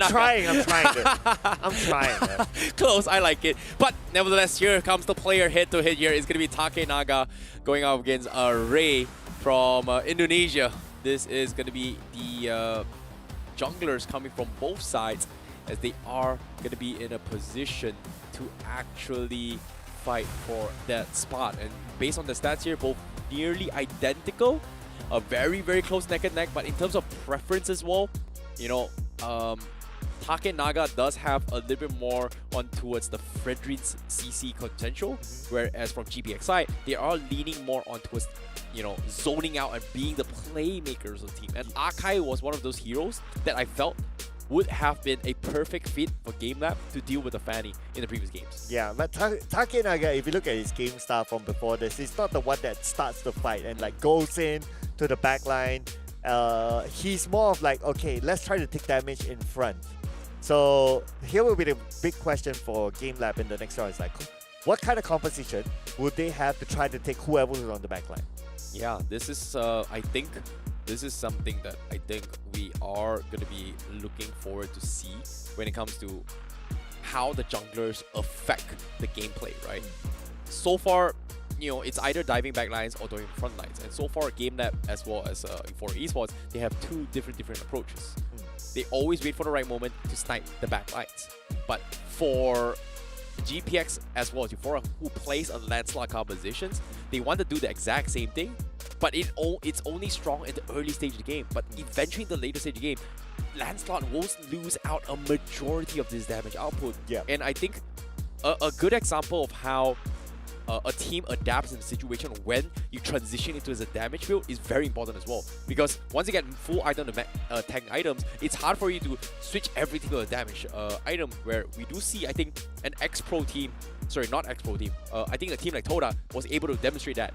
They were, I think, Chiku, when they were playing the Malaysia All-Stars match, he was going full tank Lancelot. Just because in the late game, they don't have the damage, he swapped up all his tank items, went damage, and found the right targets to kill and won the game. Right, so you can't really go like all full tank. Like, it's very, very risky. Situational, but yes. Okay. Situational, but that's the downside of a Lancelot. Early game, extremely strong. You have pressure, you have tanks, you have mobility, which, quote-unquote, not many players or heroes can actually deal in the early stage game. But once you're 6-slotted, well, that's a completely different story. Yeah, but in fact, it's like what we see how the Lancelot's been played today, right? It's I don't see much damage output from any of the land slots. I guess it's because of that. Yeah, it's pretty much a tank slot meta now. Just because objectives gets extremely easier to contest as well. You can dodge the Lord Storm. The iframes gives you the upper edge to actually use the retribution while you're in your animation, your iframe animations, right? So it makes a lot of sense of why they kind of want to play that, because it all comes down to those 50-50 coin flips and retribution. Very, very difficult to execute, but nevertheless, you know, it is the reason why they want to go for it. Yep. So will we see? Okay, but it's somewhat in the meta right now, despite it not being able to deal a lot of damage, meaning that they will need someone else to really deal the damage. Yep, definitely. You know, 3 tanks, 2 cores has been the current patch here as well, just because of how itemizations has kind of shifted in the current patch. Very, very cheap to get high value items, such as Dreadnought Armor, 800 gold. Boom. You can minimize so much damage coming from an assassin, especially assassins in particular. You only kind of do a lot of damage when you have early Hunter Strike or Blade of Disease. But this 2000 gold weapon gets countered by an 800 gold Dreadnought Armor, or maybe even a 600-ish gold Steel Leg Plaguing, or quote-unquote, even if a mage, mage doesn't have high power spikes for a first item compared to DPS. I was even reading an article today by one of the esports media talking about how the Dreadnought Armor is really You're talking about one championship article, right? Yeah, I believe so. Talking about how good the item is. Yeah, it is. And you did explain that as well. So we can see that being a priority for our teams too. Yeah, it is going to be that's the reason why it's shifted to a triple tank composition. It's just so much easier and much more value to bring. If you could go a little bit more damage build in the tank, Molten Essence is like what, also roughly around 800 gold, which gives you a decent amount of damage to wave clear for a jungler, creep clear as well for arguably some heroes which struggle in terms of wave clear back in the days. It became a priority, like Grok was a priority, Theresa was somewhat of a priority, Xbox was a priority as well. Not her boss, but I'm talking about the hero itself, because of wave clear. So it makes a lot of sense why it comes to that stage where they have to kind of adapt to it.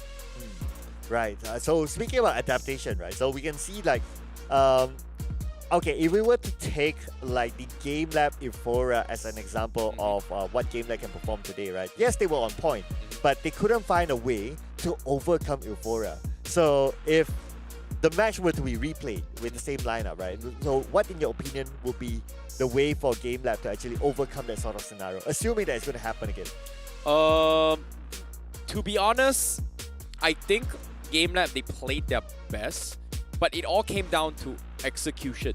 And what I mean by execution is that they needed to understand what was the right timing to attack and what was the right timing to defend. And those were the moments where they were pretty blind because of the fact that how Euphoria hits you where you least expect them. And that was something that I don't think it was a problem for them. It just caught by surprise. So in terms of learning their mistakes, they have the mechanical skills and the macro aspect to do it, but it's just something new. That's all. It's just something new. Oh, if you realize it, now what are you going to do about it? Are you going to adapt, or are you going to, you know, be afraid of that? And the moment if you start kicking in, leaning on the fear, you are going to lose out. And hopefully that does not translate into this game, because now we're jumping into the drafts finally for the lower bracket finals. And this is going to be GPX going up against GameLab for the final slot in the grand finals. Alright, so talk about the potential pick and ban between these two teams. I know we did talk about like, okay, Fedrin being really good, especially in the previous game, but that's of course because of Euphoria. Now Euphoria won without a Fedrin anyway, so no Fedrin, no problem. But between these two teams, Fedrin is not really their key. I would say their key would be like a Valentina or like a Farsa, a Lancelot definitely, or a Tanksalot. So that's going to be one of the picks that's going to be interesting, including one of the top picks right now, which is Glue. Yeah, that's the thing, right? If you want to go for a Glue composition, Faramis either has to be banned or going to be picked in your favor. You pretty much don't really want to pick a Glue in towards Faramis just because of how you can immediately get one shot. And interesting enough, just last week, during one of the matches for MPL MY, can't remember which team was it, they actually drafted a Glue into his Faramis. Level 4, The moment the Faramis came in, get a Ghostbuster in with the split, boom, 80% health gone without even doing anything. It's just so unfortunate. And the funniest part is that the Ghostbuster is about 3 to 4 seconds cooldown in level 1, but once you get like Enchanted Split, yada yada, it's about 2 to 3 seconds and it's spammable. So there's no way your glue is gonna survive at all. Yep, I guess that's why the glue is going to be banned out anyway. So we're definitely not going to see a glue. So for GameLab, what are early picks? I mean, Valentina, their top pick. I mean, that's a very safe one. Yeah, I think Valentina is pretty safe, but for safety net wise, going for the Frederick here isn't too bad coming from GameLab, considering that you can work around the Faramis, right? Like, Faramis is great against AoE controls, and I don't think GPX is the type of team where they kind of like to play around a tanky and long late game competitions. Like GPX, they've been known for high mechanical heroes. They like to cut the backlines, and Lancelot might be the priority for them. But Martis, I'm surprised enough, completely ignored against a Fredrin matchup. Fredrin ignored by GPX in previous game as well. So I think GameLab might be... Oh, sorry. Actually, it's GPX that takes the Valentina. Okay. Yep. Okay. All right. All right. Well, Faram is going to be from GameLab. And they take the Lancelot once again. Okay. 3 games in a row now. They're forcing Takenaga to actually play it. Okay, so now GPX, since they have the Valentina, I think it's also like a respect pick to try to deny it from GameLab because that's one of their top picks. But now with Valentina in the lineup, this is very likely to be a mid Valentina. I don't know if it goes anywhere else, but because of that, we're definitely not going to see the Farsa. Since Lancelot is taken as well, I think we might see a... It's worthwhile for us to see a Grok at this point.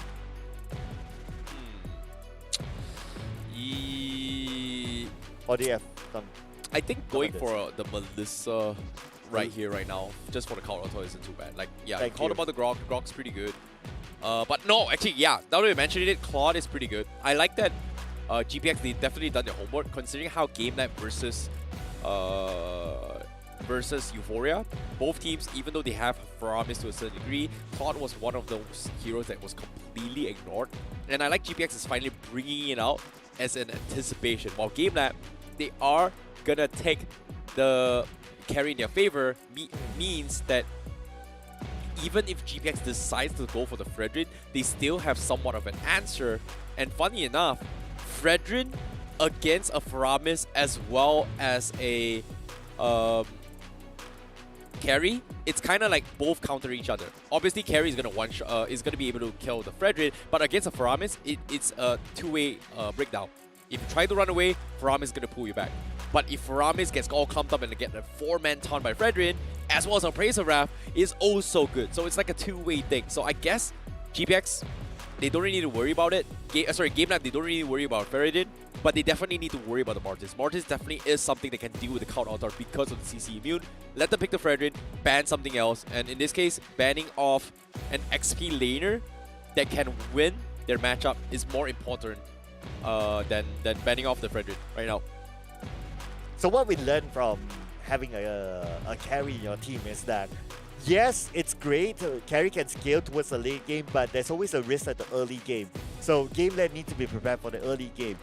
Probably having like what we saw earlier on, the good example was having a Fanny, just to be just to be sure of what's going to happen in the early game, and then allow carry to scale later on for their side. But in this case for GameLab, yeah, this is smart. But this is very smart coming from GameLab. Like, these are two heroes that can actually counter the counter auto strategy in terms of jungler, right? Fredrin, even if it doesn't really hard counter, it's okay. They're okay with doing a Fredrin composition. But Martis disrupts the counter auto, it disrupts the carry to a certain degree, disrupts the Lancelot. You know, Archive Heavy Spin completely destroys that as well. So I like that they're going for this.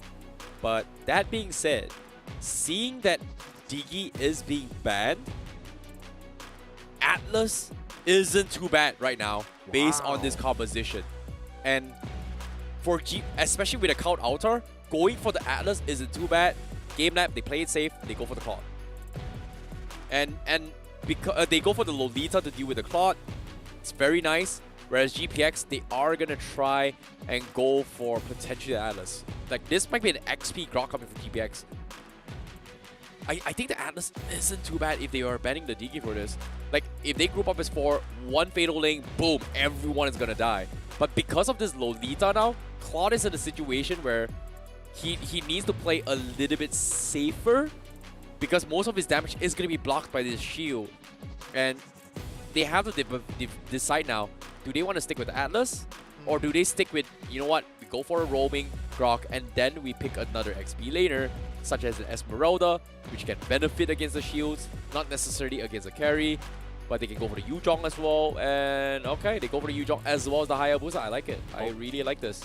Yeah, GPX really putting out a very different lineup this time around. I think they're really trying to like throw GameLab off of whatever they research against them. So right now, GameLab with the final pick. Yes, they have Lolita. They have played Lolita twice. Obviously, they won both Lolita games, so they definitely know how to do that.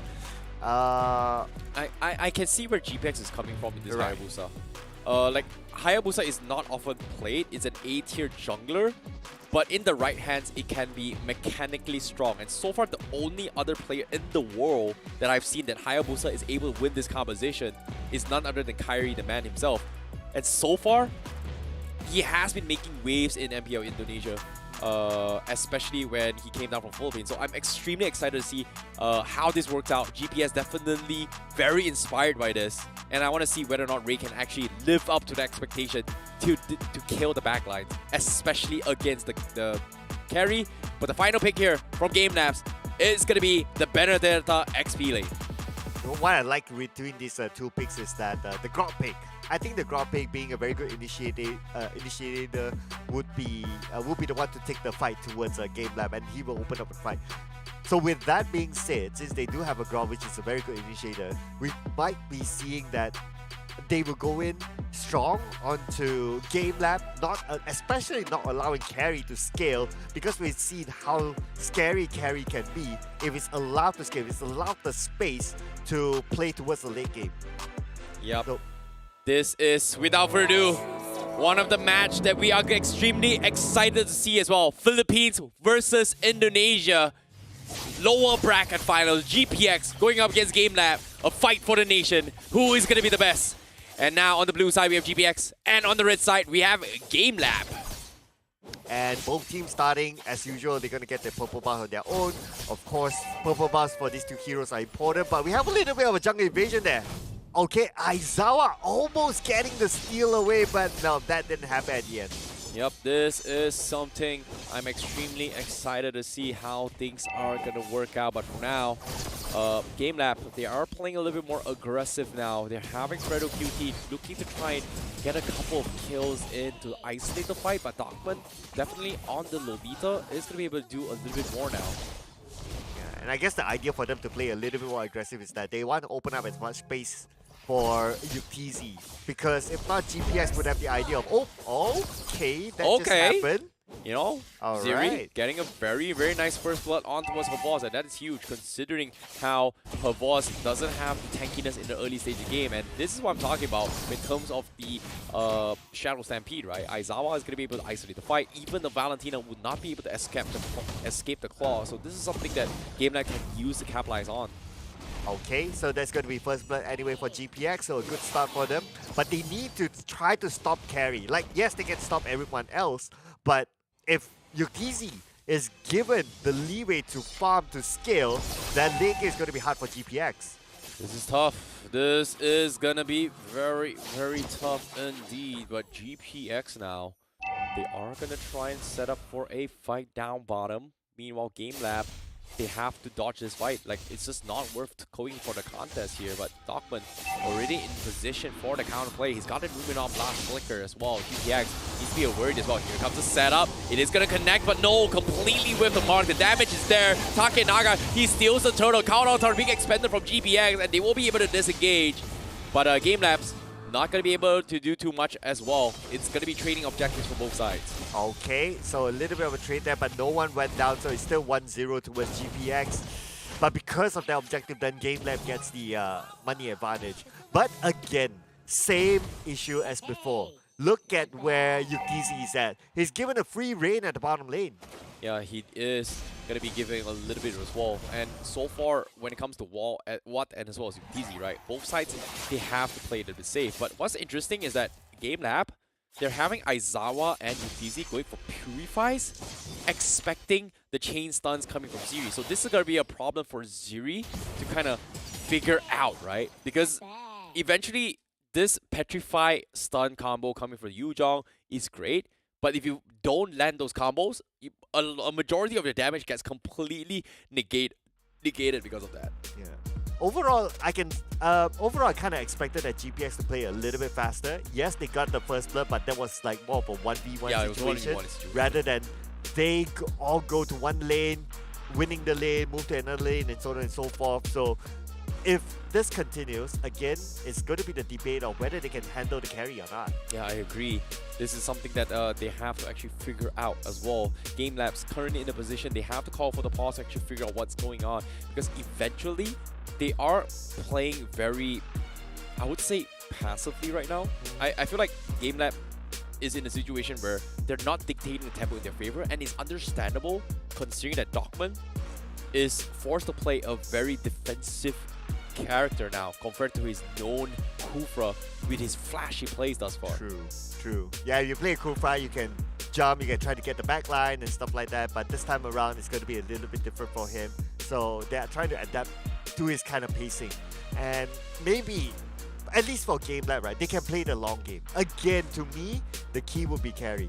We've seen how Shizuka does it before with his teammates. They can play the long game because they know they got the late gamer. But here, if they play the long game, that's great, but it's going to be hard for GPX towards the late game. Okay, if we talk about GPX late game possibility of winning this, what's your thought? Okay, so this is where things get a little bit different, right? GameLab, you're trying out what Euphoria is doing with the carry is to deal with the tanks, right? But GPX, they have a composition that is not tanky, but they can actually threaten the carry because of the Hayabusa and the back lines here. So this is going to be a difference in approach in terms of mobility, but that's the thing, right? They can still kill off the carry very, very easily. But speaking of killing him off, what? Now with the Blazing Duet, gonna get dived on as well. The rest of GameLab is coming in. Oh, they are gonna go for the set up. They pull them back, and no, what? What? At the last tick, he dodges it, and he might actually fall. But Aizawa looking to get cheeky with the Ghostbuster, but he will be able to escape this while GameLab completely whiffing that kill. Flicker well used there to just go back, and the fact that he went back to his own turret is like kind of like a risky play, but he trusts his teammates to back him up there. Fredo QT was on point to help him. The turret was there as well, and plus they are somewhat like level 5, level 6, so they wouldn't want to turret dive that easily. Yeah, I agree. It is very, very difficult. It was a very slight detail, but Juan was able to backtrack that for a little bit. However, GameLab now in a position to try and contest the turtle down towards the final half HP bar. GameLab currently setting up for the Numenon Blast. Dogma setting up as well! Connects it all, but he gets the code also coming in as they go for re-engage, but they will be secured once again by GPX for the turtle as they go for the all-out brawl. Ziri gonna be zoning the marksman while the rest of GameLab, they have to back off, but they do get the kill on Ray at the last tick. So that's going to be huge as Takenaga looking to extend the fight, but no, he will be able to back out. I mean, Fredo QT would have been tanky enough anyway, so he would have been able to tank out that final few damage. But so he'll be okay. But again, where is Yukizi? Yukizi, a lot of space open up for him despite him playing close by with the turtle. Yeah, Ziri now gonna be in a lot of trouble. This is Yuzhong, he needs to get out. Does not need the Black Dragon, but GameLab will settle with the tower instead, preparing for this next turtle down bottom. So GPX looks like they are gonna try and set up on the top side, hoping to get a kill on the Benedetta, and it is very possible as well. They get the Electro final blow, but Javos, he's going to be able to get out unless... No, he's fine. He is... Nope, he actually... He actually does survive! Yes. He outplays Ray! He gets the kill! And now he's going to run for his life. What now? Going to be wrapped around. Gets pulled back by Aizawa. Takes a little bit more damage, but GameLab looking to kill, but Takenaka! He actually gets the kill. They waited for what? He blinks back, got killed by Aizawa. GameLab gets 2 for nothing. Crazy micro plays at the top lane. I mean, it was like, what, living by the edge, pretty much. And GPS almost got that kill onto, how do you pronounce his name again? Javos. Javos. Oh, thank you. Yeah, onto Javos. And Javos got away with murder from that. Yeah, that is crazy. That is crazy. A little bit of overextension, but Ray 2 times now died on this Hayabusa. Getting completely outplayed by GameLab thus far. Aizawa in a little bit of trouble. Ray, he's gonna looking for redemption. Finally gets the kill. Stolen. Count outs are coming in. Numenon blast from Dogman! They do get the catch, and that's gonna be the perfect execution from GameLab. Yuktz still driving the back. Her boss going for the petrify. Does he have the damage? But Kribu is gonna hold on for the count outs as well, and he's gonna turn the tides. And that's gonna be her boss's first mechanical mistake. Yeah, a little bit of a greedy play there. I mean, there were 2 turrets in between, so it's hard for him to get out of it anyway. But anyway, open up space for Takenaga to get it. Yep, Ziri forcing a Black Dragon. Not exactly sure what he's trying to achieve here. He's going to get kited out. GameLab looking for the finish. Yuktz does have the damage. He's going for the execution. And Ziri is going to die. Petrify comes in. Takenaga will be saved with the count outer. And it's going to be able to get out. GPX, however, cannot get a single kill out of that. Stolen count out on Kribu. He's going to get focused now. He might lose to this, and he is going to be fine. FredoQT looking for the wall charge. Connects onto. Okay, Shadow Kill kills him off, and now he is going to get out. Stolen count out will be used by GBX, but they will settle down with 1 kill. Ooh, wow, okay, so much action. And we're like, what, not even 8 minutes where we got 9 kills already all around the map between the both teams. That's crazy. That's crazy fast. This is why Indonesia versus Philippines is always the best matchup, man. It's all about fighting. It's all about getting crazy. And in this case, they're literally pouring their hearts and souls for their tournament lives. Kribo getting dived in as well. Takenaga executes him, takes him out, backs the heck out. And sheesh, what a play. Ray not going to be able to do too much. And that's going to be a tier 1 falling. And GameLab continue their macro dominance. You're right. We can clearly see that it's all about the country pride here between these 2 teams.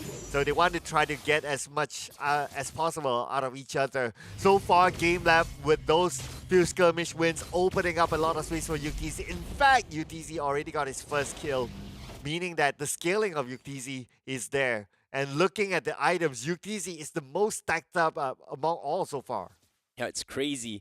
But with the Purifies coming in from both Aizawa and Yuktz, you can see GPX, they are in a position to contest this as well. Takenaga just taunting their way through. They know they just don't have damage because as of yet, what? He is the biggest damage dealer coming from GPX, but every single time he forces a fight, the Numenon Blast is always there. And even if he's not there, the shield is blocking a majority of this Blazing Duet. And he needs to buy time, and you can even see Dogman as well. He's stopping Watt and clearing the minion waves just to set up a little bit for the Lord. And now with the Lord up for grabs, GameLab, they are going to secure it.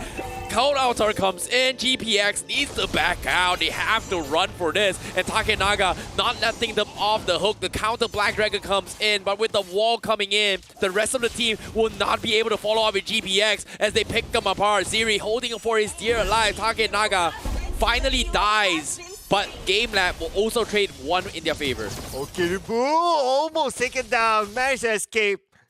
And now we can see the trade between the 2 teams. Takenaga down, Ziri down, but at the top lane, it's being shoved out. This is tough. This is tough with the Lord coming in.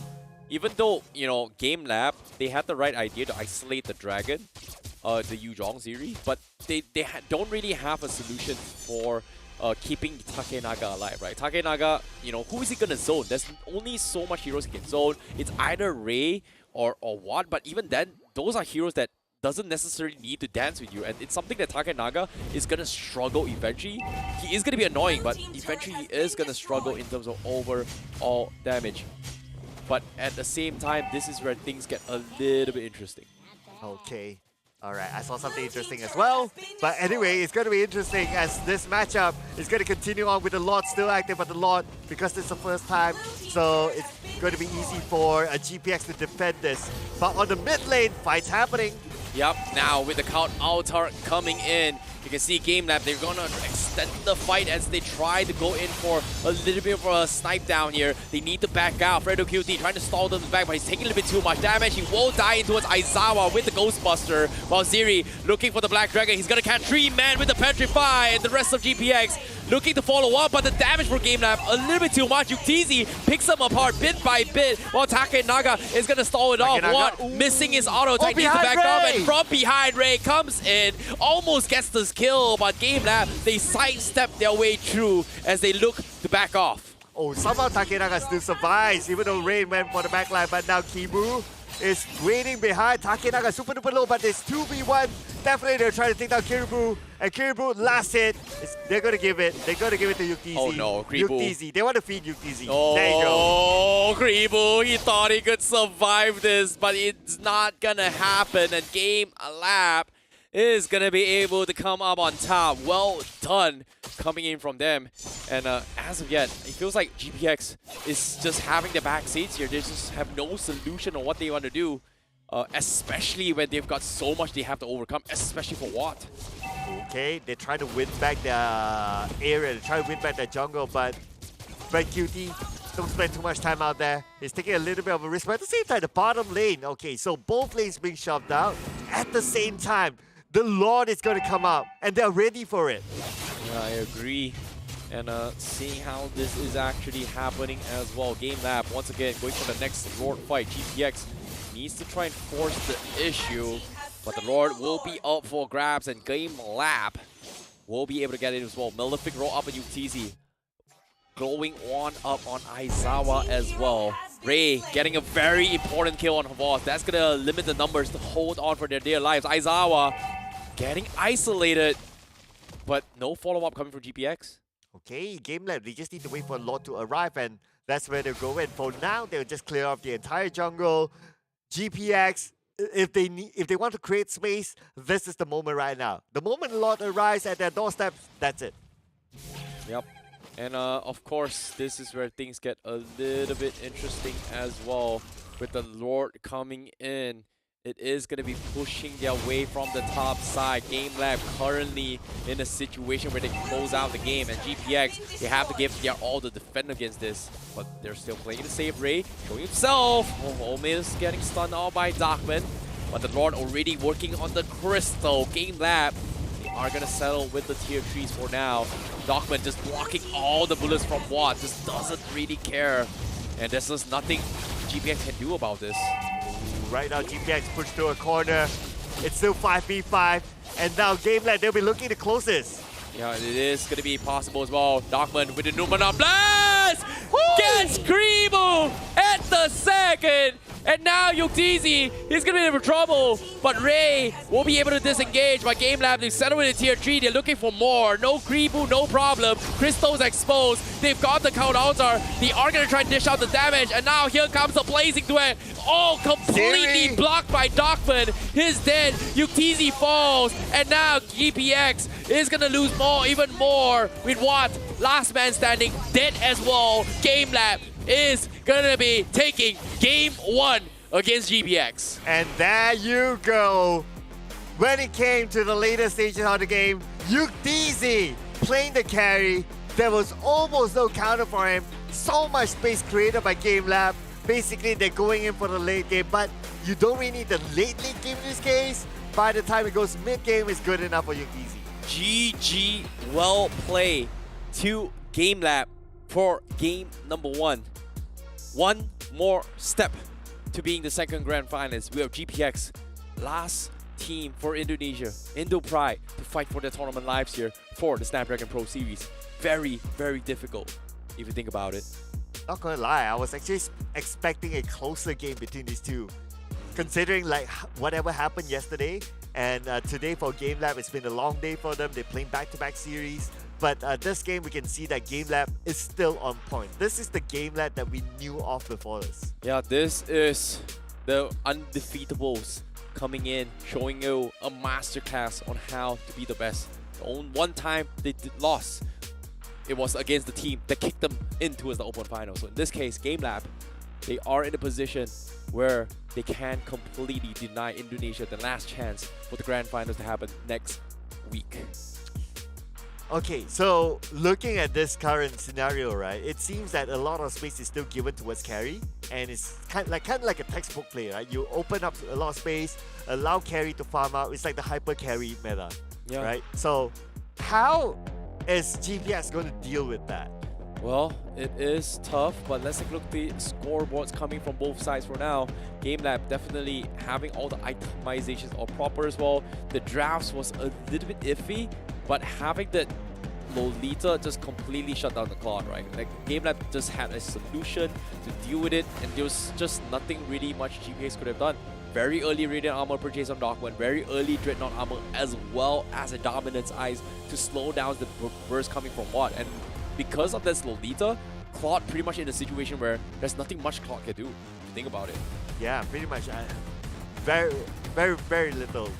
I'm kind of thinking around like, did Fredo QT do enough? Like, did he lead the front line to go and look for pickoffs? Like, because he like playing a Grok, right? It is a good one to go and do pickoffs because of the wild charge, and if there was like a reservation on the playstyle, that it's going to be hard for them to push back the GameLab. Whereas on the GameLab, we do see that yes, the starting kind of favored GPX at some point, but at the moment like we reach like everyone gets a level 4 and above, then you start seeing like GameLab just pressing it on. They were the ones taking the fight back to GPX. It feels extremely difficult to say that the reason why they actually lost is not because of the items, right? It's pretty much the layering on how they actually do this thing. And so far, having the double purifies completely stopped this Jong from doing what is required to do, which is set up the petrify combo. And every single time that happens, you can see that they just purify out and they're gonna be okay. But all in all, this is gonna be the match MVP for the lower bracket finals for game 1. Take Naga gonna be the MVP with his landslot. And in case you missed out on how game 1 happened, you can see this highlights here where GPX was overextended a little bit more, but GameLab was always in a situation where they are able to interject and find the necessary targets to get the important kills. In this case, every single time it happens, GameLab, they're just able to kite them around and find important kills. Okay, now that I kind of think about it and I look back at the whole competition, I think it's also about mobility that GameLab has, especially with Takenaga being the MVP. He was all around the map, and it was kind of messing up GPX's coordination at some point. It's like GPX had the thought of like, okay, do we want to go top? Do we want to go mid? Do we want to go bottom? What do we want to do? Do we want to clear off the jungle? What do we want to do? Because Takenaga is just everywhere, just messing it up. And when he messes up, obviously there'll be a lot of space for UTZ. So they kind of like work hand in hand with each other. Yeah, I agree. And even in this fight as well, Walt was like the biggest damage dealer coming from GPX, but he was just getting hard to counter in terms of items and scenarios. The Lolita coming from Darkman was a big problem because every single time he's dishing out damage, everyone from the side of GameLab is just getting completely checked by this play. So it seems like it is going to be back to the drawing board for GPX, where GameLab is going to be forced to actually take this game number 2 here, and GameLab one step away from meeting their brothers in arms in the grand finals once again for the grand finals. Yeah, one step away from entering another world, just like their tagline there. But that also means that if GPX fails the next round, they'll be out, and we will see it all Philippine finale, just like what we always see in recent times. Yep, it has been quite some time now, 2 years now, and a minimum of 2 years. It just shows you how much dominance they have in the game itself. But based on what we're seeing here, it seems like there's just so much thinking and macro aspect they're actually talking about this game that I think when it comes to GPX, they're trying something that's extremely risky and requires a lot of mechanical macro awareness, and it just didn't pay off in their favor. It felt a little bit forced, and they have to definitely rethink the draft a little bit more coming to the game number 2. And when it comes to draft itself, GameLab definitely has a solution for multiple drafts, and it's worked out in their favor. Yeah, for sure. To a certain extent, it does feel like a one-sided game. Yeah, I will look at it for an overall, right? Yeah, the starting may look like, oh, GPX has it because he got the first blood at the top lane somewhere there. They kind of challenge for the objectives, but overall, it was pretty much a game that dictating the game. Even the objectives, most of it was cleanly taken by GameLab without being challenged by GPX. Agreed. I definitely agree. But speaking of which here, I'm excited to see how game 2 is going to go, because GPX on their final lifeline for Indonesia, can they pull it all the way? It is going to be tough. It is going to be a lot on the line. but I'm scared. I'm genuinely scared for them, considering how the drafts went. Very risky, didn't work out because it came down to like a 1 HP situations that technically should not be in a favor. But you have to give credit where credit is due. GameLab played a very good game, and you know I would say the forgotten one is gotta be the Lolita, because you know, Dogman definitely saved a lot of GameLab's fight because of how he's positioned himself with his Numenor Blast as well as Buwok Shield. Yeah, not gonna lie, Numenor Blast was all on point. I think there was hardly any Numenor Blast they kind of missed. So it was great as well. And not only to also help in team fights, but also to secure kills by himself. So it was all on point there. Now, it's going to be the big question mark here because of how much versatility that GameLab has shown us throughout this tournament. Even like this is a fairly different draft from what we have seen previously. How is GPS going to ban or outdraft them next? Yeah, I agree. And I think now they just need to stick to something they're comfortable as well. The Lancelot thing is not working out. And today's games, Lancelot has not won a lot of games except for GameLab.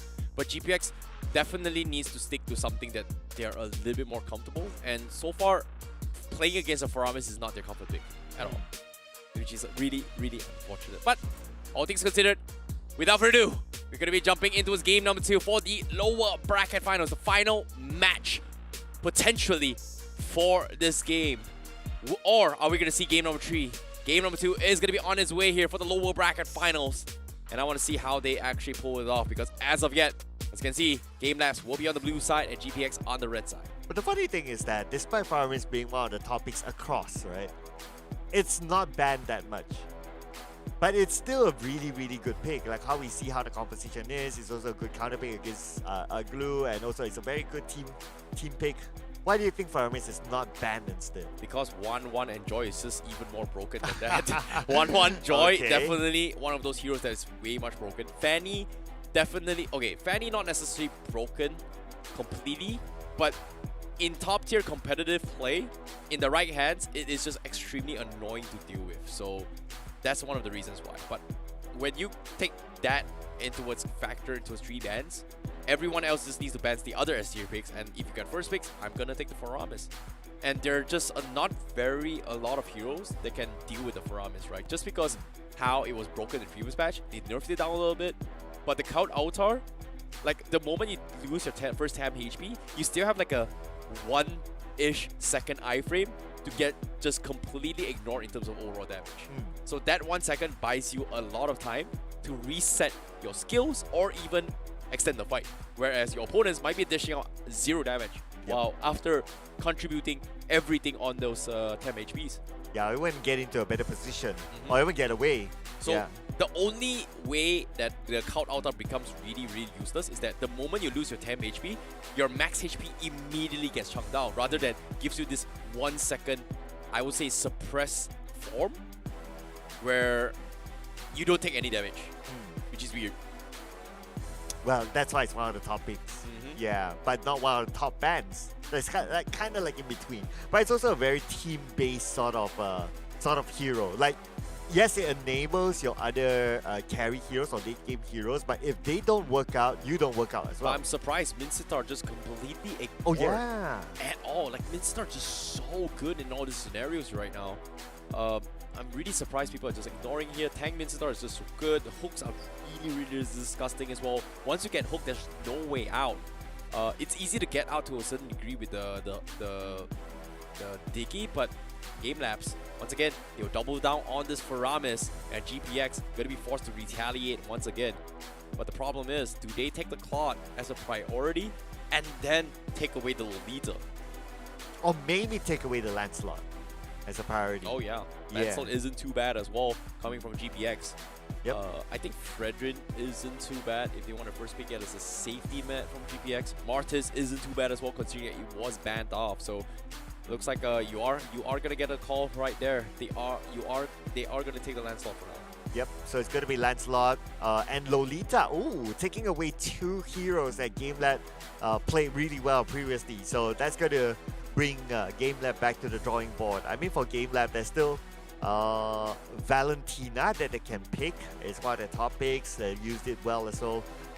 I'd like to see like a Fanny or a Ling, just so they can. Okay, there you go. Thank you so much. So we're gonna see some faster action going to the back line.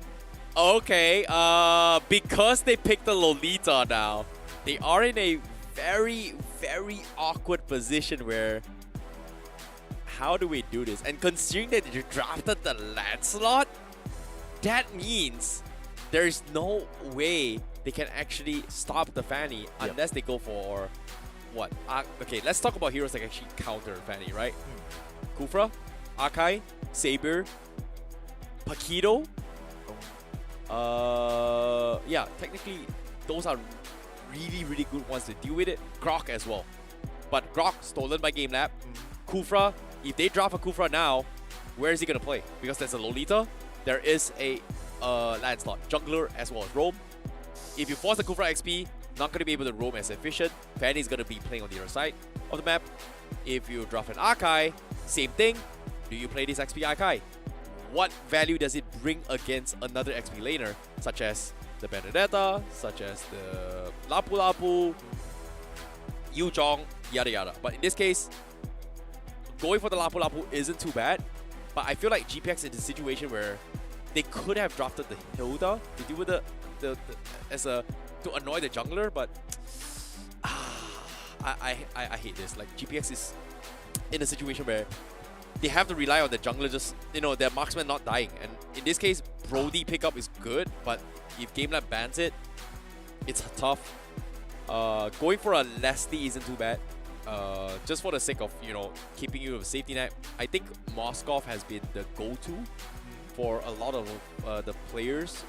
But no, GameLab, they're just starting to just, set up for this Fanny. GPX, you know what? Force pick the Kufra. Pick a jungle Kufra. You have no choice, but you know what? Just try it. You're not going to have the most efficient farm, but at least you have something to do with the Fanny later stage game. Yeah, I think right now I do agree that they don't have an answer. Even like the Valentina pick is not going to do anything against the Fanny. Oh, this is annoying. I hate this. Last ban. Alright. They have to. This is so frustrating. Like, if they go for the Claude, they are going to die. Claude isn't too bad against the Faramis, but the biggest problem is to Fanny. They have no choice but to go for the Moskov. They ban the carry. Safety because of the tankiness, but carry doesn't do well against the Lolita, so I don't think GameLab would even bother to even go for the carry. I wouldn't be surprised if GameLab decides to pull off the Harif in their favor for a gold lane. Yeah, they can pull off the Harif. Let's see here. They can pull off the Moskov as well if they want to. I would like to say they've got so many choices now. Yeah, even Claude.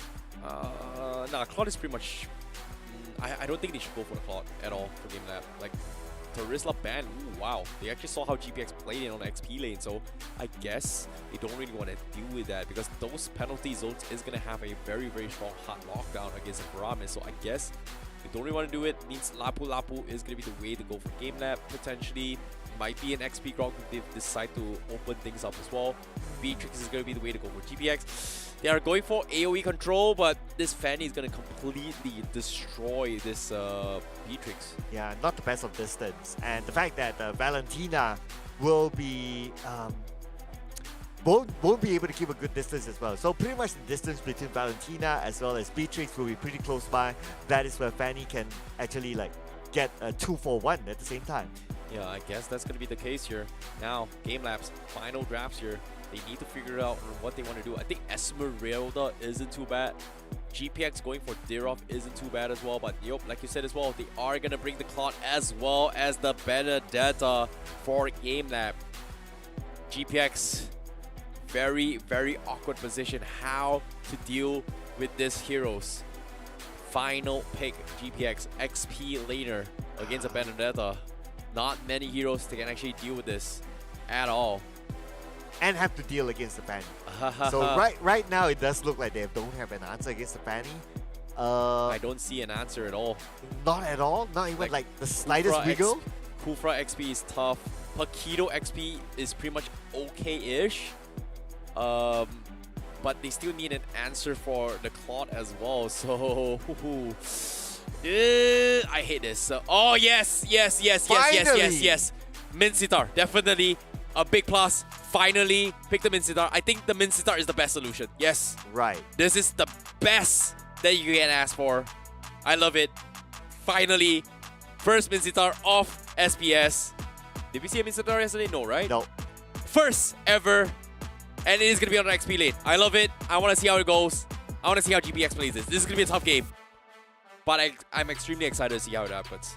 Yeah, glad that they picked the Minsitar. It's not only the first time, It's funny how I've been talking about a Minsitar for so long, and suddenly I just right? completely forgotten about this. I know, right? Because nobody really picks Minsitar for It's some broken. reason. The power impression is broken. It's just broken. But with that being said, GPX fighting for their last tournament lives. In the nick of moment, they were able to clutch it down in the drafts. But is it going to be enough for them to tie the series? Ladies and gentlemen, this is the lower brackets. Game number 2, GameLab versus GPX. And right from the get-go, I saw how GameLab tried to freeze the lane with the Grok, and he actually missed the timing. He actually missed the timing. But yeah, at the same time, you know, GameLab, they just want to get an early XP lane for GameLab, whereas GPX, they are going to be in a little bit of trouble. Some form of jungle invasion here, so Fredo QT just behind Takanega, but nothing's going to stop Takanega anyway. And now with the purple buff, of course, will give him a lot more mobility across the map to farm a little bit more efficient. But this is where I'm worried, right? I hope that the Minsitar pick is planned, like they really wanted to take the pick instead of being forced, and they haven't been practicing it. It's not that hard to play a Minsitar. You just need to land those hooks. And the broken part about the hooks is that you don't really need to aim. You just need to see. Sorry, you still need aim, but the more people you get, the better it is, because you are going to help everyone into your vicinity. And once the King Calling comes in, it all comes down to the wombo combo setup. So I guess, you know, it comes down to the hook here. But you know, speaking of hook, that's exactly what it is. You aim a little bit, but even if there's a minion, it's okay. It's going to go through right there. It's going to pull everyone. So I guess that's the idea that they can play around with. Okay, and that's a little bit of preview of how he would play the Minsitar, and it was pretty on point there. But Takanega! Kribu, he needs to get out. He's forced to flicker as well. Takenaga knows he's holding up his cables. And Kribu forced to use the flicker to back out. So that's going to be the re-engage coming in. GameLab, however, looking for a position to try and contest this. UTZ in a little awkward position. Mod gets a free value damage. Meanwhile, Dockman still not be able to do too much here, as GPX needs to play this a little bit safe. Orange, the turtle already being contested as well. GameLab stealing it before the purple buff? Okay, now he's gonna try and, you know, bait this out, I guess. So GPX not in position yet, though. Yeah, same goes for GameLab as well. They don't seem to be really interested to go in for it just yet. But they might be interested to go in for the top lane. Siri in position. Ooh. Now, with that being said as well, you can see first total, GameLab's being a little bit hesitant to actually contest this, knowing that if they take this fight wrongly, Ziri is going to have the King's Calling and just completely stop Fanny from doing his thing. So Takanaga looking for a back flank as well. They are going to go force that countouts are coming from GameLab, and GPX is going to try and fight. They go in for the force, and Ray steals the turtle, and now they're all clumped in. But here comes the snipe down as well, but the King's Calling is not going to do him any good. Already expended by GameLab, finds the right moment to strike, and Fredo QT Kribo will be the casualty. And that small area is the best area for Takenaga, using the Fanny to execute. Just look at how the cables were used. It's like, okay, just back and forth, back and forth, back and forth, dishing a lot of damage towards GPX. Oh, the stolen countouts from Kribo eventually became a setup for Takenaga to snipe them down. Very, very unfortunate. But GameLab now continues with the assault. Here comes Takenaga. GPX needs to protect this, but there's nothing much what can do. And you can see Fredo QT, he's got his shield up, but it doesn't matter. It's a melee. As long as my body touches you, you are taking damage. In this case, GameLab, they have all the space in the world now because of how Takenaga is playing. And GPX playing it a little bit slow for now. Yep, looks like everyone's kind of chilling, but we don't see GameLab really chilling. Just look at the position of Xbox, Habok. Yeah, hopefully I didn't butcher it. But now he's all the way at the back line. Oh, look at this. Ziri forcing in very early King's Calling. Gets a decent amount of damage, but Javos will gladly trade off objectives before recalling his base. Meanwhile, GameLab in position to force another fight down bottom. So here he goes. Here comes the wall. Dockman thinking about the wall charge. He hesitated, baited this out. But GPX wants to kill off UTZ. Blazing Duet expended as well. Needs to back out for the reset. And that's going to be a here we go. Takenaga going for the snipe down. Kribu forces the count outer. Is he going to survive? But he's taking too much damage. The tower will take him out. And GPX finally finds the retaliation. Numenor Blast comes in, but Aizawa with the count outer seems alive. Kribu gets bursted down. But here comes the pause. What happened? GPX actually calling for it as well. When they had the advantage. When they had the advantage. Very, very weird. But GPX, they got a very, very important kill. Yes. I think the Fanny kind of overextended. Yeah. There was a little bit of a overconfidence there. Even jumping the turret. So, I mean, at this stage of the game, for you to solo jump a target and you're a Fanny, it's not a good idea. You know, it came down to the timing where the Lolita coming in from Fredo QT was able to bump the Fanny. And because of that minor stun, he could not extend his next cable to pull him down. And that's why he ran into the turret, took 2 hits, and died because of that. So I guess, you know, that was a very, very minor play, but it's still well done for Fredo QT because he was able to bait out that position. So that I would say greediness coming from Takenaga is starting to hurt him. And with him down on this, 10 seconds, I feel like GPX has a little bit more breathing room now to scale a little bit better, not being afraid of what this Fanny is going to be doing, especially with the Fanny without a purple buff, or even with the purple buff, needs about 40 seconds, 50 seconds, 1 minute before this next upcoming fight. Yeah, I think the bigger value for having the Fanny inside that lineup is that when team fights happen, like solo fights, yeah, but team fights. But speaking about fights, we're back in the action. Without further ado, we do see this fight happening as well. Kribu and Watt pretty much dead here. Not exactly sure what happened, but GameLab, they are going to be able to get a couple more fights in as well, pulling back the fight. Fredo QT, taking a little bit too much here. Proto already up for contention, and Takenaga already not having the purple buff, doesn't need it, but considering how they have the positional advantage, GameLab says, you know what, it's mine, it's mine. Okay, they're still going to continue down there. Just waiting for Aizawa to come in for the backline, and they might go in for the rush, but nope, because GPX, they went back. Backup is here. Raze will be okay. Yep, and as you can see, GameLab forcing a fight once again. GPX needs to play this a little bit safe. They need to find a way to play around the Mincetar, but every single time, all these objectives has been away from the Mincetar.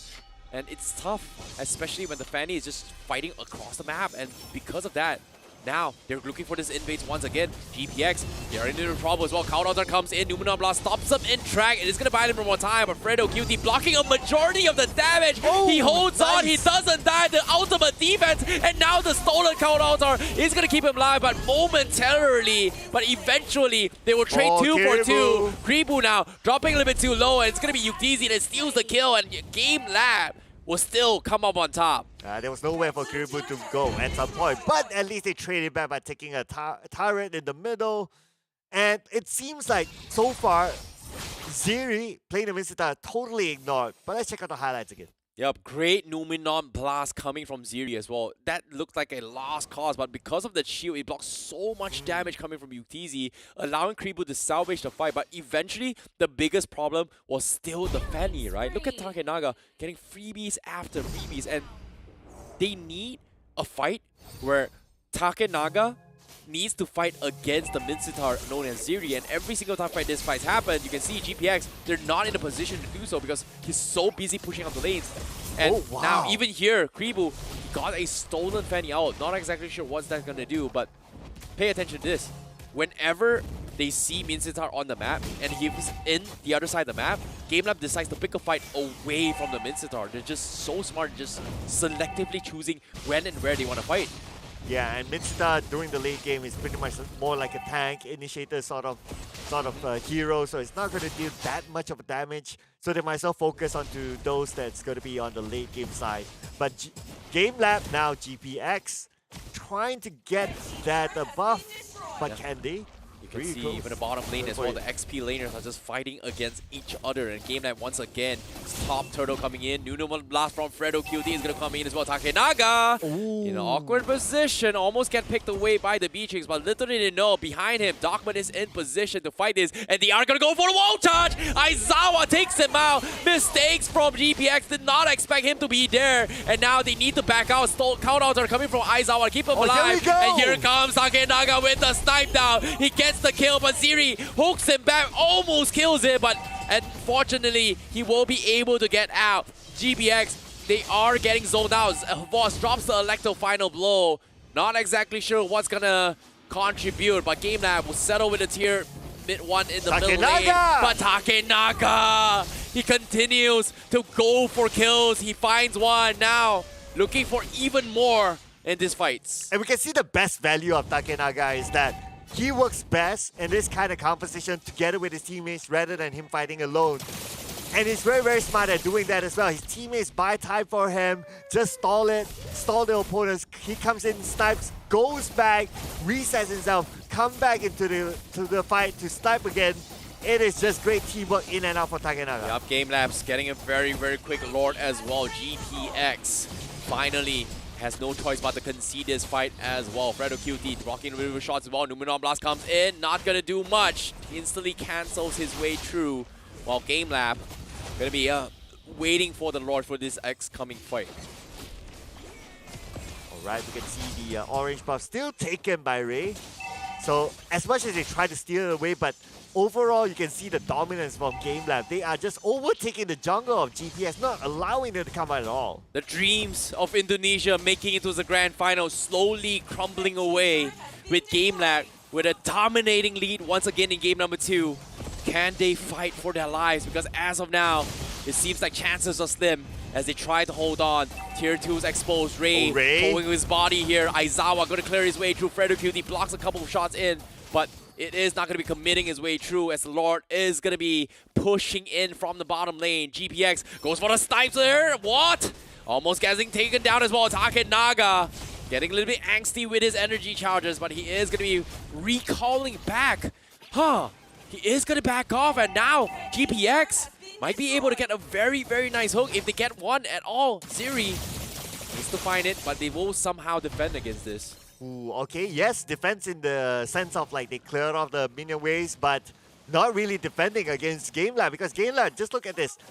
They are all around, all 3 lanes locked down by GameLab. Okay, Ziri drops his King's Calling a little bit preemptively, means the Fanny is going to have a little bit more free lane. GPX somehow holds on. Numenon Blast comes in. Here comes the hook. Dogma gets the flicker. And now here comes the counter altar. But they are going to go for the fight. But Takenaga goes for the back lines. He survives. He gets the kill. He backs out. Crystal still exposed, but the tier 3s still standing. They have to back out. And GPX, they don't have the damage. And GameLab, they somehow manages to get out. And even Ziri with the hook as well. Ziri tried with his King's Calling, but GameLab just mechanically better. Oh, they have almost no way to deal with the Fanny at this point. Even if they say that, okay, Minsita is the one to deal with the Fanny, we don't see much action from Minsita itself. Oh my goodness, Minsitar, Corrosion Scythe first item, Dominance Eyes, going for the auto attack build there, just to make sure that its King's Calling get a little bit more value. That means it's not super tanky.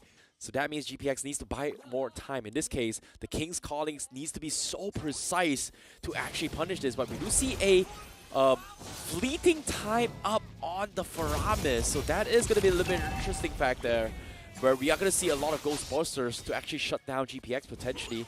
But oh no. Oh, top lane. That lane. being said, top lane as well. Very ballsy plays coming from UTZ. He's got the sprint. But with the Lord going to be out for grabs, second one in the making. GameLab, they have all the time in the world to focus his way through. Here comes the hook, force a premature count altar as a safety net. GPX baits out for a massive spell. But with no count altar, Grippo going for the wall charge. Dogman gets a 2-man, but no follow-up from the Fanny.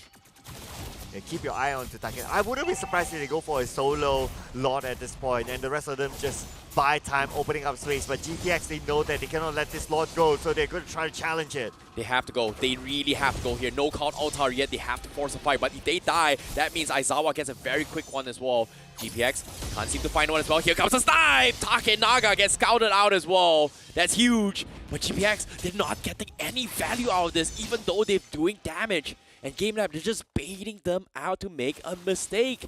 And this is hurting GPX at every front. And they can't really do anything about this. And look at how much time Dortmund is buying them. It's like at the forefront, and GPS cannot start onto him, but now they try onto Dortmund, but Dortmund, he has Aizawa to get with him. It's not going to be an issue. Oh no, it's a problem as well. Numenon Blast has been the cold altar also going to be used as well. Creepo! He's dead, Aizawa! He is going to kill him off. GameLab says you're not getting away for free. What a play from Aizawa. What a play indeed. Creepo, no way home. In this case, Lord getting taken down as well. GPX once again, backs against the wall for Indonesia. It's the defend against this. And Ray now holding on for his dear lives, secures his purple buff by GameLab. Do they let them off the hook? Yes, they do. Play it safe, play it slow, play it patiently. And GPX still got a lot to work around with here. 11k net worth advantage in favor of GameLabs. I mean, even at this point, you can see that they have time to play recall in front of their base. So you can see the confidence flowing on the side of GameLab. And they're just waiting for the lot to arrive. But at the same time, they still got to put pressure on the other lanes. Top lane, bottom lane as well. Aizawa getting a little bit of harassments in. He does have the count altar in this next upcoming fight. But here comes the wall. Ziri, he's stuck as well. He's forced to go up with the King's Lane. They go for the fight. Lord finishes the bomb as well. Count altar keeps him alive for GameLab momentarily, but they have to back up. But Aizawa, he survives once again. Ray forced to back out. They lose a tier 3. Now the final inhibitor on the bottom side as well. GPX still holding on, but Takenaga looking for a snipe.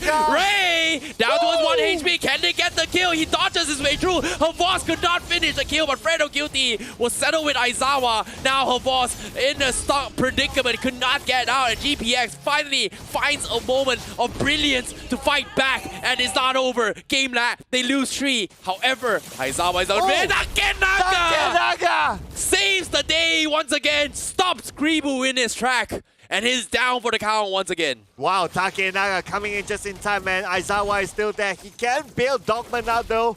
Takenaga coming into the backline straight away. Oh, wall charge comes in. They're all clumped in. Takenaga focuses on regular creativity. Count altar coming from Aizawa keeps him alive. Numenon Blast disengaged. No flicker as they need to back out. GPX play it safe. However, look at Ray. Close. He's his purple buff. No. He might die. He steals it. He gets pulled back. He might be dead. No. But the save from Ziri is not going to do him good. And that's going to be the jungler down. Ziri trapped in the wall. Gets pulled back. Wall spams coming from Takenaga. He's waiting for it as well. Ziri, does he have the King's Calling? No, he doesn't. And he just doesn't want to take the risk. And now GPX, they will be settling down with Aizawa instead, as Takenaga needs to back off. Dogman with the wall charge. Not exactly sure what's going to contribute. They're waiting for that, but it's a setup for Yuktezi. Blazing Duet comes in. GPX needs to run. They're getting picked apart. Kribu buying time, but Yuktezi will be there to finish him off, while the rest of GameLab will push GPX back to the base. Oh, at the same time, the minions are pushing at the top lane, the mid lane as well. This bottom lane turret will be taken out. Oh my god! Takenaga, risky plays. One will survive, but the wall blocks coming in from Fredo QT will keep him alive, but GPX is holding for their dear lives while GameLab is trying their best to close up this game. How are they going to come out here? The problem right now is that they don't have anything to do with Takenaga. Oh my god. That's the thing, right? Like, they need to buy time. Ziri is doing his best, but there's only so much he can do. Like, he's got the dominant size, he's got the Athena shield, he's got the immortality, but eventually he will hit really, really hard. But the problem here is they need to find the perfect catch. In this case, Ray can never get close enough because Aizawa is a big track. But Aizawa forced the count altar, and Ray, he needs to run away. Dogman gonna be looking for the disengage, but he needs to go in for the reset. The Lord still up for grabs, but at the same time, look at this, GPX. He cannot do this. Ray, he needs to get out. He needs to back up. But Takenaga is gonna go in for the chase. He sidesteps his way through, but the Numenon Blast comes today. He is gonna be able to get out, but Havos pressuring the top lane, forcing the Watt to stay in the base. means GPX could not commit to that fight, but GameLab will settle with taking objectives for now. Well, the objective is still open, but GPS not going to let this go. GPS cannot let this go, but at the same time, they're kind of busy at their own base. How are they going to get in right now? Doma and Aizawa, the duo that's going to tank it. Oh, it's tough as well. They need Siri in this fight. Ray, he's buying a lot of time, but eventually he needs to get out. GameLab still looking for the punish on towards Ray for now. He's holding with his dear life. He's got the Sky Gun and helmet, but eventually one lockdown is all he needs. In this case, they go for the wall charge for Gribu. They get Aizawa. No count Altar. Huge for GPX. But GameLab, they have to back off. Aizawa, he doesn't have his passive abilities. He's not going to be able to join this fight. Dogman needs to run away. And GPX is going to give case here. Flicker. But is he going to go? He can run for it, but he doesn't have the damage. Surprise! Here's Takenaga! Monster kill for the Fanny. Wow, they lose Aizawa from the beginning of this fight, but GPX, they are showing signs of making a comeback. Ooh, but then again, they trade off back and forth right now. Even Ray got taken out. But at the same time, they gotta be worried. Their eyes will be looking at the minimap to ensure that the minions are not too close to their base. But look who's here. Oh, Takenaga once again going to be cutting back. Fly, but the King's gone and catches him. He's stuck. Where's the count Altar? They need someone to save him. It's gonna be Aizawa to save him after the immortality. It is gonna get out. Takenaga will settle with Fredo QT. He will try to kill off the Lolita. And yes, he will fall. And GameLab, they managed to close him out. It's only one left. 1v5. And GameLab destroying the hopes of Indonesia. Potentially, Ray is still alive. They're focusing the minions. One with his winsome nature. He's got the sustain, but he's not gonna do it enough. Ladies and gentlemen, GameLab has done it. Your second grand finalist for the Snapdragon Pro Series. Well, looks like we're gonna see a repeat between Euphoria Esports and GameLab in the grand finals happening later on. And it's gonna be an all-Filipino grand finals again. Well, this round, all I can say is that GPX had no answer to the Fanny. GG, well play to both GameLab as well as GPX. But GameLab with a very, very convincing victory against GPX. Meanwhile, GPX, well, it's nice knowing you. GG, well play. However, they will bow out in third place for the Snapdragon Pro Series. Once again, thank you so much for playing with us for the longest journey, and it has been a pleasure, an amazing journey to see how GPX has been playing over the weeks here in the Snapdragon Pro Series. Yep, and for GPS to get third place, that's not too bad, okay? It's still good amount of money. But anyway, it is a competition at the end of the day. Someone will be eliminated. It happened to be GPX, but they went through all the way to this stage. It's still a good job. Yep, GG, well played. But GameLab's looking for the revenge story. Friends in real, enemies in game. In this case, GameLab will have the second chance in the Grand Finals, which is going to be happening next week as well. But all in all, this is going to be Game 2's stats here, with GameLab having complete, absolute domination in terms of itemizations and positionings as well. GPX just had no choice in terms of the drafts. They had to final pick the Mincetar, but there's only so much Ziri could have done. And by the time he could do something, it was already too late. Yeah, like what you say, the only answer to Fanny was a Mincetar. But then to GameLab, it's like, oh, so what if we ignore Mincetar entirely? Then that's exactly. it. Very smart coming in from GameLab as well. Every single fight they have chosen so far was a fight at a place where Mincetar is on the other side of the map because of how having her boss on this Benedetta is just so pressuring. And every single time her boss is pushing the lane, you either need Ziri or Watt to be fighting against Benedetta. And when that thing happens, GameLab just was already so far ahead. And Watt wasn't able to join the majority of the fight because of how annoying her boss is when it comes to shoving the lanes with this Benedetta. Yeah, even as much as Ziri wanted to join the fight as well because he was on the other side, Mincetar is not the most mobile. Exactly. Yeah, so it's very hard for him to join up together with his other teammates. But anyway, so here are our highlight players. So we got UTZ, Aizawa, Dogman, and, well, Dogman again. Most assists. Takenaga is not in there. Yeah, it's interesting enough. Takenaga not even there for the Fanny. But the most amount of GPM is going to be UTZ. Damage is going to be Aizawa on this Faramis. He's got the fleeting time as well.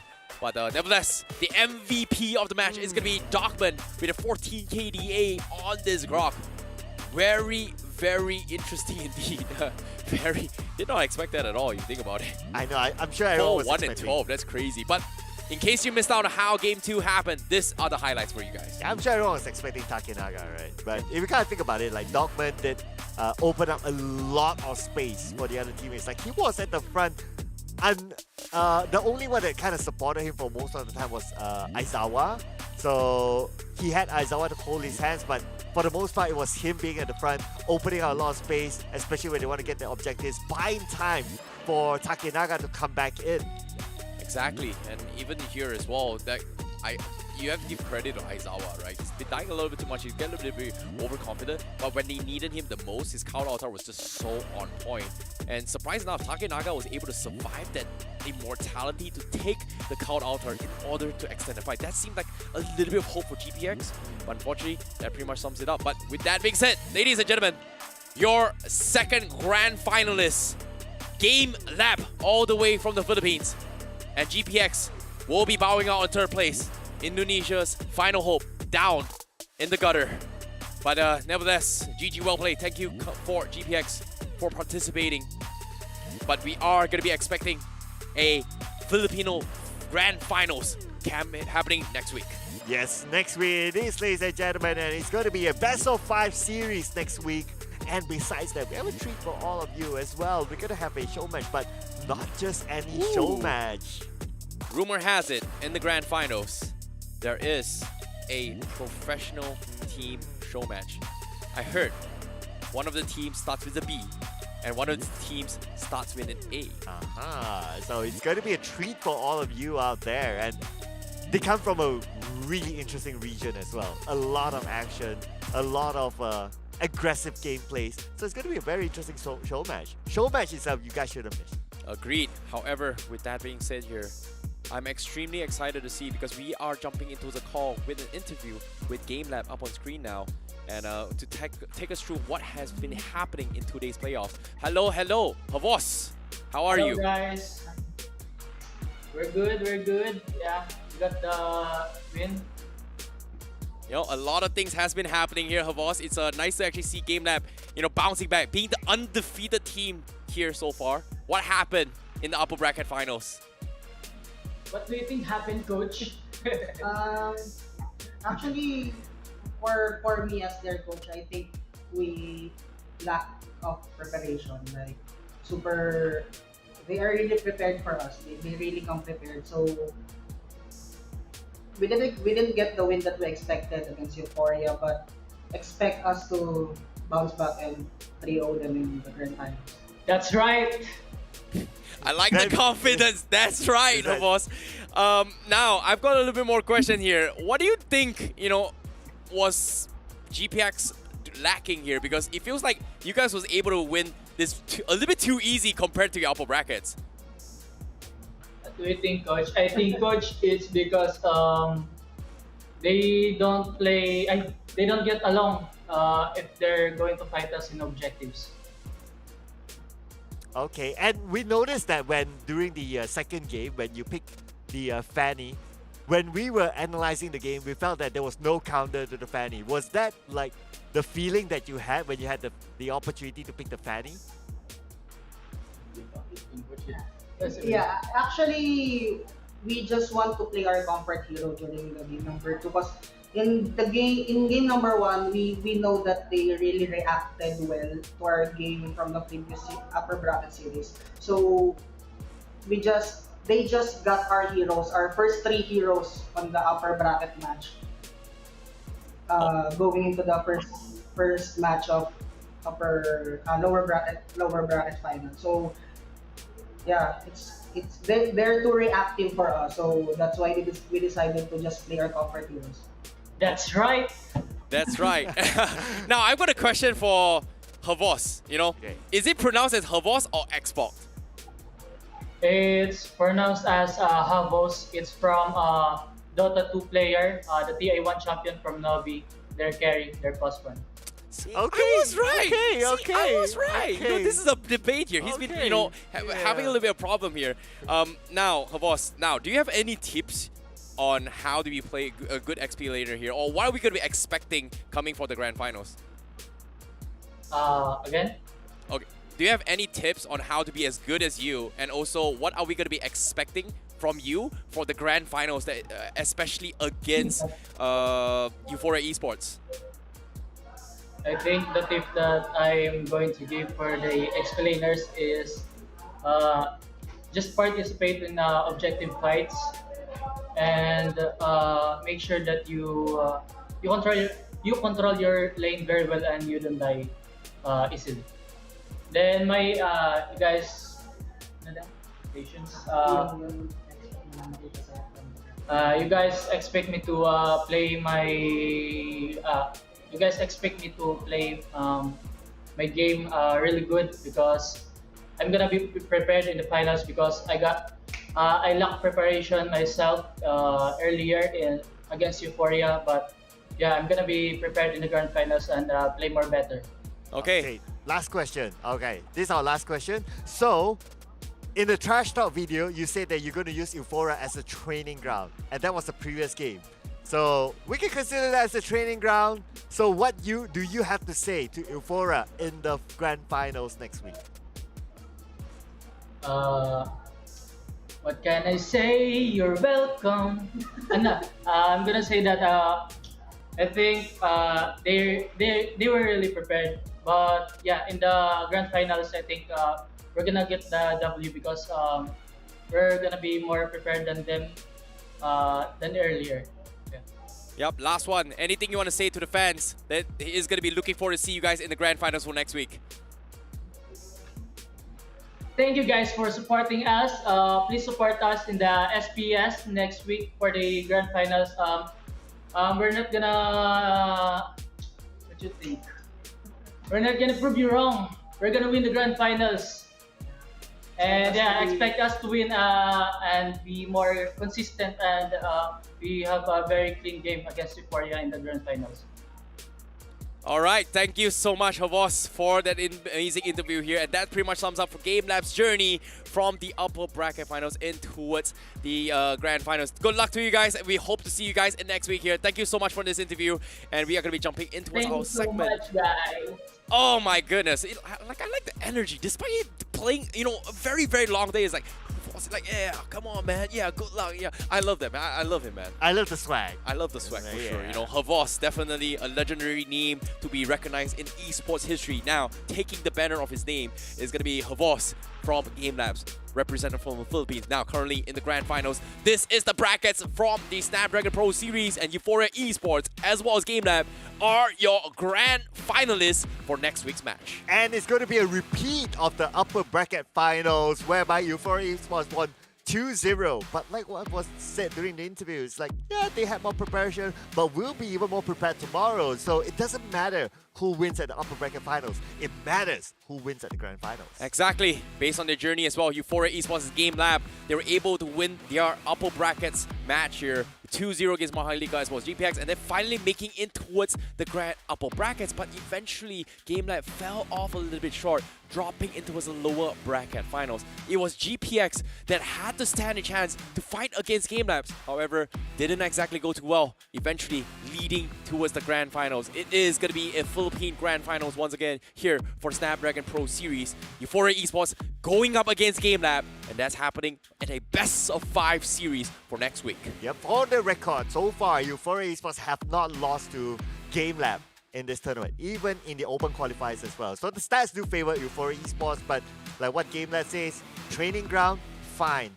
Grand finals is where they're going to prove it. Yep, grand finals is where they're going to prove it as well. Lack preparation, hoping to prepare a little bit more. But in case you guys are wondering, guess what?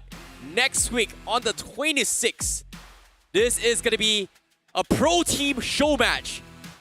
Outer Ego going up against BTR in a best-of-5 series before we lead into the grand finals for Euphoria going up against GameLab. Here's the surprise, ladies and gentlemen. Surprise, surprise. Oh man, I mean, both these matches are just as interesting. You gotta think about it.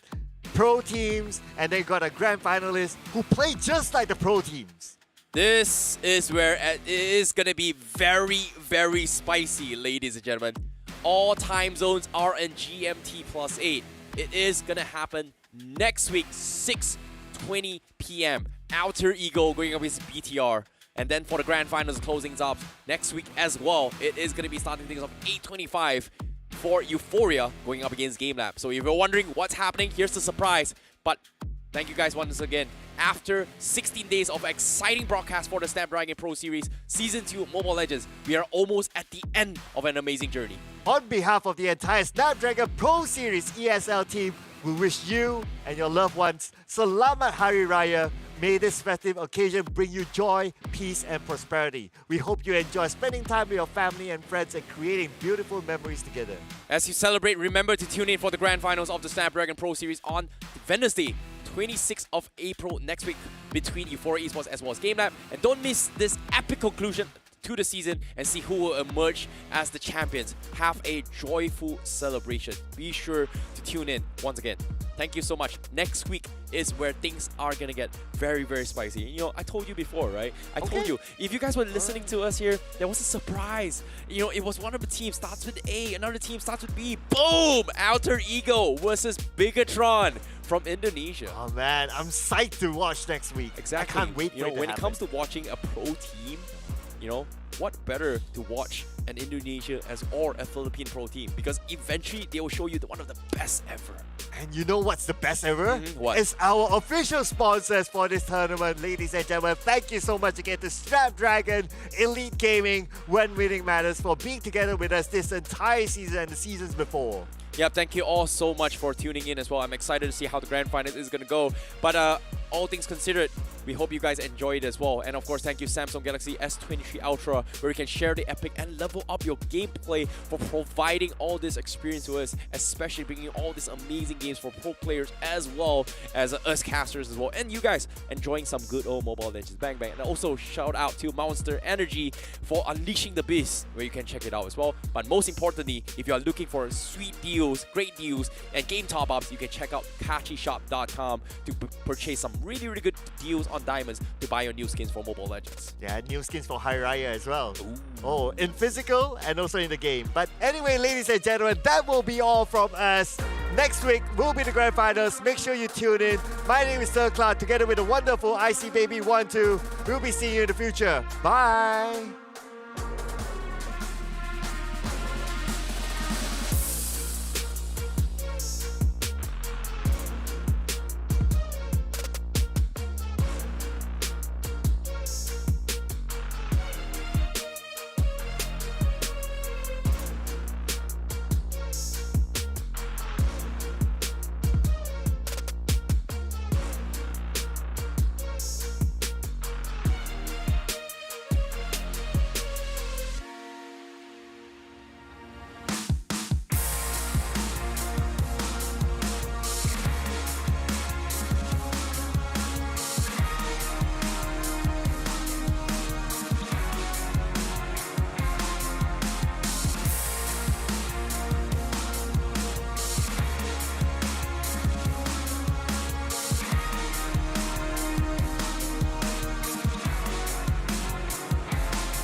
The Snapdragon Pro Series powered by Samsung Galaxy is brought to you by Snapdragon Elite Gaming, Samsung Galaxy S23 Ultra, Monster Energy, and Kachi Shop.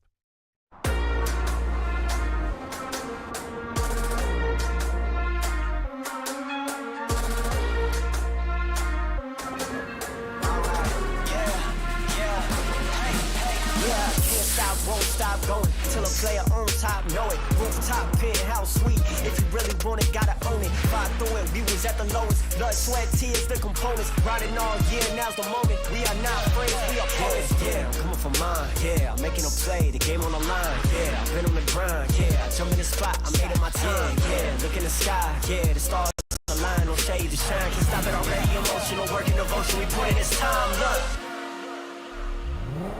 You won't stop my stride. I'll just break your line. I won't tolerate wasted time. You take us down, keep fighting.